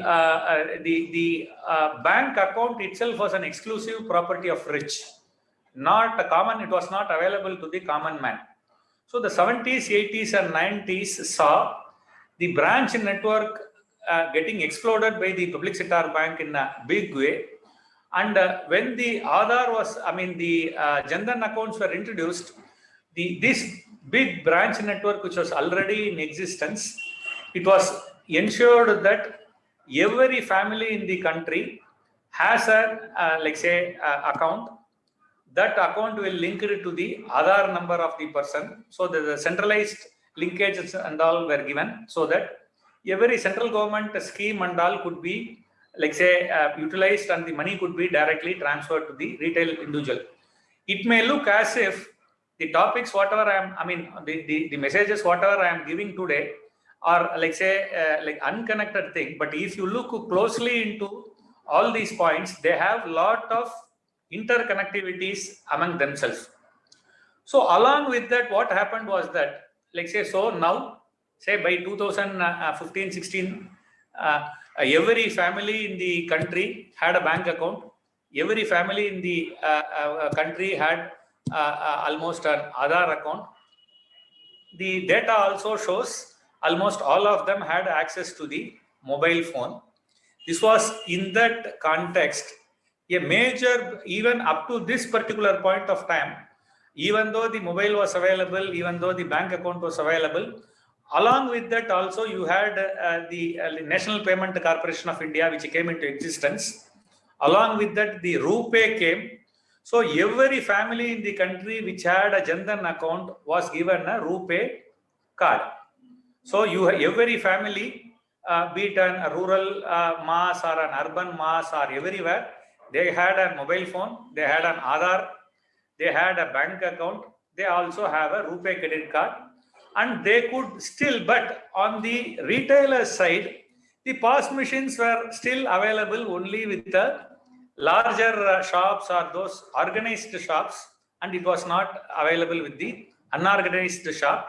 It was under this setup, the demonetization of 8th November came, 2000, like say 17 or so.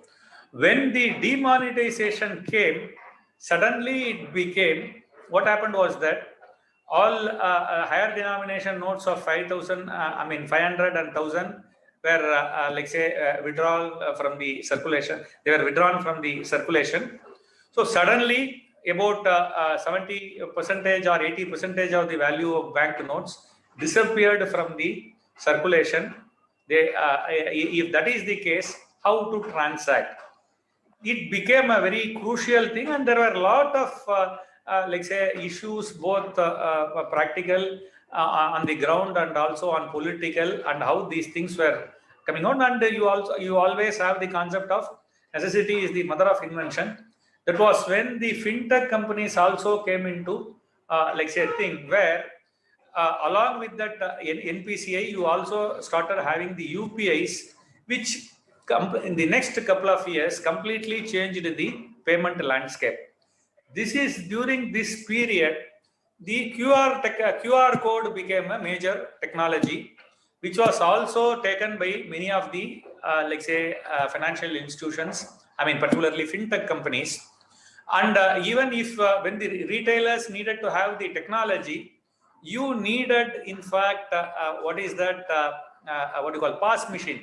Still, POS machine was costly. The rentals were, the merchant discount rates were there. So if 100 rupee was, used in that POS machine, maybe 2 rupees went as a transaction fee or whatever it is, which was considered to be a big thing depending upon the category and things like that. They also commanded the machines, POS machines itself, they commanded a rent of maybe 600, 700 rupees per month at a minimum. So all these things led to the invention of QR code. What happened was that you just need to, what you call, any account holder can create a QR code. You just take a printout of QR code. Anybody who wants to make the payment, if they scan that QR code using their mobile phone number, the transaction was getting through. This was a major breakthrough, which in fact, all the earlier steps and finally this particular QR code as a technology, also taken into a wider acceptance, like fintech companies like a Paytm or Google Pay or whatever it is, who substituted the role of a banker to a greater extent. What they made was, they made every unorganized retail, including a pawn shop or including a roadside, tender coconut shop, or even whatever, who makes even a few hundred rupees turnover every day. It became, the technology became affordable without much transaction cost, because everybody is an account holder.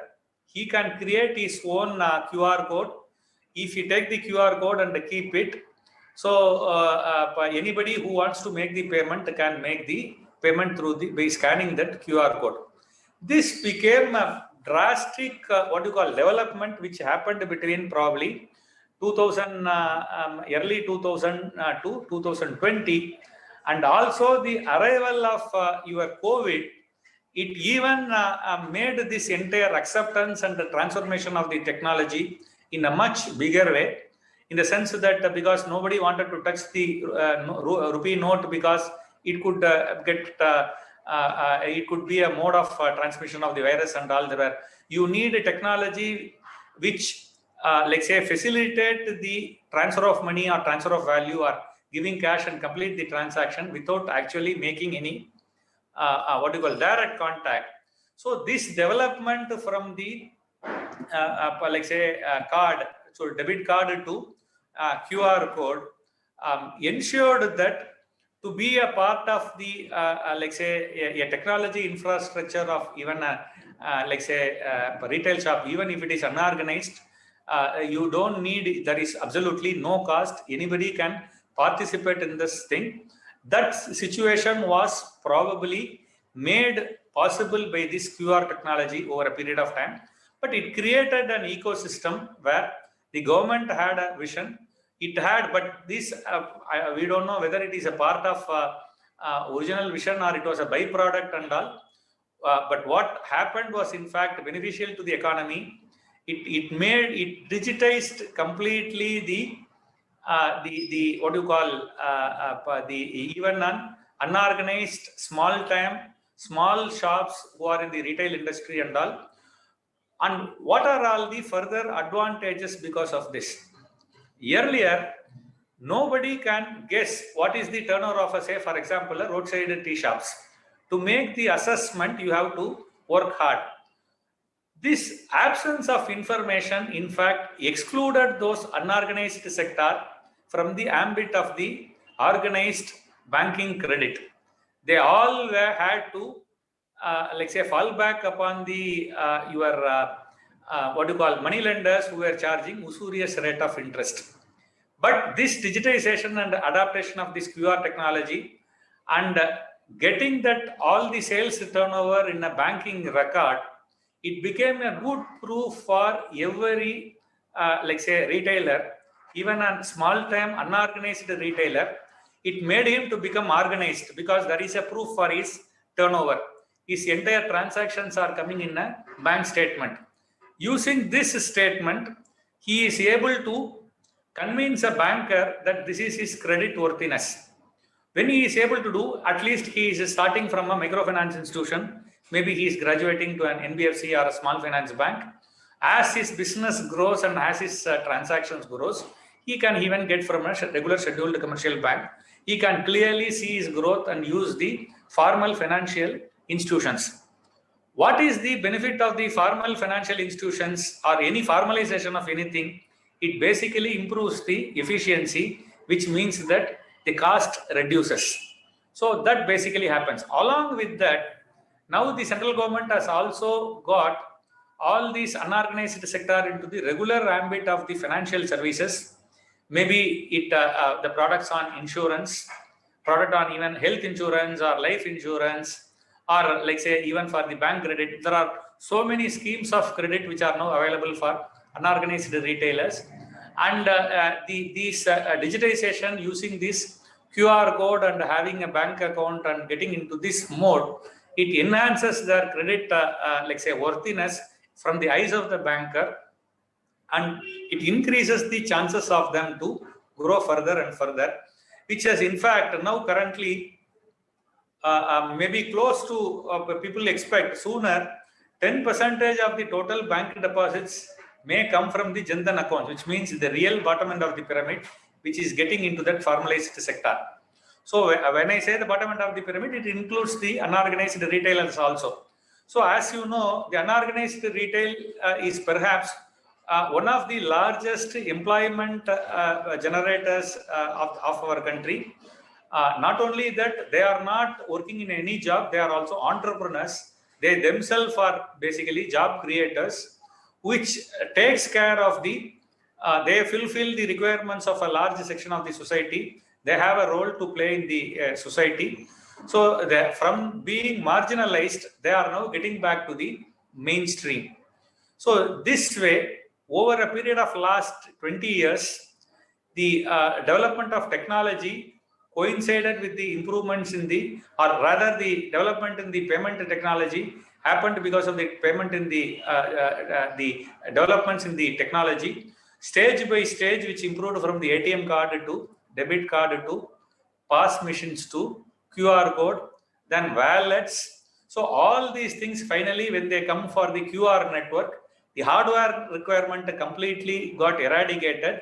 The merchant discount rate or cost of transactions have almost become nil.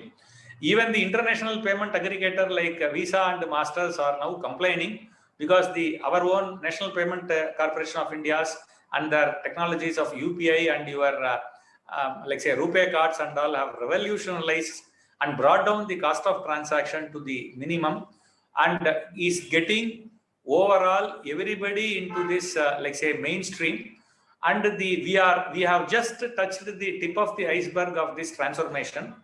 Going forward, their induction into the formal economy is going to completely transform the way their participation in the main economy and how they are going to contribute for the overall general economic growth of the country is something which is going to be phenomenal, I am sure. And with this few words, I think I have, like say, from a banker's perspective, I have given you what are all the things that have happened over a period of time. I'm told many students are attending this particular seminar. I would urge all students to understand the historical perspective of this technology development which happened in our own country. Because if you are a college student now, you should have perhaps born after the year 2000. Which means that you have not witnessed many of the hardships our generation had faced in the past, and what are all the things that had happened over a period of time. Even when I was in my college in between like say 1991 and 95, to pay the college examination fee, we had to wait in the bank counter for 3-4 years. But now you guys are making those payments in maybe just a touch of the button. And you people don't know the hardships, whatever we people have gone through and traveled over in our thing. Unless and otherwise you understand that historical perspective, you will then only after you understand, you will understand the value of each and everything you are getting access to now, and you will not abuse or misuse them, and you will make the best use of them. And also you will be in, like say, looking forward to contribute for their improvement. So in fact, when I enrolled for my PhD in Shastra, my thesis itself was on the technology adaptation, particularly on the banks, basically on the customer preferences side. And I was fortunate enough to, like say, study how these customer preferences and all, whatever, like say, how we could measure it in those periods, like say, what people were, like say, how to what extent they were comfortable and to what extent they will be in a position to adapt that. And the finding came at that point of time, something like people will try to use technology for the repetitive and non-value added services, and they will try to go for personal banking whenever they needed some value added advice, something like that. So many of the things, whatever you are seeing today, we have crossed a lot of things in the past. I request all the students to understand a little bit of historical perspectives of all how these developments happened, and it will give you a different perspective.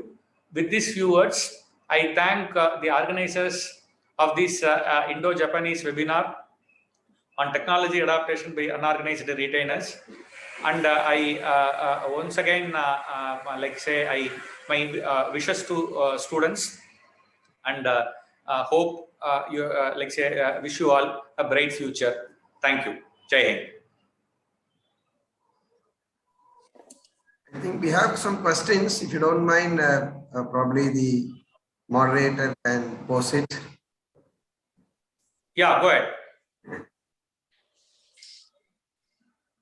As rightly pointed out by the speaker, the banks are forced to escalate the investment in technology, supporting digital banking transformation, and most of these investments are fragmented without overarching plan for execution. So now we have received few questions from the audience through the chat box. A very interesting question, as you have pointed out in your lecture also, sir. CUB has always been at the forefront of advanced technology solutions to meet various transactional needs of the customer. CUB has also been issuing contactless cards, and the usage of these cards during the pandemic season. So what is this RuPay on-the-go keychain initiative you have taken in the CUB? Can you just brief on that? Yeah, thank you for asking this question. Like say, on contactless technology, on 5th of December 2021, in association with National Payment Corporation of India, we have introduced a product, just a keychain, your regular keychain, which you will be using for your having your home key or a four-wheeler key or a two-wheeler key.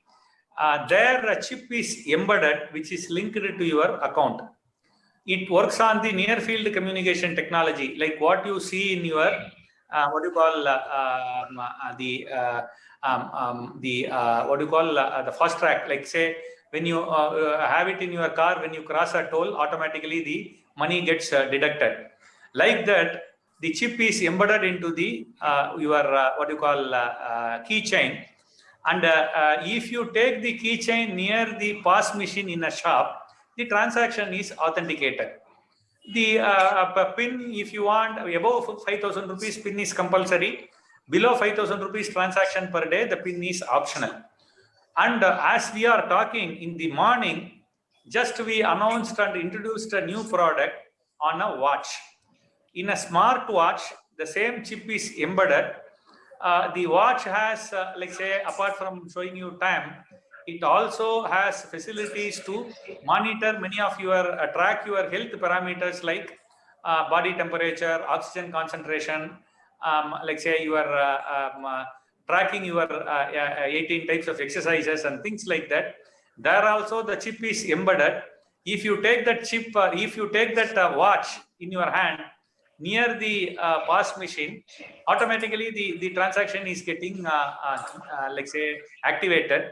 Another major important what we have brought is that earlier we had introduced that product only for our City Union Bank customers. Non-City Union Bank customers did not have access to that. That also we have now improved.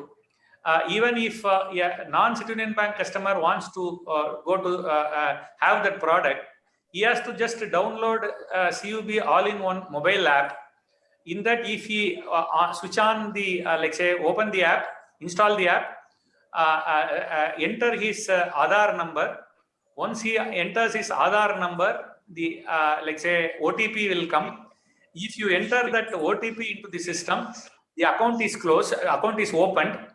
The account opener can like say add money through UPI, apply for the card or watch.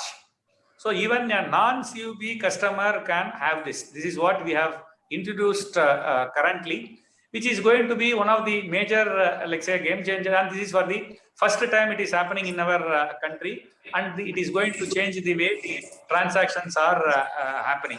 So this is in our own part, and we are also seeing, we have seen some WhatsApp forwards where like say even the chip is embedded into the hand, like the Rajinikanth's Endran movie, it will be there in your hand. Even if you show that near the like say POS machine, the transactions will happen. Maybe within a year or so, those technology will also like say get perfected, and you may be able to see that in our country also. So like say going forward, finally things could become even biometric based without the need for any extra card or extra like say physical product and all. But we will be seeing it maybe in a few years. This is what we see at this point of time. Thank you, sir. Sir, I have a question. We have a lot of technologies which are being introduced day by day. And is there any data on what is the rate of usage of these technologies? Whether these technologies have really made an impact in the way the retailers have done their business, or it is just the add of convenience is what it has achieved? See, the it is very difficult. I mean, anecdotally, there is absolutely no doubt how these technologies are getting used. I can rather tell with my own experience. When the ATM cards were, like say, introduced way back in 2004, 2005 and all in our own bank, there was a feeling even among our own executives and our own staff member, ATM cards are only for customers of new generation banks. Our bank customers will not use that. It was the biggest mind block at that point of time across the layers in our own bank. And I had to work hard to change that mindset and take the cards to, like say, individual staff members. And now, 96% of our transactions are happening not through the branches, but through the non-branch channels like ATM or internet banking or whatever it is. So the first level adaptation is very difficult. But once it is through, you will be in a position to see that like a wildfire, the transformation basically happens. And you can even now you can typically see like a normal even a petrol pump owner says like say 60-70% of the transactions are not happening through cash. You are able to see the same thing. Like say even if you go to a beach in Chennai to take your Sundal, even the Sundal shop has now a QR code and people are scanning to like say make the payment and all. And this is definitely a trend. It is not whether it will be happening just with the scan, because the how you may be bypassing the stages. For example, we introduced the Robo. Robo was like say it was successful, but what happened was that then technology suddenly changed from the physical robo to virtual robo of chatbot. So like that, you may be having few steps getting bypassed, but those steps are necessary.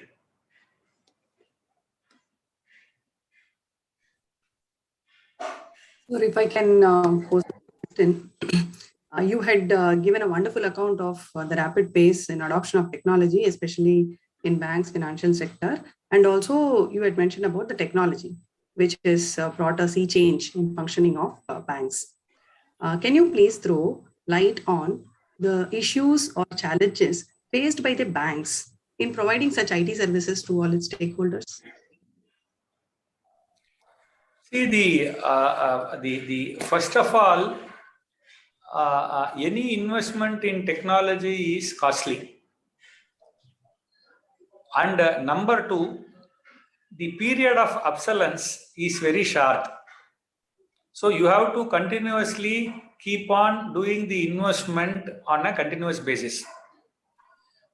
Another basic thing is when these changes happen so rapidly, how to have people who can understand this, the HR side of the bank to handle this technology. So these factors are internal.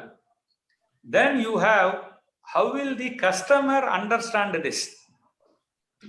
It is very difficult earlier because, like say, the customers felt ATM cards are not safe. If I take ATM card, the money will go. Then they got ATM card, but they will write the PIN in the card itself, and when they lose that card, somebody will take the money. So many, and you even now have, say for example, we introduced like say cash depositors. In all the branches, the people can deposit the money in the ATM itself. Like how you take money from ATM, you can deposit money. We were, when it came, we were one of the early adapters, and almost all branches currently have the adapters. There, what happens is that the customers' usage of that, they will. What happened is that, like say, the customer will place the cash with the rubber band. So the rubber band will get into, and it will jam the system. So the misuse and abuse of these things, these are all like say the customers like say doing something which is like say having issues with this adaptation also is an issue. But we have to live with all these things. But definitely, and we all the banks had a lot of issues with the reconciliation of back-end accounts in the past. After that, only the automation also improved that to get a greater extent. It became on track. Of course, cyber security is a major threat. So these are all the things which you can't say that there are no challenges. There are multiple challenges, and it is responsibility of all the banks to like say no other way. We have to live with it. We have to stay ahead of these problems and ensure that like say we are also at par with the global standards in terms of the technology adaptation.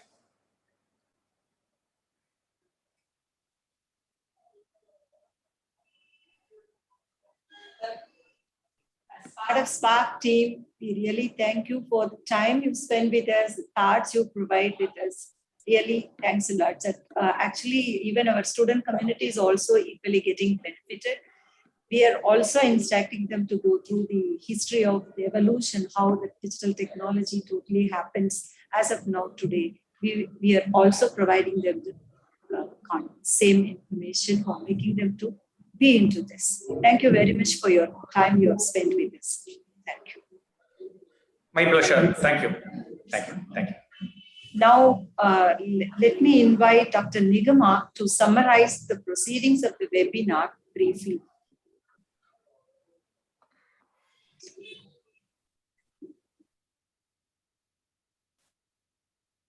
Yeah, good evening, everybody. Knowledge is power.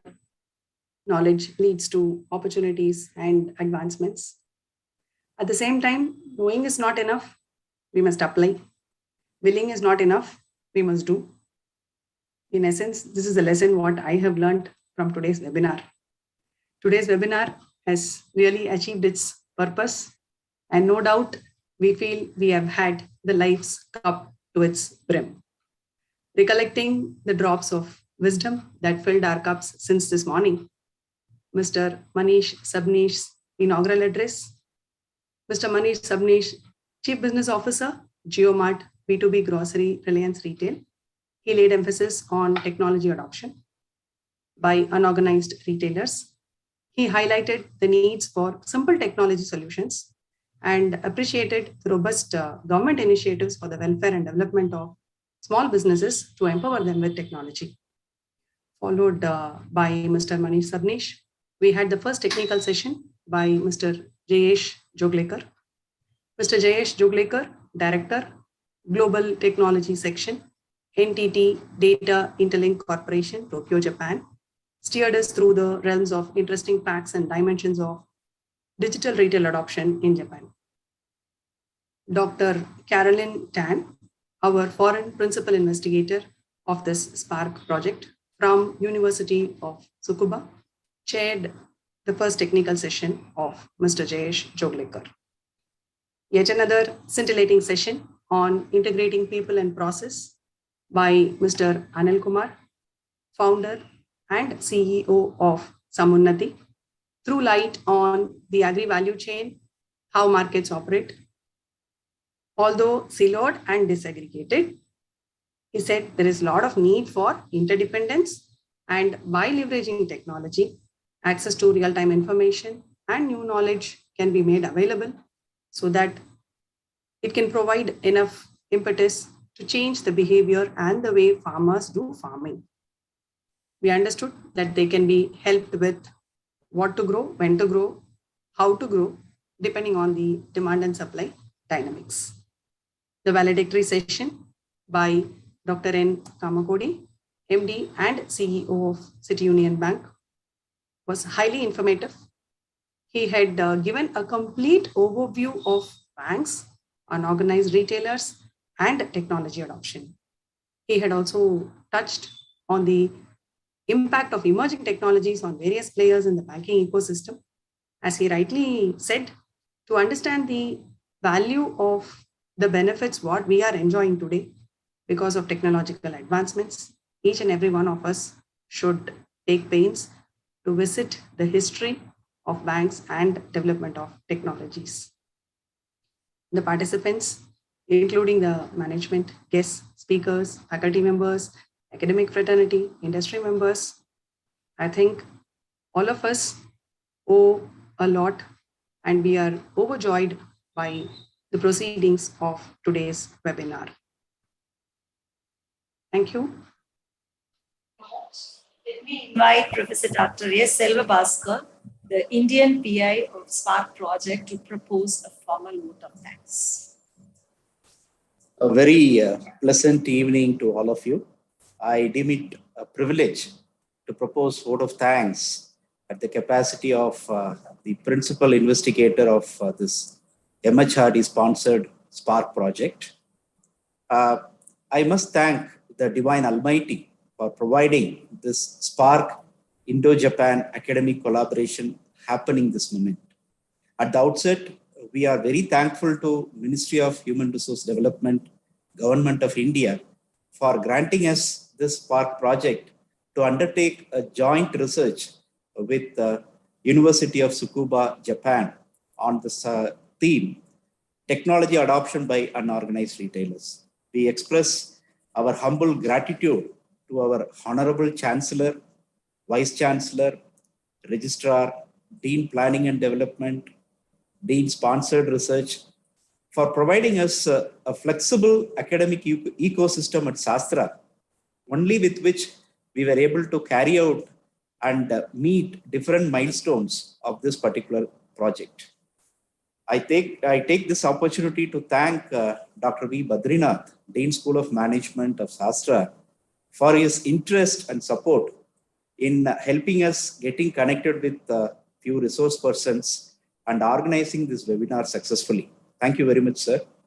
And I also thank, on behalf of my team, the foreign PI, Dr. Carolyn Tan, Associate Professor in Graduate School of Business, University of Tsukuba, Tokyo, Japan, and also the speakers of today's webinar, starting with Mr. Manish Sabnesh, the Chief Business Officer of GeoMart, B2B Grocery Business, Reliance Retail, Mr. Jayesh, the Director, Global Technology Section of NTT Data, Tokyo, Japan, Mr. Anil Kumar, Founder and CEO of Samunnati, and the valedictory address delivered by Dr. N. Kamakodi, MD CEO of City Union Bank, for their immense ideas and the kind of expertise with which they gave us some more insights on how technology is being embraced by unorganized retailers in India.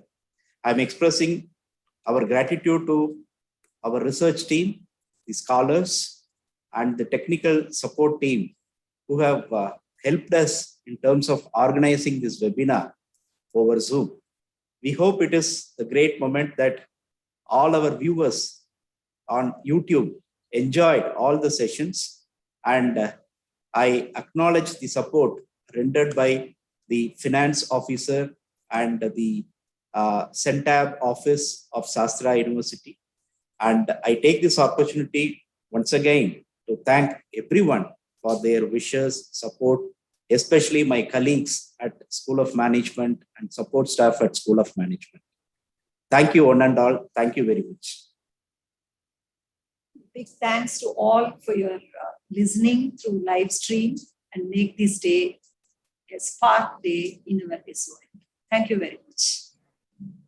I think we posted the Google link for students to register their attendance for e-certificate. Kindly check it and then let them be.